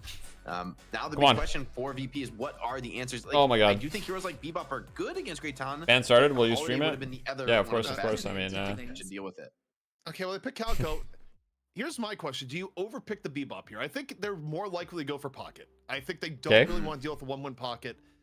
On the same note, though, Pocket too. Here's the thing, though: if they go Pocket, OneWin is probably going to pick Bebop on the turn, and they're going to get the GT. Should I really surrender my placement though in beans? Lane, I feel like is if VP prediction where? One sec, guys. I'll make the prediction. Don't worry. If you do that, you give up the pocket. So I just gotta win this game of lol beans real quick. It's early to take the Bebop though, right? I think OneWin team didn't they get the Bebop in the back 3 on the last? They did. I just gotta win. I'm not gonna lose. You guys are fucking haters. Ban. And to that point, though, I think it's actually almost certainly getting banned on the second phase for VP. So if OneWin won it again, they might need to take it here in this. Look at my movement, bro. How can I lose? How can lose when my movement is on the second unparalleled? wave of bans. If OneWin leave it open, they can strategically use that. So obviously, create a situation where VP on banning something else, you know, leaving something else open. So it is one of those small edges that can help them control the ban, because it does feel like there's a wider selection for OneWin in terms of the hero pool that oh no, bro, giving them the edge. No. So get a Mirage coming in. I don't think there's a surprise there. They have to. If they don't pick the Bebop here, it will get banned. I have 100% faith that it's gonna get convicted. Will you go bald if they don't ban Bebop? Thoughts? Okay, well, clearly it's 99%. All right. Because I'm not gonna do the like. Mirage Yamato. Okay, so OneWin get their Yamato. Like, there's always he is so okay. All right, guys. You don't want to see bald me. Like my hair. Don't is quit like, deadlock. My only saving grace is the fact that I have hair. Okay. Like, I mean, I want to see bald UZP, but it's not a charitable instinct. Where's Boomers? I mean, Vegas is not here. I think Fickle's in class. Really wants to see bald ZP. Give it to me. GG's. I was Viper's wild name, bro. Wild name. My mustache just grow to new. Is ZP actually in Deadlock or is that a green screen? He's obviously in the game. That's not a green screen. You can pick ZP. Have you not launched Deadlock before? If you launch Deadlock, you can literally play as ZP. About this, but this is also, I think this is very likely going to be an Obakim Vindicta. You hit the chat? Yeah, I don't want to move it again because if I move it again, it's going to be off center in game. So you guys are going to have to deal with no chat until we're in game. Especially with GT on the board, going like a carry Vindicta seems a little crazy to me. What is ZP's get? I don't know. Eggs in that's been countered, and they get the Bebop out of the game, which I honestly is just like, I breathe a sigh of relief, frankly, with what Overseas did in the last game. Was just so heinous. I mean, D-Mob was traumatized with the amount of times he gets silenced, clipped, and killed. Do they ban Paradox here? Because I mean, I'm not sure what. The DDK is a legend for sure. Yeah. An interesting option, because then you would create this world where there's no, like, you know, we can fully ignore YouTube chat as God intended. Okay. I think I'm gonna try to GoPro at lol beans and Spencer from YouTube chat. Do it, Spencer, bro. From what we've seen so far, or Vindicta. Can we bring back Chungus posting? They could still run the Paradox. I think taking away the Geist is important though, because there's not a ton of great frontline available that I think would be good into the OneWin setup. The Geist would have. Did you know it's against Twitch COS to show YouTube chat on stream? Yeah, but they don't enforce it though. I haven't seen anyone get banned for it. The Paradox is gonna come in turn, but I actually think the Geist ban, as far as I know, at least, really smart. Yeah, that's the counter Yamato is a great point. Yeah, I think maybe also OneWin. Why does Silence Clip deal damage? I mean, you know, Paradox for themselves, but I think VP are going to be pretty happy. I mean, I don't think it's that weird for Silence Clip to deal damage. That they're the ones who are going to, I think, control some of that tempo. And OneWin team, the draft they have so far, Paradox, okay, is not really necessarily built to hard initiate, but one that's built to endure and counter and be able to turn around those fights. And along with that vein is the Kelvin. Right? What was that arena FPS you were playing a couple comebacks? We have seen the Kelvin only lose. In probably the last Reflex. Matches, ironically, I mean, I don't. I'm guessing you're talking about. That's probably like it was probably Reflex. And just like double down on the front line. They've got the Yamato already. Like, you could just have one more. You have a great lane, the Shiv Kelvin lane. We've seen it. My cat wants to join us. Played. I think that's like a strong hero to combo with Yamato Mirage diving the front line. And it's the Mo instead. Yep. I love it. Ooh. Okay. Wow. All right, buddy. I feel like the thing about the Mo I like is I feel like you also get the option to have great control in early lane, but also the combo with the Yamato just having that guaranteed lockdown. I think that's just it's going to allow them to be a bit more aggressive and have more pick off potential that maybe you wouldn't get with the Shiv really in its place. Maybe they can still pick up the Shiv in number 6 position. The Mo and Crow?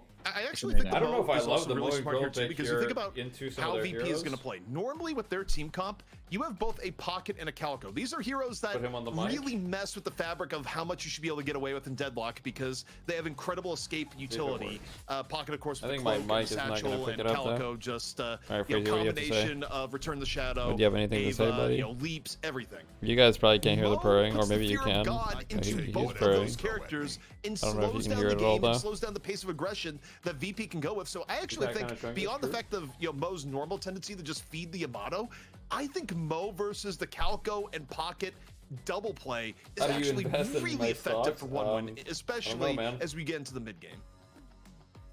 I like the Abrams response though. They need an instant Ava? interrupt Could for be. the combo to make Mo think twice about just like instantly initiating with a combo. Well, then Abrams can counter that.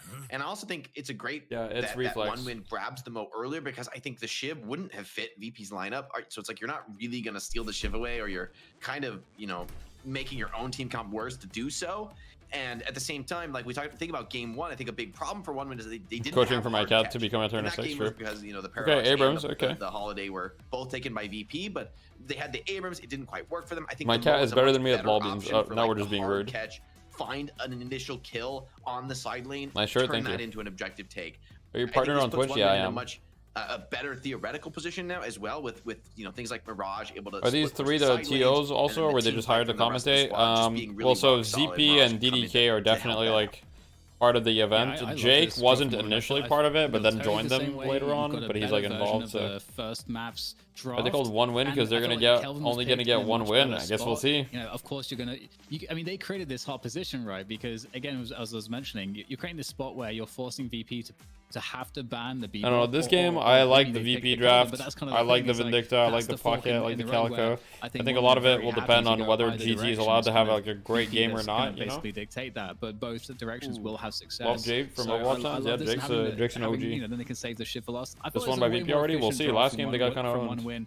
And I feel like it should actually play so much more into their strengths. And they pay for a place in the tournament, or they just register themselves, so the teams get picked. The teams get picked by the fight night crew. Especially the GT. The GT's really nice. So they essentially decide who gets to participate as well. And obviously Shiv can get the bleeds and get up there also, finish him off if he yeah, I gets think it low might be an also. Obichem Vindicta. I'm looking at this here and I'm seeing actual just stomping in the early game from one win here in theory. I think, okay, so you top out. I like the VP draft this game. I mean, I liked VP draft last game too, but this game, were like over picking Kelvin. I don't know. You're picking Mo and Kelvin into Vindicta Pocket seems kind of weird. good today. We'll see though. Then Did I play Overwatch? Yeah, I did. I peaked at like 45-58 SR or something, 45-50 SR, somewhere around there. Or rather a Mo I mean, flex DPS like Pharah, These are Doomfist, horrifying things to Junkrat, go that type of against. stuff. Quite frankly. And it does play out exactly like that, exactly as mentioned. I didn't play for a long These are the time. I ones they played end up from running like with, and season 1 through like season 5 of Overwatch 1. Give you an idea.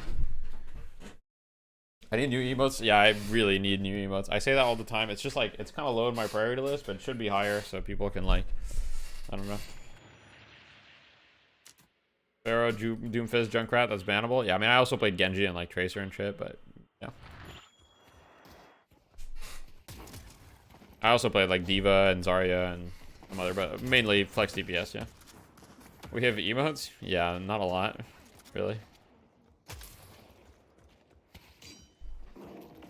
I definitely need to get on that emo train. So, lanes. Kelvin Shiv. EU seems to like this Kelvin Shiv lane a lot. I mean, it's strong, makes sense, right?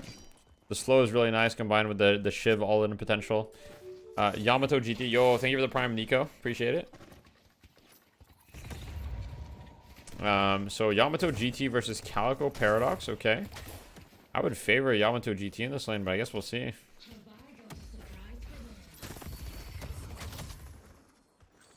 And then Mirage Mo against Pocket 7. Pocket 7's pretty strong. But then again, Mirage Mo, it's a lot of harass. You know, they get wave priority. Like once the Mirage gets 2 points in his 3, we'll see how these lanes play out. My prediction for these lanes is, I think Pocket 7 is going to win the Mirage Mo lane somehow. They'll manage it. I think mid lane is going to be won by Yamato GT, and I think the side lane will be won by probably the Abrams Vindicta. We'll see though. Mirage Mo is kind of crazy. Yeah, it is, but I don't know. I think 7 Pocket have a lot of like super high burst potential to kill this guy. They don't have a great decay buyer though, I will say. They don't really have someone who wants to like rush decay against this Mo. Like neither 7 nor Pocket want to rush decay. They need other items. If Mirage spikes so well with level 2-3, what is your build? Probably is 1. If that's the case, it's probably just an old AP that I forgot to change. Who won previous matches? It's 1-1 right now. So 1 win, won the match just before this, and VP won first match. Game 1 VP, game 2 1 win, game 3 is right now. So I guess we'll see.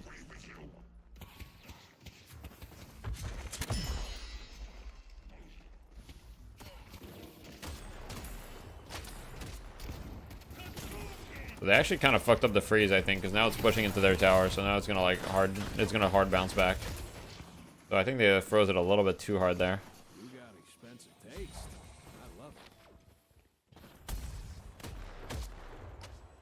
Why did they parry minions? They parry the minions to freeze the lane. You've never seen that? Really? It's quite common. It's been done for quite some time at this point.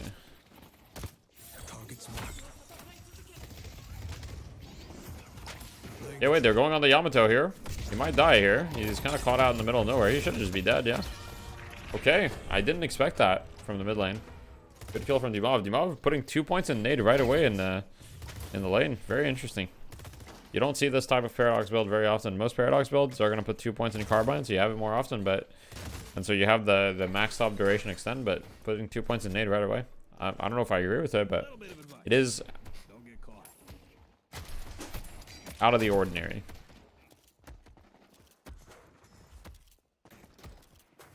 You can't just want some attention right now.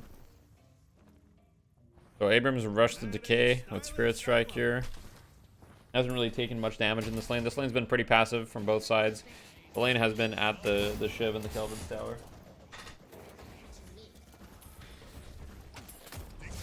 Sorry, I would say. 2-point Carbine also gives CDR. Yeah, it's good.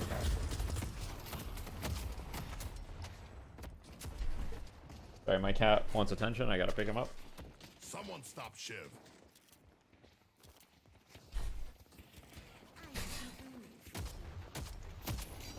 Okay.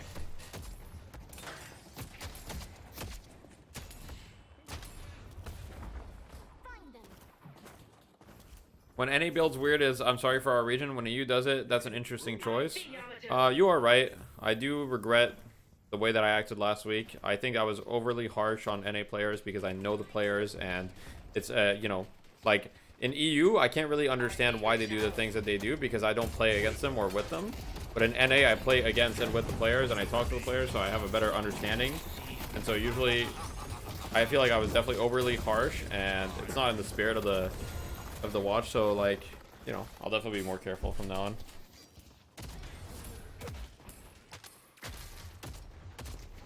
But yeah, I mean, I don't really agree with the Paradox 2 nade, but I don't play Paradox, so I can't judge. You just think it's funny? Fair enough, yeah.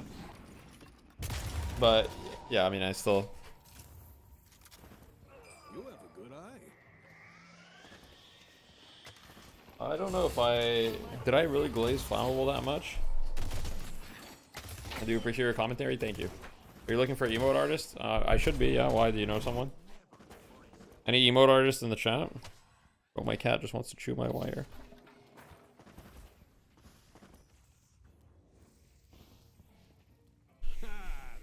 You played Paradox for a while recently? I mean, for a couple games. I wouldn't call myself a Paradox player. I'm not. I didn't play enough Paradox to like criticize builds, really. I mean, if something is like clearly wrong, like AP ordering, I mean, it does seem a bit weird. Like, I guess the idea with this is like you have bomb more often, but I don't really know if that's better than having carbine more often. Maybe it's for the... He's gonna max it hella fast after 1 point and swap me things. Mikhail was doing this on stream too. Okay, interesting. What's the best use scenario for Paradox Nade? I mean, ideally you use it on someone and you get 4 ticks of it, but if you can't use it on someone and get 4 ticks, then you use it to clear the wave. It's good as like area control. You're an artist, not emote though? I see. Well, that's cool. I make emotes what you need. Then we got some people. Well, look, guys, if you're interested, if you know Deadlock, you're interested in making emotes for me for my Twitch, hit me up on Discord. If you're not in my Discord, exclamation point Discord. But yeah, if you're an emote artist, you're watching right now, you're interested in making some emotes, hit me up on Discord with some of your work and your rates or whatever. And you know, yeah, let's get some emotes. You use MS Paint to make emotes? Okay. Hey man, just watch your most recent video. Any reason why boxes are not emphasized to farm in mid game? I mean, boxes are fine, but they're not part of the overall like macro. Boxes are like something you do when you have nothing better to do, essentially. So I'm not really talking about that because my guide is like a macro guide, and farming boxes is not, you know, it's not macro farming boxes. You do boxes in between things, you know. So I didn't think when I see people, when I coach people, very rarely do I tell myself, man, this guy is not farming enough boxes. Most of the time it's like, man, this guy is fighting for no reason, or man, this guy is like not showing up to fights that matter a lot, or this guy doesn't realize what's actually important, right? Or like, damn, this guy's never on time for the urn and the buffs. This guy is like, yeah.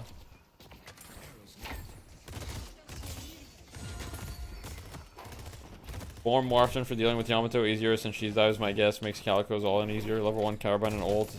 Probably enough. Yeah, but you don't have not even level 1 carbine. Just level 1 ult, and it looks like he's gonna max bomb right away. I don't know. Seems weird, but hey.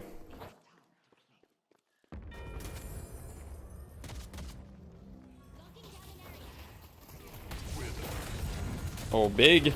He's in. And he gets domed. Should be okay, though. I mean, here he just ults, surely, and then boom. Both are stunned. Flammable goes down. I mean, huge damage there. Well played. He gets domed. Doesn't matter, though.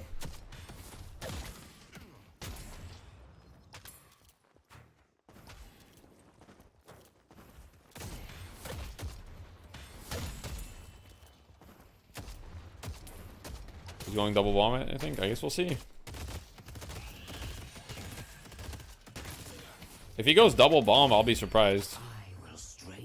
Because I don't see a lot of people doing that, but maybe he does.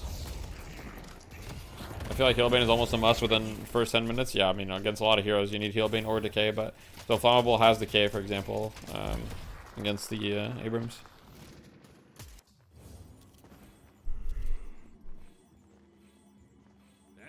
Alright, so he buys Healing Booster. Makes sense, right? You gotta deal with the Decays. Healing Booster is, like, one of the best ways. So he did have to lose his Guardian for the rotation, right? So VP has 4 more kills, but it's actually fully even. And if you look at towers, VP has actually lost 2 towers, and 1 would have lost 0.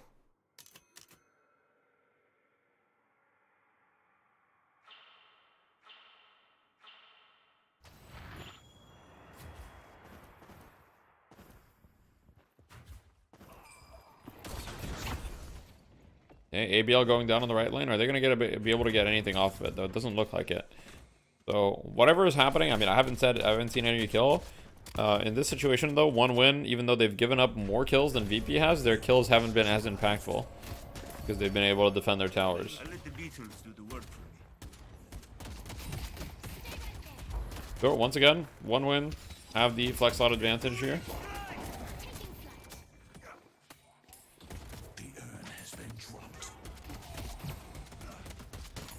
Is VP no longer far ahead of the competition? I would say that like VP, 1 win, and Parry Vision are all like quite good. 1 win and VP seem to be very close in skill. Within recent weeks, they seem to be like neck and neck. And they seem to be, I mean, they're beating Parry Vision pretty much Parry Vision's always in the first phase and pretty much always loses in the first phase. So, yeah.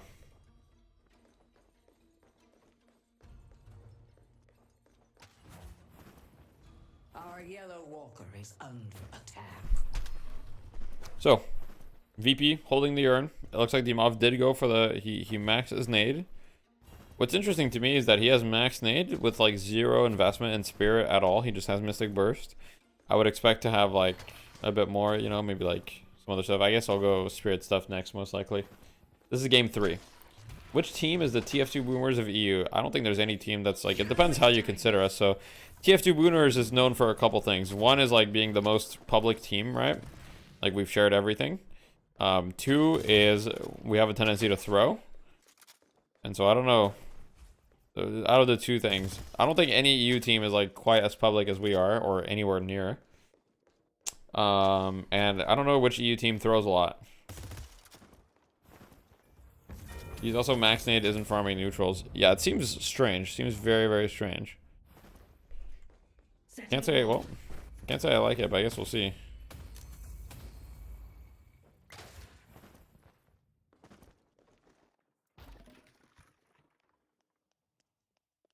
TF2 throwers, true. True. Okay. They're holding the urn right besides. Great Talon is like fake pumping his bird. He goes for the bird now. Boom. Just to delay a little bit. Meanwhile, Mirage is like pushing. Someone's gonna have to match the Mirage. Oh my god. Okay. GT just goes full Chad mode. Tries to pick up the urn. Can't. In the meanwhile, Mirage is gonna 1v1 the 7. It's actually really close. 7's like literally 1.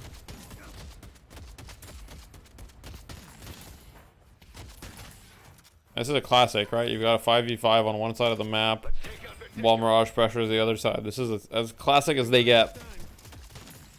What's the goal of Abrams this game? Tank, mage, or engage? I mean, he's kind of all 3. Depends. If you mean in this game specifically, I mean in VP's draft, he's definitely like frontline. He's frontline along with Calico, and he's building accordingly. But yeah. You think if VP don't win this journey, they're gonna do changes in roster? I hope not. They're not losing because of like an individual player being bad or something. At least I don't think. It's obviously very hard to know without being part of their team, right? But I think when you get to this level of deadlock, you know, you're not losing because like, oh, one player is bad. So the only reason they would make roster changes is if one player is like hard to work with or isn't like, yeah.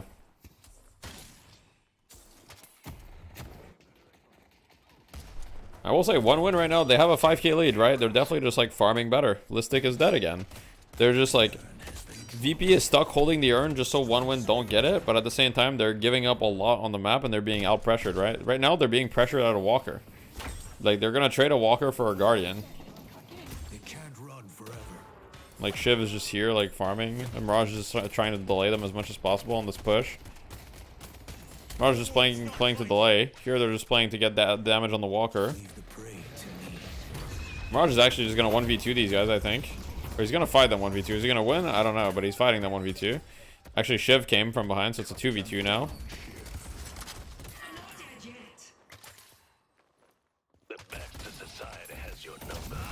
Kelvin goes for the deep dome. Catches Sharik and Zergy into it. I mean, that's nice. I don't know. This is looking pretty dominant here from the side of 1 win in this mid game so far.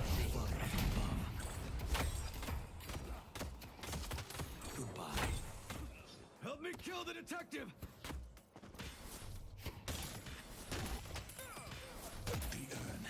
And on the right side, it looks like they're going to get this Walker imminently.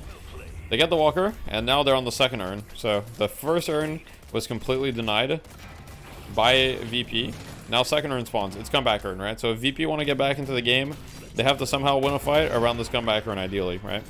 They're losing a lot of pressure on every Walker, though. If you look, every Walker is like half health. Good kills by VP, though. 2 kills. They need that. So now they need to, like, you know, if you're the side of 1 win, your main priority here is just like, hey, maintain good waves and all that stuff. Holy. Yo. Skin up with the 200 US. Deathy's the goat. Yo, thank you. That means a lot. Holy moly. That's a lot of money, man. I appreciate that. Thank you very much. Much appreciated. Headed to Broadway. That's like 200,000 Canadian. I wish, but hey, I mean, that's good money. That's like, you know, that definitely covers groceries for the week. I mean, more than groceries for the week, if any. Like, I'd say my weekly groceries bill for me and my wife is probably like maybe 150 Canadian, maybe a little bit lower than that. So that definitely, yeah. 1/3 rent. I don't rent, but I would say that covers, you know. I mean, I'm you know, I don't know how safe it is to disclose how much you're paying online. I feel like there's nothing wrong with disclosing how much you're paying for housing. But yeah, our mortgage is fairly affordable. Our mortgage is fairly affordable, luckily. You guys just eat bread and water? 150 a week for 2 people? I feel like that's not crazy. Like 150 a week, I feel like we're eating like we're eating good, no? Are you buying caviar every week? Okay, so there's 2 responses. One response is, are you eating nothing but bread? And then the other is, are you eating caviar? How is that possible?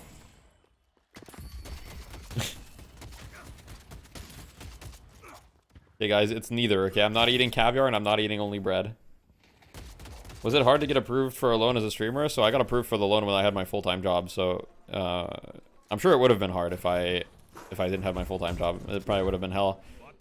So they don't know that I changed my job, you know? Don't let them know. What was your full-time job? I was a consultant for digital transformation.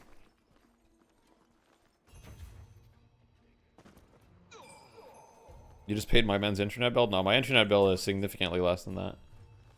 Be real. Wait, this guy's just going for it. He doesn't care. And they get their urn. I will say VP is keeping this game very close souls-wise. However, now you're in a situation where it's pretty problematic, right? Because you didn't get the comeback urn, and both of your walkers are quite injured. So now, like, you lose any fight, you're gonna lose some walkers. That's a problem.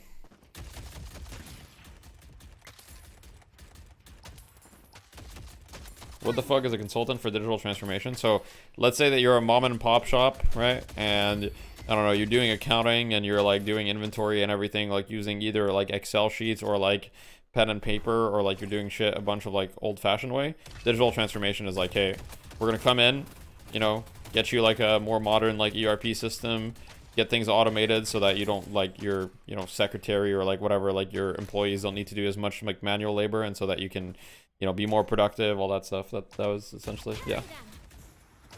Yes, exactly. That's correct. Basically a scammer. Yep.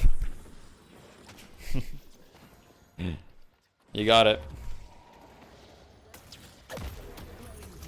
BS start Twin Peaks. I mean, I'm watching Twin Peaks season 3 right now with my friends. Buy Square and Zero. That'll be $49,000. No, I mean, we don't just tell them. We didn't just tell them what to buy. We would tell them like, hey, here's how I would change your processes so that they better use the technology. Here's the technology that's recommended. You know, here's like a plan to like put it in phase. Here's how you need to train your employees. Like all that type of stuff, you know. Holy. For your weekly poutine bills. Thank you, Shred Baron. Appreciate it. Thanks for the 25. What's next? Scamming the Deathy community attorney? Can you imagine how stupid that would be? I'm just like, I have something good going and I just make a tournament and I just rug pull it. That'd be insane. No, of course I'm not gonna do that. Twin Peaks is so good. I'm not a big fan of season 3, but season 1 and 2, Twin Peaks is a show.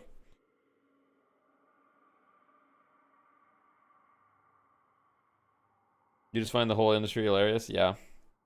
I mean, like, there's a lot of types of consultants, and there's consultants that actually care about their client, and there's consultants that don't care about their client. And consultants that don't care about their client, they give a bad rep to everybody.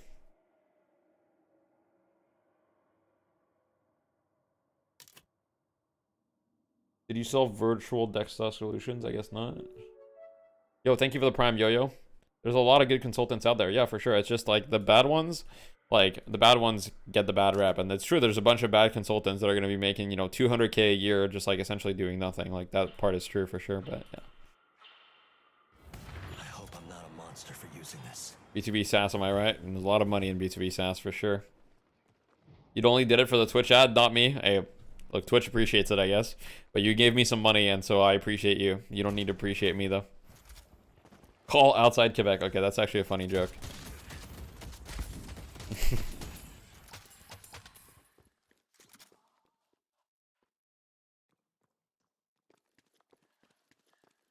People wouldn't hire consultants, they're all bad, yeah. My drape runners. Oh, yeah.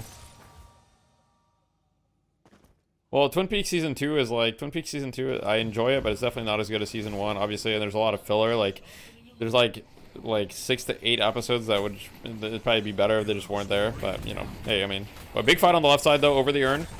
Right now, pretty significant lead for 1 win, so you would think they're the favorites in this fight, and it looks like an even numbers fight, so they should surely win this. The Grey Talon hero wins yet again, guys. The Grey Talon hero wins yet again. Who did kill Laura Palmer? I'm not, you know. That is the one non-insane French Canadian I've ever seen. Okay. You know, mod check thought the term insane French was like unacceptable, so it was like, hello, this message is suspicious. I think insane French is like, I think that's a fair message. I'm gonna allow that. I didn't know if I should allow that. I'm good with that. It can be allowed. Well played. DT spirit scaling is just too high.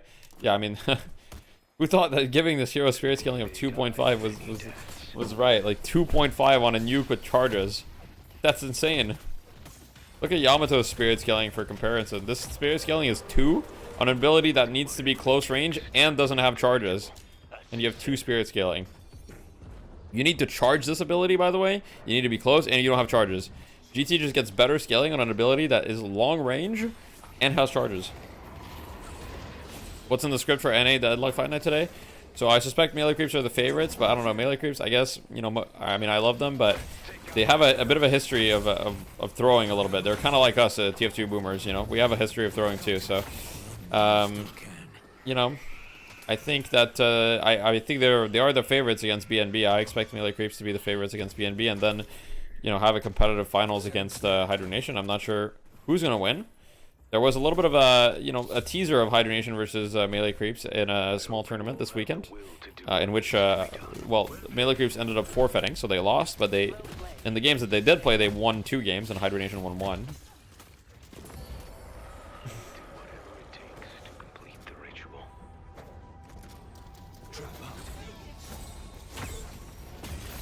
How are the scrims going with Wage? Scrims are going fine. I mean, like I said, TF2 Boomers in a bit of a... Oh, wait. Here we go. Wait, big fight, though. 1 sec. Let me... I mean, this one should be wraps, surely, right? I mean, VP stole the rejuve, though. VP stole the rejuve. Wait a second. How? I was yapping, man. Fuck. I mean, they're still up 30k, though. There's no way they should lose this. But the rejuve will delay the game a little bit.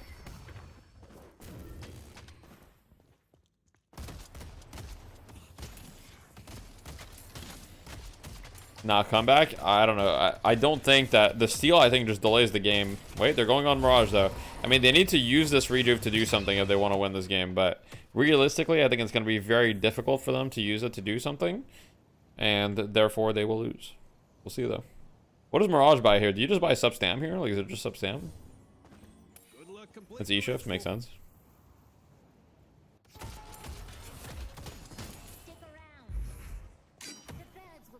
They bought IMAX 3D tickets to what Mikhail punched the rejuve, I see. They're 40k down. I don't know if they come back. Yeah, I mean, it's going to be very difficult to come back. It's not impossible, okay? So if they get, like, okay, here's what you need to come back. If you're VP, here's how you need to come back. You need to get a pick, like, right now. So you need to play around your Paradox, play to get a pick, right?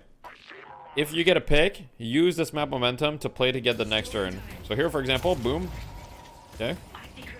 Okay, swap onto the Krill. I mean, this guy is not the ideal target because he can live for a really long time, but...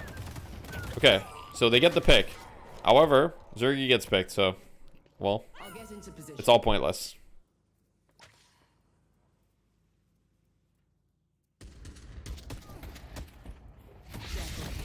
I will say that they're only 30k down now, though. They are closing the lead a little bit. They need this next turn, ideally. I mean, Calico's just dead. I'm pretty sure this guy is just cooked. Let's go for a little Wait, he goes into cat form? Oh no, he's dead. Yeah. It's all pointless. Yeah. Life is nothing but a void path. Only way they would be in this game is if Calico was gifted like 12k souls from Gaben. Gaben descends and offers Calico a CS2 case, right? And the CS2 case has a strange glow to it. When Calico opens it, it contains a Karambit Fade, and she sells it on the market to get 12k souls.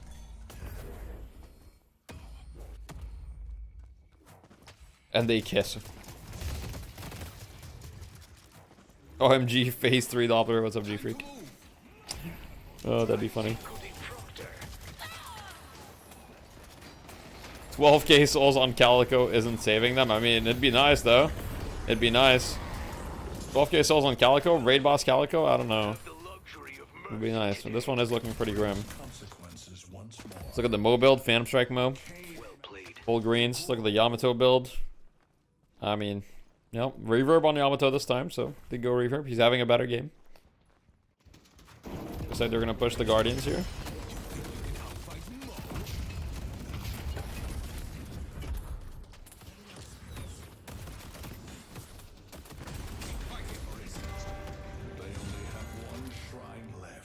Yoshi, we need a patch right now. I mean, true. Wait, Kelvin's kind of getting gone on here with the urn. He's juking.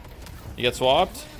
Simply frozen shelters with his Yamato in, and they got baited perfectly, and now they will perish for their sins. Goodbye.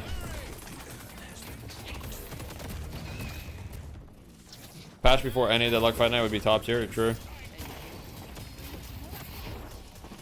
Didn't, nah, never mind.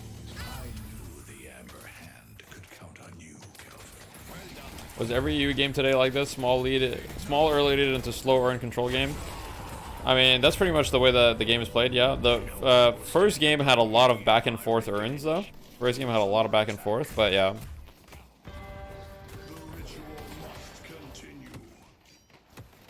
You're a good guy, Daddy. You're a good guy. Thank you. I appreciate that. What are the odds we're getting patched this month? I don't know. Like, somewhere between somewhat likely and like could be next month. I'd be surprised if we don't get a patch like next month at the very least. Exquisite, isn't it? 50-50, either we do or we don't, right? I mean, makes sense, yeah. GT trying to defend this walker. Oh, whoa! Yo, what is that? GT thought he was a fucking race car for a second there. Bro turned into a Ferrari. Just buy his Boundless. Is the play not reverb instead of Boundless? I mean, I guess Boundless gives you health and movement speed, but is it not reverb? Am I crazy? Isn't reverb just like insane? Like, I don't know.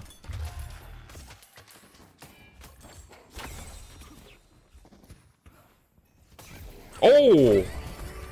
Okay, never mind. Overseas the goat. Doesn't matter what he builds. I got owned. Today my grandkids will be paid in blood. 750 damage? Yeah. I don't see the issue. He doesn't even have improved burst, by the way. Like, he could legit be doing 1,000 damage. I mean, I think Listic has just kind of given up on this one. Makes sense. They're down like 60k. GG's.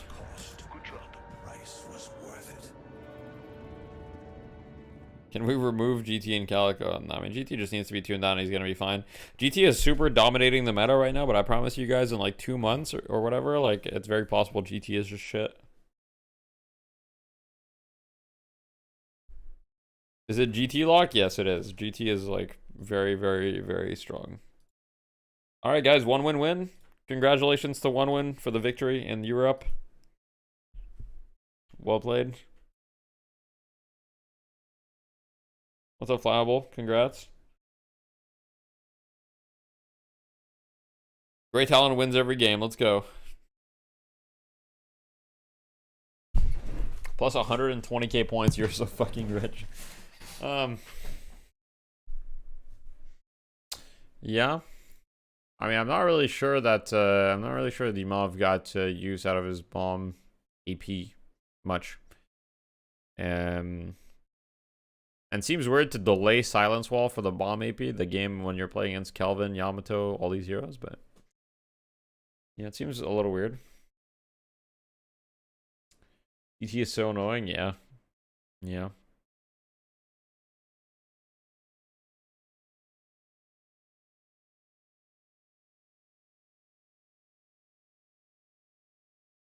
The Bow and Krill kind of just, you know, kind of just existed, did his thing.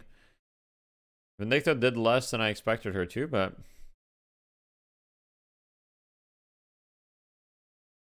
it is support Vin. I'm surprised that there's 0 barriers on the Vin. That seems a little odd. Not even Divine Barrier or anything. It was a little odd to me, but hey, I mean, anything else odd? Pocket build looks pretty normal. This looks pretty normal. And this is pretty normal. This is also pretty normal at this point. Okay. Did Melee Creeps play already? No, they're about to play right now in the NA1. Well, after a short break. Guys, should we play Lol Beans again? Should we go for another Lol Beans round? Yes? Alright. Well, you're a good guy, Deathy. Alright, guys, one sec. Let me...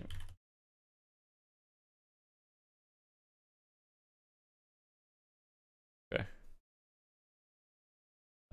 Party, create party. Alright, guys.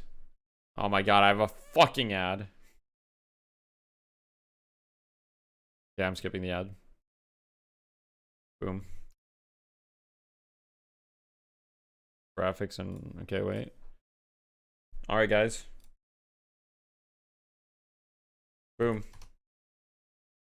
You playing today? No, we're not playing today. Just watching. Is there a reason why you don't buy a Life Strike late game? I mean, if you got super late game, you can buy it. But generally, it's just like, it's one of the last upgrades you'll want. Come on, guys. Let's go, go, go. Ball beans time. Let me put a little text so that we see, like, waiting for NA. Lol beans.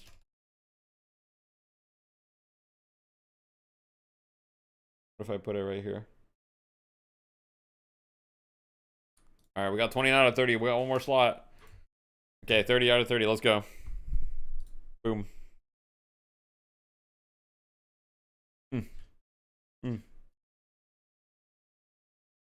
Oh, fuck. Oh, I need to put sound on one sec. Boom. Thoughts on Lady Guys in high level play? It's rough in this meta and she falls off. I think she's good still. I think she's good. I don't know. I think Lady Guys is in a perfect spot, to be honest. I don't think she's like OP, and I don't think she's bad. I think she's like very playable. I think she's like just a balanced hero at this point. Her kit is just like really good value. I don't know. Her kit is really good value, but she's kind of a little bit low on mobility and like, you know, yeah. She has good laning though. You offer lol beans coaching? Definitely not. Have you seen me play, bro? Holy fuck. I'm a chud and lol beans. Hey, wait. Look at this fucking line.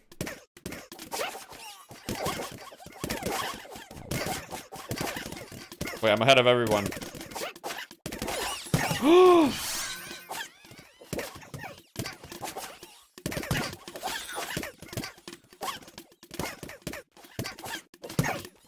Oh fuck. Oh fuck. Yo! I got pushed. I got pushed. I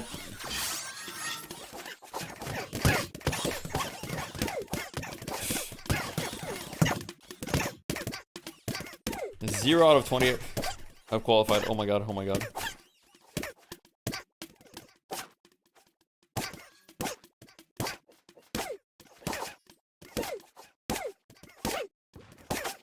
Okay, we made it.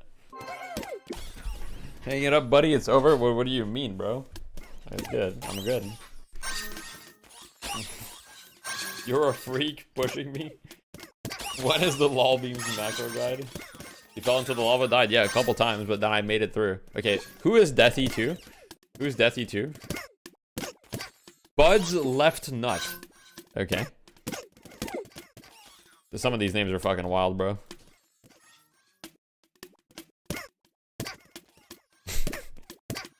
What is this game? Alright, what? We have to say goodbye to Deathy 2 and Bud's Left Nut, unfortunately, but... Nah, this shit is so unplayable. Well, look, Nathan, it kind of sounds like you suck, bro. Where's Deadlock? We're waiting for NA. We're waiting for the tournament. They're on a break right now.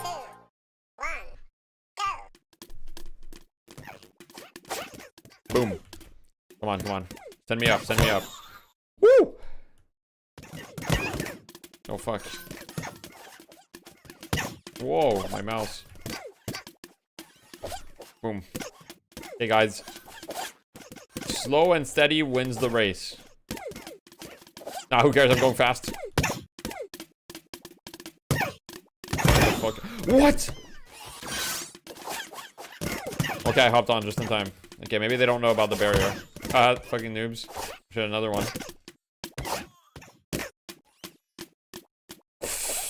Oh! Are you kidding me? Are you... I'm gonna wait this time.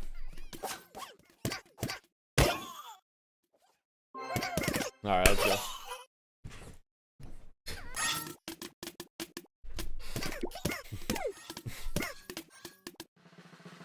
Is B-hopping a thing in this? I'm not sure. I think it might be. I kind of feel like I go a little bit faster when I jump.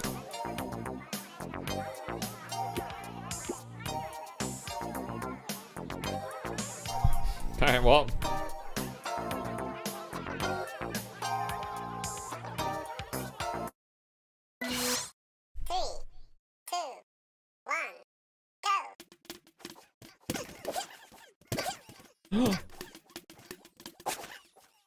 This is easy.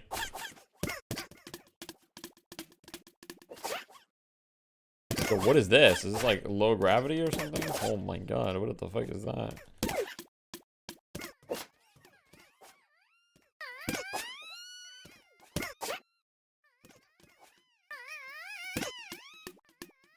I have to make sure I don't get hit by the UFOs, I'm guessing. I'm fuck.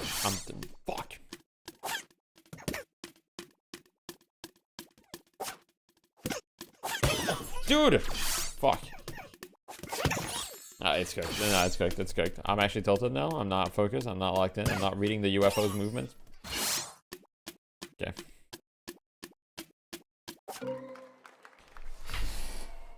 Man.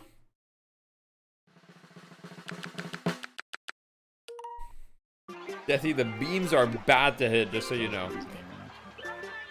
Lately became to go slower as it used. Oh wait, they have an interview. Wait, here we go. The direction they took, I like, since yo, shut the fuck up. Is hard itself in the core. Sorry. So I'm really open to make the game easier for everyone to join, since I really want this game to pop off. And if this game is that hard right now, it might be not that big as if they lower the entry rate, like entry knowledge, you know.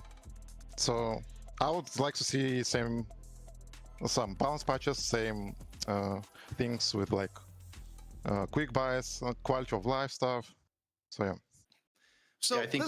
Oh, go ahead, ZP. This is an interesting question. I know have been on people's minds where EU team-wise, you know, there's kind of been a holy trinity that's developed between OneWin, VP, and Paravision. You know, there's rumblings that there may be some other tournaments coming out soon in addition to DFN. Are there any other teams in EU people should be on the lookout for, or do you think right now, you know, there's those three and then the rest? You know, any upsides for people to look forward to as we look to the next month of Deadlock? Does he know he's upside down? Yeah. As I mentioned, we're playing against only 3 teams. I mean 2, since we are the third. So it's really hard to say about good teams who is capable to do some fight. But I think, I'm not sure how it called. I think Piggy has a team. I think they called Atlas. Not sure. So I think this team was the closest to put the competition. So I would look forward to see them maybe there. All right. Anyone else any final questions before we let Xenon go and celebrate the 4-time win of OneWin here in DFN? Just congrats, man. 4 times in a row is pretty impressive. It's like way beyond an upset at this point. You guys are certifiably on top. Has found her toy. The 4th consecutive win here in DFN. Thank you, guys. Thank you. Thank you, Xenon. Well, this is just half the show, Let me show gentlemen. you guys her toy, okay? EU This shit gets is to like- celebrate their This returning shit has champion been and one gutted, win okay? 4 times in a row. Look what she did. But So we're it's a just little tuning into the mouse. show. We got a whole Okay. other half a It's show like a to little- go. North little mouse America thing. is going to be Look up at its next neck. on the docket. Same deal. That's the inside of Start it. off the It was challenging gutted. match, and then the winner Its goes neck has on to the been money gutted. match to play against the indomitable Hydra Nation. This is She Deadlock wants me to Fight throw Night, it now so switching bad North right now. America, still presented by Intel, and we'll see you after the break. Do cats go outside? No. Well, I have a leash, so sometimes I'll take Freezy outside, but yeah. Make another lol beans, I'll win. Oh yeah, we got 8 minutes. We got 8 minutes. Let me make another lol beans. You're not gonna win though, John. You're not gonna win.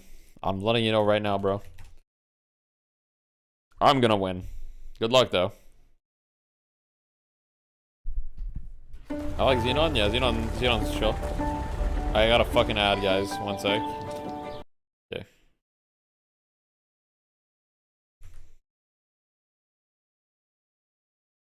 Okay, guys. Lol beans, come on, let's go. Boom, boom, boom. JC Stanny. Yoshi. Okay.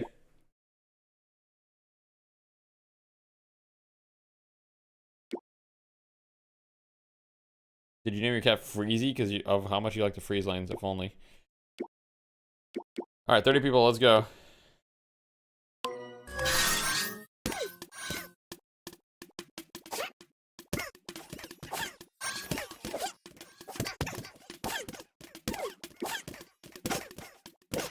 Wait, I'm kind of schmoving in the warm up though.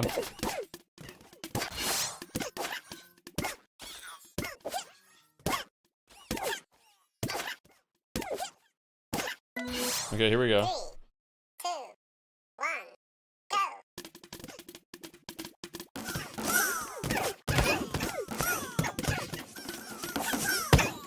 I'm pissed off. I'm pissed off. No! I'm so far behind now.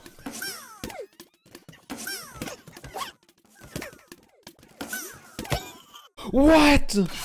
What is that? Okay, no. Okay, I gotta take the boost spot. What? How do I? No, you can't jump on that. Okay, I'm fucked. I'm disqualified, bro. It's over for me. It's actually over. It's actually so over for me. No. Yeah, well, I said I was gonna win. I got disqualified first round. It's lagging so hard. Yeah, apparently on ping it's pretty bad.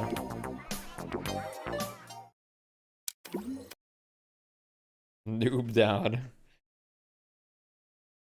Yeah, my bad, guys. 3, 2, 1, go. Alright, let's get on the John cam. He said he was gonna win. Let's take a look. Oh.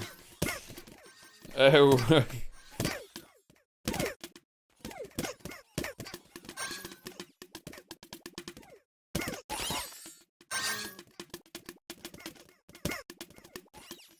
Bro, doesn't this guy have a tournament to play? Yeah, this is a warm-up, bro. He's warming up right now. Hey, look at his movement, though.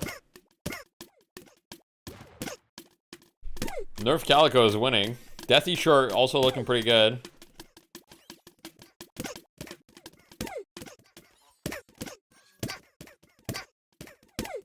If he wins beans, he can't lose the FN. Well, but right now, he's gonna qualify for this round. Buff Shiv. This guy's typing. Yo, what is this? I'm 13 plus and I agree. How do I can't click agree. I don't see my mouse. Okay.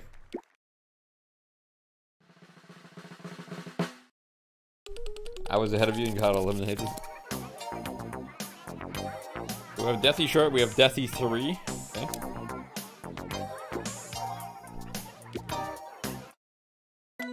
Three, two, one, go. Okay, 3, 2, 1, go. Let's go. Wait. Watermelon and wait. Who is Calc's aimbot, bro? Yo, where's Nerf Calico? That guy's actually the GOAT. What? This guy's like bug abusing or some shit. Like, what is that?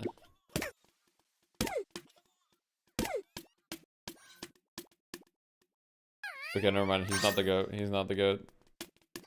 It's so delayed from OCE, yeah. What is he doing? I don't know how this level works. Who just won? I'm him? Wait, John 69 won. Holy fuck. Wait, okay, he's actually gonna win fight night. He's actually gonna win fight night.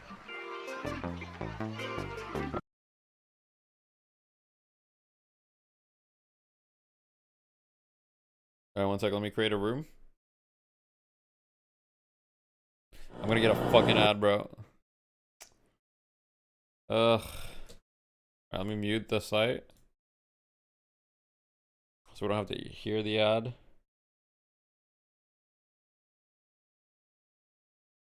Let's see.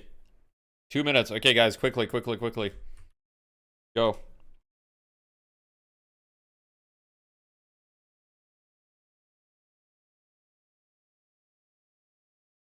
Okay. 26 out of 30. Why no ad blocker? I had an ad blocker, it just doesn't work anymore. Okay, guys, here we go.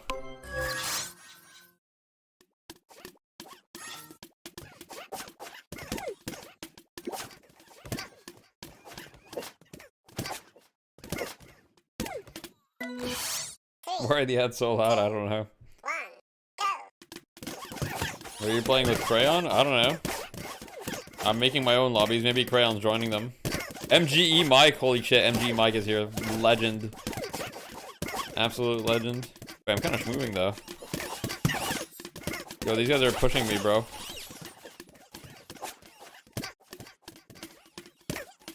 Not this lava shit. Yo, don't push me, you fuckers. Oh my god, oh my god. Oh my god. Dude! This shit is impossible, bro. I got pushed. I'm getting pushed. It's not me. Bro, I keep... Nah, it's actually me now. Now it's actually me. I'm just like, I give up. Bro. Nah, it's over. Look at these guys. These guys are all gonna qualify and not me. Not me, bro. Not me. I'm just gonna... I'm giving up on life, man. I'm just gonna jump in the lava. Life's easy for a Sigma like me. Someone has N-word name. I hope not. Oh god. How do I kick someone? Uh-oh. How do I kick someone? Okay, we're just not gonna watch them. That was MG Mike, legend. What is it, a major skill issue? Yeah, that was definitely a skill issue. Whoa, what is this stage? Fuck the lava, bro? I mean, I agree. Is it back? 3 seconds. What are you playing? This is LOL Beans.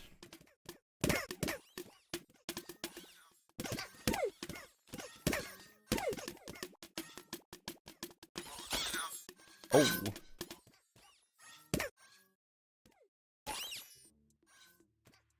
Welcome back, everyone, to the Deadlock. Yeah, we're back. Night number 22, presented by I'm gonna leave. We're finally making our way over to the North American portion. Wait, hopefully it doesn't close the lobby. I hope it didn't close the lobby. It has been shaping up to be a thing of beauty these last 3 to 4 weeks. I'm just capping Fuck joined fight by night? Dan Nah. DDK, the man, also known What's your favorite as type of food the dish? co-caster to the People's Dick. I mean, I gotta say poutine. Dan, how you doing, man?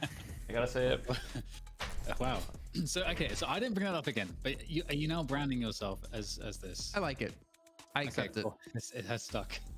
It has stuck indeed, just like our format of the show, man. 22 weeks in. If you guys are just joining us and are unfamiliar with how DFN works, it is a special show match where we have 2 teams invited to take on a challenger match to determine who takes on our reigning champion from the previous week. And then, of course, when you get into that money match, the winner will take home $1,000 over an E. We did have one win team come back for being down 0-1 in the series up against Virtus Pro to take themselves to back-to-back What the hell is this? That's all LOL Beans? the 1K prize pool for themselves. But now, as we All move right, over guys. to North Now we're America, locked Dan, in for NA. Melee Crews B&B, there is some big news stirring here in this matchup. Yeah, I mean, it's actually just been in general really cool to see that the gap is closing a bit on Hydronation. They keep finding ways to extend it a bit, but overall the scene seems to be developing into a healthy state, and maybe arguably more healthy than the EU scene from what things seem like, which is unexpected. 100%. As you can see here in number 21 of DFN, we did have BNB take down melee creeps and advance on through to play against Hydronation, where they took the first map in the series, but then did lose the next 2 following matches. I mean, we always talk about BNB, of course, when it comes to John one Bean's winning angle. But man, I'm feeling we might have a change in King this week or potentially next with some changes we've seen in melee creep side. But before we can fully dive into melee creeps and some roster changes they have had, I gotta remind you guys once again, if you love DFN here, you can go support us over on deadlockfightnight.com. We have some sweet new merch for you related to Dynamo and of course 7. Oh, shit. And I'm not gonna lie, look at that new 7 merch. That shit looks shit. It's sick as hell. I'm a little scared because I don't want like random strangers coming up to hug me, but maybe one day when we get a Deadlock event, I'm gonna wear that and then have to go through everyone coming up to hug me. But keep in mind, I am extremely tall. Dude, I can already see the like oversized, yeah, you know, cosplay of like the Dynamo at events and stuff like this. I keep having these like, it's gonna be so cool.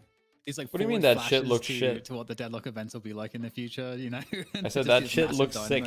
My bad. It's out there just like hugging people. Wait, what did I do? Can you use that what, I said that? Tell me like what skins we're gonna have in this game, because like Dynamo already looks so sick. I didn't mean to say that. Obviously, it looks sick. To do with him and of course all the other heroes is gonna be really cool to see. Yeah, I can't wait. So far, the hero design and everything's been pretty spot on. So I'm stoked, man. I am stoked. Okay. Oh man. You're stoked. I'm stoked, and hope you guys are stoked as well. As we take a quick look. Actually, how do they sell that with Valve assets? Today. So in the I think meantime, they're fine because they're like doing like an artsy take on it. Who has been able to? I don't think Valve has an issue with fan art. I think you can do fan art and sell it and stuff. I don't know if you did anybody in this week, Jake, but it's gonna be. I lost all my homes. Alright, I gotta go to the bathroom. We took a risk and it didn't pay off. We'll have to see if we can spin it back up, put it all on black. You know what I'm saying? That's what we're all about here. We don't stop gambling. You know that 99% of gamblers stop before they hit their big win, and I won't be one of them. That's true. 100% true. Well, let's dive into our first matchup here as we're trying to kind of catch up to some time. And I'm going to go straight into melee creeps, because one of the biggest things, if you guys haven't noticed, if you haven't followed them over on Twitter, or you haven't seen any of the retweets out there, they have dropped Axe and brought in Quig, of all people. And if you guys aren't familiar with Quig, he was the key factor to Hydronation winning 12 weeks straight in DFN. And honestly, he's been coined as probably being the reason why they won so many weeks in a row. He is the in-game leader for the team. He is an extremely good player. And to see him be brought back for melee creeps, for me, is kind of interesting, Dan, because it seemed like he was kind of out. But not only did he come back, Rocker came back, funny enough. Look, okay, I've been in esports a long while. No one retires, they just take breaks. And that is evidently what happened here with Quig. The interesting thing with the lineup that we saw that was new last week was the addition of John as well. I think that, you know, we know what Quig is capable of and what he adds to a team. With John, we see the Warden picture there. Warden is thoroughly out of the meta, it would appear. And yet we saw John on the Warden last week. So my hope is that we'll see some, you know, work on that hero pool there that would allow that to be a little bit more fitting for the current meta. Nonetheless, I was impressed with John's Warden. I thought they actually played a pretty good game on it. It made me a believer. I was like, wait, this is not bad. I don't think the Warden pick was the reason they lost. I thought, you know, their opponent just played a better game, but I was impressed with John. So I want to see more from this guy. I agree with you though. Put him on maybe like a more dominant meta character, put him in a little bit better position to succeed. But this team has been one of those few teams who have been able to dethrone Hydronation in the past. And they're looking to repeat. Why do they not have John on Bebop? Yeah, that's actually insane. That's actually insane. I think the interesting thing is, and I would hop back to John again, just really quickly. They have low main on Bebop and John on Warden. Like, what is that? And Warden, and they know that's one of the weaknesses of him as a player. But to still pick him up over a lineup that you've had be so successful to be one of the few teams to take down Hydronation, I think shows the trust they have in him as a player. And I think that's a good sign about potentially what he can do in the future. But I am curious, has he been able to extend that hero pool further, which we're obviously going to be finding out here as they take on their opponents, B&B, previously known as Big and Brolic. And I mean, is this John 69's debut? No, that was last week. Besides the fact that they all play Abrams. It is Quig's debut on melee creeps, though. This is like Santa Monica Gold's Gym. This thing to be all bones for low main. Yeah, I wish I was that buff. Is the fact that like you have Ido on the team. He is the star player. He This is a classic. the empty Just 6 dreams Abrams. of one win is my comparison Ubami. over to EU. But one weakness I've seen within this roster, maybe Jake, you want to dive into, is they don't have that ABL in the team. Like Poppers, if he doesn't get Great Talon or he doesn't get Yamato or gets shut down on Yamato, they have a tough time taking matches. Yeah, I mean, in the end, there's like a couple hero pool limitations for this team, but they also have really big strengths when they're able to get it. Like, so from the opponent perspective, sure, you could attack Poppers, yeah, I think hero this pool. team right Does that now, mean you're gonna give BNB Ido is the team that pocket? suffers Does the that mean most you're from gonna like give hero Gibbs pool issues the, out of most the teams, Viscous, I think. Right, like there's a lot of But yeah, great picks who's for the replacing squad Act? that I think they can use. And so, yes, maybe 1 or 2 of the players will end up in a position where they're a little bit less comfortable, but that just allows somebody else to be the star for that game. So I think this team, yeah, well, you know, they're not the most flexible. I do think that they can still get a lot of the pieces they need and then, you know, fill in the rest, even if a player is like specialized on a certain role. I don't think they're going to fall off the cliff completely. You mean That being said, I competitively, think the Melee Creeps emotionally, roster, as you personally? mentioned, Hey, like, look, I don't bring know on about a his couple new personal pieces. life. There's a real chance Well, I for know them to competitively, I mean, it's going pretty alright. He's been getting back into a lot of pocket, you know. Remember, that match was Yams was on Overwatch before, no? He probably played Overwatch. I feel like Yams probably played every game. You know, Melee Creeps. We got winning. I think Melee Creeps are the favorites, but we'll see. They actually did technically beat them just a few days ago in the Gluten Steak tournament. That was the best of 5 between Melee Creeps and Hydronation, and this is when Quig was just added to the team like 1 or 2 days earlier on. Which now, Minecraft mob is my favorite? It's got to be that chicken jockey. In the best of 5, but we're unfortunately not able to continue. Who is your the rest of the current matches, comp so they pick? have to What does just that mean? forfeit from there on. But to be able to We've take lost down every time, so we Hydronation just can't be the 2-1 favorites. I think you guys are still the already, with favorites. Quig It's being just so new you know, to the roster, I think there's is been a- some. is a telling sign for I us, mean, Dan, that they do have that you guys are in a potential to winning hit those position heights every again. time, though.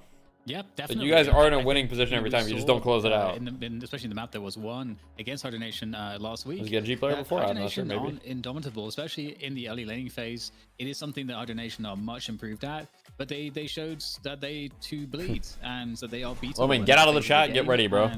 And so and that's the most important phase of the game. And so if Melee Creeps are able to come away at least on parity, then it's more about how effective are you in applying your strategy going into the mid game that your draft can, because your draft is now sort of opened up to play it across the map. Now you've kind of unlocked all the lanes. So that's the interesting aspect. You get to see One like, EU, one win, yeah. the actual deadlock. I Nothing feel like in the office, as opposed true. to just getting shut out in the early laning phase. True. So I'm Fair. pumped. I think Melee Creeps can definitely do some damage. Well, before we can even get He's pumped, into bro. the laning phase, we have to do what we love to do at DFN, is have our 1v1 Mo fight. The battle, the fisticuffs break it down over in the mid-boss pit room. And you know what, Jake? I think you got to channel your inner Josh here and break it down for us. The first parry comes out and it's 2 punches, big, powerful Okay, here we punches go. right into the back, into his spleen. The Mo is hurting, he's bleeding, he's suffering. Oh, he's Oh, holding his wait. own for now and hasn't dropped out of this pit just yet. Mid boss pit, parry misses. This is an opportunity for Blue Mo. Both going blow for blow now. Oh, Pouring out of their ears. Parry comes down. This should the be parry at the final last element second, of bro. it. I thought There his it parry was goes. over, but he got Poppers kind of is lucky down. there. Someone had his nitro brew today, man. I know you were loading up on coffee before, but I think you hit your like 3rd cup of the day, man. You've never seen So Initiate. it's You good want to stuff see from it? Yeah, that'd be Josh. funny. I like it. But yeah, we do see From the back, Blue bro. Mo win, which was, I believe, Popper. Sorry, I guess it was Melee Creeps. I actually didn't pay attention. I was too flabbergasted at how cool Josh's casting was there. The other guy was named something weird, so I didn't know who Big it was. Meanie. But I think it was Poppers who died. So it's B&B won, and then they gave over first pick to Melee Creeps, it seems. which You so beat far him up, everyone has nice. done in Europe too, has given the first pick to their opponent when they have prio. So maybe, I mean, there's a lot of, I think, strong heroes right now. So I think it makes sense that you're not super. Yeah, first pick valuing is the true definitely not number OP one pick, right and now. instead Second you pick is value just kind of having nice. That double Second pick is back-to-back kind of pick, nice. being able to set yourself Let's up see with what a they do powerful here. combo or respond to In the NA, first there's pick been a with lot of like two powerful holiday choices. bans from second pick. I do think the GT I wouldn't be first pick is surprised to also see like a pretty scary, though, GT based on what we ban. saw I in think it's Europe. like holiday or GT ban here for sure. It's Most so likely. interesting. There's so many different ways to go with these bans. I guess week to week we learn a lot about Could be how the something teams are else, though. practicing and how Oh yeah, they're Bebop. developing Sorry, things. I forgot about John. Well, Hey, we're my getting a bad. bit of a look Bebop. now. Okay, so Bebop That was has just been considered a banned hard from carry, Fusion right? ban. Depends on what Respect you that consider a for hard John carry. John. Yeah, you want I to forgot about John. My bad. I forgot about John. Obviously, like a much He's got Aurora. less strong hero in the meta right now. Bebop's also OP, if that's so true, if he only plays those two, I makes feel like sense. that does really hurt. Maybe they can still make it work, but Last week he did. They ban Bebop I every don't know time. about going forward. I don't believe I saw Warden. Well, in look, that, John, you're kind of asking for it though. You're kind of asking for it. So I think he has extended his pool to be able to play at the level up against BNB, I mean, that's still yet to be seen. But I mean, great talent off the Is John John that cracked that Bebop, or is it just to squeeze the hero pool? I mean, it's both. He's cracked that Bebop, and frankly, he doesn't have a big hero pool. Like, pocket here pretty confidently. You know. Yeah, that would. Even John John will admit it in chat. Right? It's good against the GT. It's good for the team. Good for the player. I feel like no more hiding. Yeah. Nice.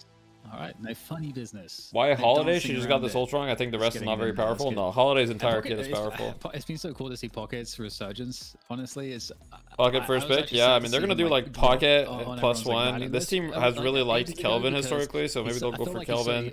I think going for Holiday here makes a lot of sense though. The enemy team picked Great Talent. If you pick Pocket, I would pick Holiday as well, but we'll see. You mean just a guy with a suitcase full of frogs? Oh, they picked Sinclair. Interesting.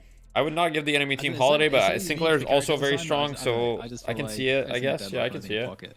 But we get some players to follow up, and I don't think it's that bad. Been super highly valued by OneWin and other teams in the EU as well. It's like Sinclair was like MC takes Holiday Paradox and wins. I mean, MC definitely has a great start to their draft. I don't think that there's no counters though. You take Holiday Paradox, I think BNB could have some answers, but exactly. You wouldn't know how to use them now. Calico, I don't really love the Calico pick here into the Sinclair, but I think it's fine. I mean, Calico's never bad, right? Are so damn good when it comes to a lane. I remember, was it last week watching them play? I want to say it was like Mirage 7. I can't remember what AVG was playing in particular in that lineup or that matchup, but they were so Calico solid pick, solid really laner. Curious, are they going to try to set those two players up in particular for success? Because I know Quig coming into the team, Holiday makes sense. To how the team likes to play. BNB here probably going to pick like Paradox or something. I guess we'll see. The inner workings of this team With Bebop banned, I think you kind of pick Paradox here. Like I think it just makes sense. He's been playing everything, and he's even willing to play over on EU servers. Holiday seems balanced. Yeah, no, Holiday's definitely this team's not hungry, man, and I really want to see what they're going to bring here. What are seen as worst ults to give to Magician and Pro Play? Maybe or something. Like worst as in like they're OP on the Magician. I mean, ideally you don't want to give him Kelvin ult. You don't want to give him 7 ults. Oh, Mo and Krill. Okay. Also, like has been distinctly I would not have picked in NA than EU, this top 3, but especially not against Calico, Holiday, Great Talent. Super scary, super difficult to push out lanes. The threat of the Mo. And I think especially it's worst a great to give to enemy. Yeah, 7 and Kelvin are some of the best ones for Sinclair for sure. Out, well, if you get comboed and caught, where's the predict Gamba? I'll make the predict. Same sort of story for Calico. Kelvin Warden, yeah, Warden's also strong, but I don't think Warden's like insanely OP, but it's strong. Maybe for now, as they ban out the Viscous, so that's common counter pick to Mo, the ability to save the combo target and then roll in and cancel the stun anyway. Or I can see a Yamato ban now. I thought it was going to be a Yamato pick into a melee creeps Yamato ban. Let's go. But I think maybe it gets reversed now. When I get Paradox on Mo second phase, so I think Mo should have been second phase. I would have gotten Paradox first phase here, because Paradox might get banned here. To him, but the reason they don't want to pick it. Yeah, so they banned Paradox. I would have picked Paradox third. I would not have picked Mo and Krill third. Fantastic to see, but then he kind of I don't like it. Never matched that same height in my eyes. Adversary players just don't know how to play player properly. Yeah, that would be a fair assumption. That has to join Ido and the likes to be that like kind of threat. I have to see that depth in his pool and the same level of success we saw in his initial. What characters does John John play other than Bebop Warden? He plays some Lash. I've seen him play in Furnace. About it. I don't know what else he plays, to be honest. I haven't seen him in a lot of other heroes. Let me think. Geist. I've seen him on Geist. Does surprise me a little bit. Where Gamba's right there. Melee creeps can respond with Kelvin to their own. Okay. I also am really curious to see melee creeps what John ends up playing, because I think Warden is a really bad pick this game. They already have Sinclair. I think it's who's playing Sinclair on BNB? Is it Gibbs or something? To copy, it's just so powerful. Or is it Gibbs, Kelvin, to have that Ward Sinclair? And you're naturally going to build a build that makes it pretty effective as well. It's just like so challenging to fight when he turns it around on you. And so I think this will be. I mean, if John John plays Warden, I Gun Kelvin movie time. You think it's gonna be Gun Kelvin? I'm kind of hopeful that he's gonna bring something else out and show us. I hope not. What else he has in the pool? What else he's been practicing? Could see an Abrams potentially here would be. Ido play Pocket or Sinclair? Ido's definitely in Pocket. I haven't seen Ido play Sinclair in a long time. Would be kind of nasty. So that's what. Popper's Sinclair. Popper's play Sinclair. I haven't seen him play a whole lot, but it makes sense. He's needed like another hero to add to his pool, so if he's added Sinclair, that's good. I like that they have like a lot of ranged poke threat, even though as good as their front line is. They're not like, I think Abrams is like true point blank, right? Whereas like a lot of these heroes, the Geist, the Yamato, they're a little bit stepped back from that. The Geist is fine here for melee creeps. I don't know if I love the Geist though. I think it's like okay, but I don't know if I see the vision 100%. You can pump damage on Yamato and Geist and really pressure that.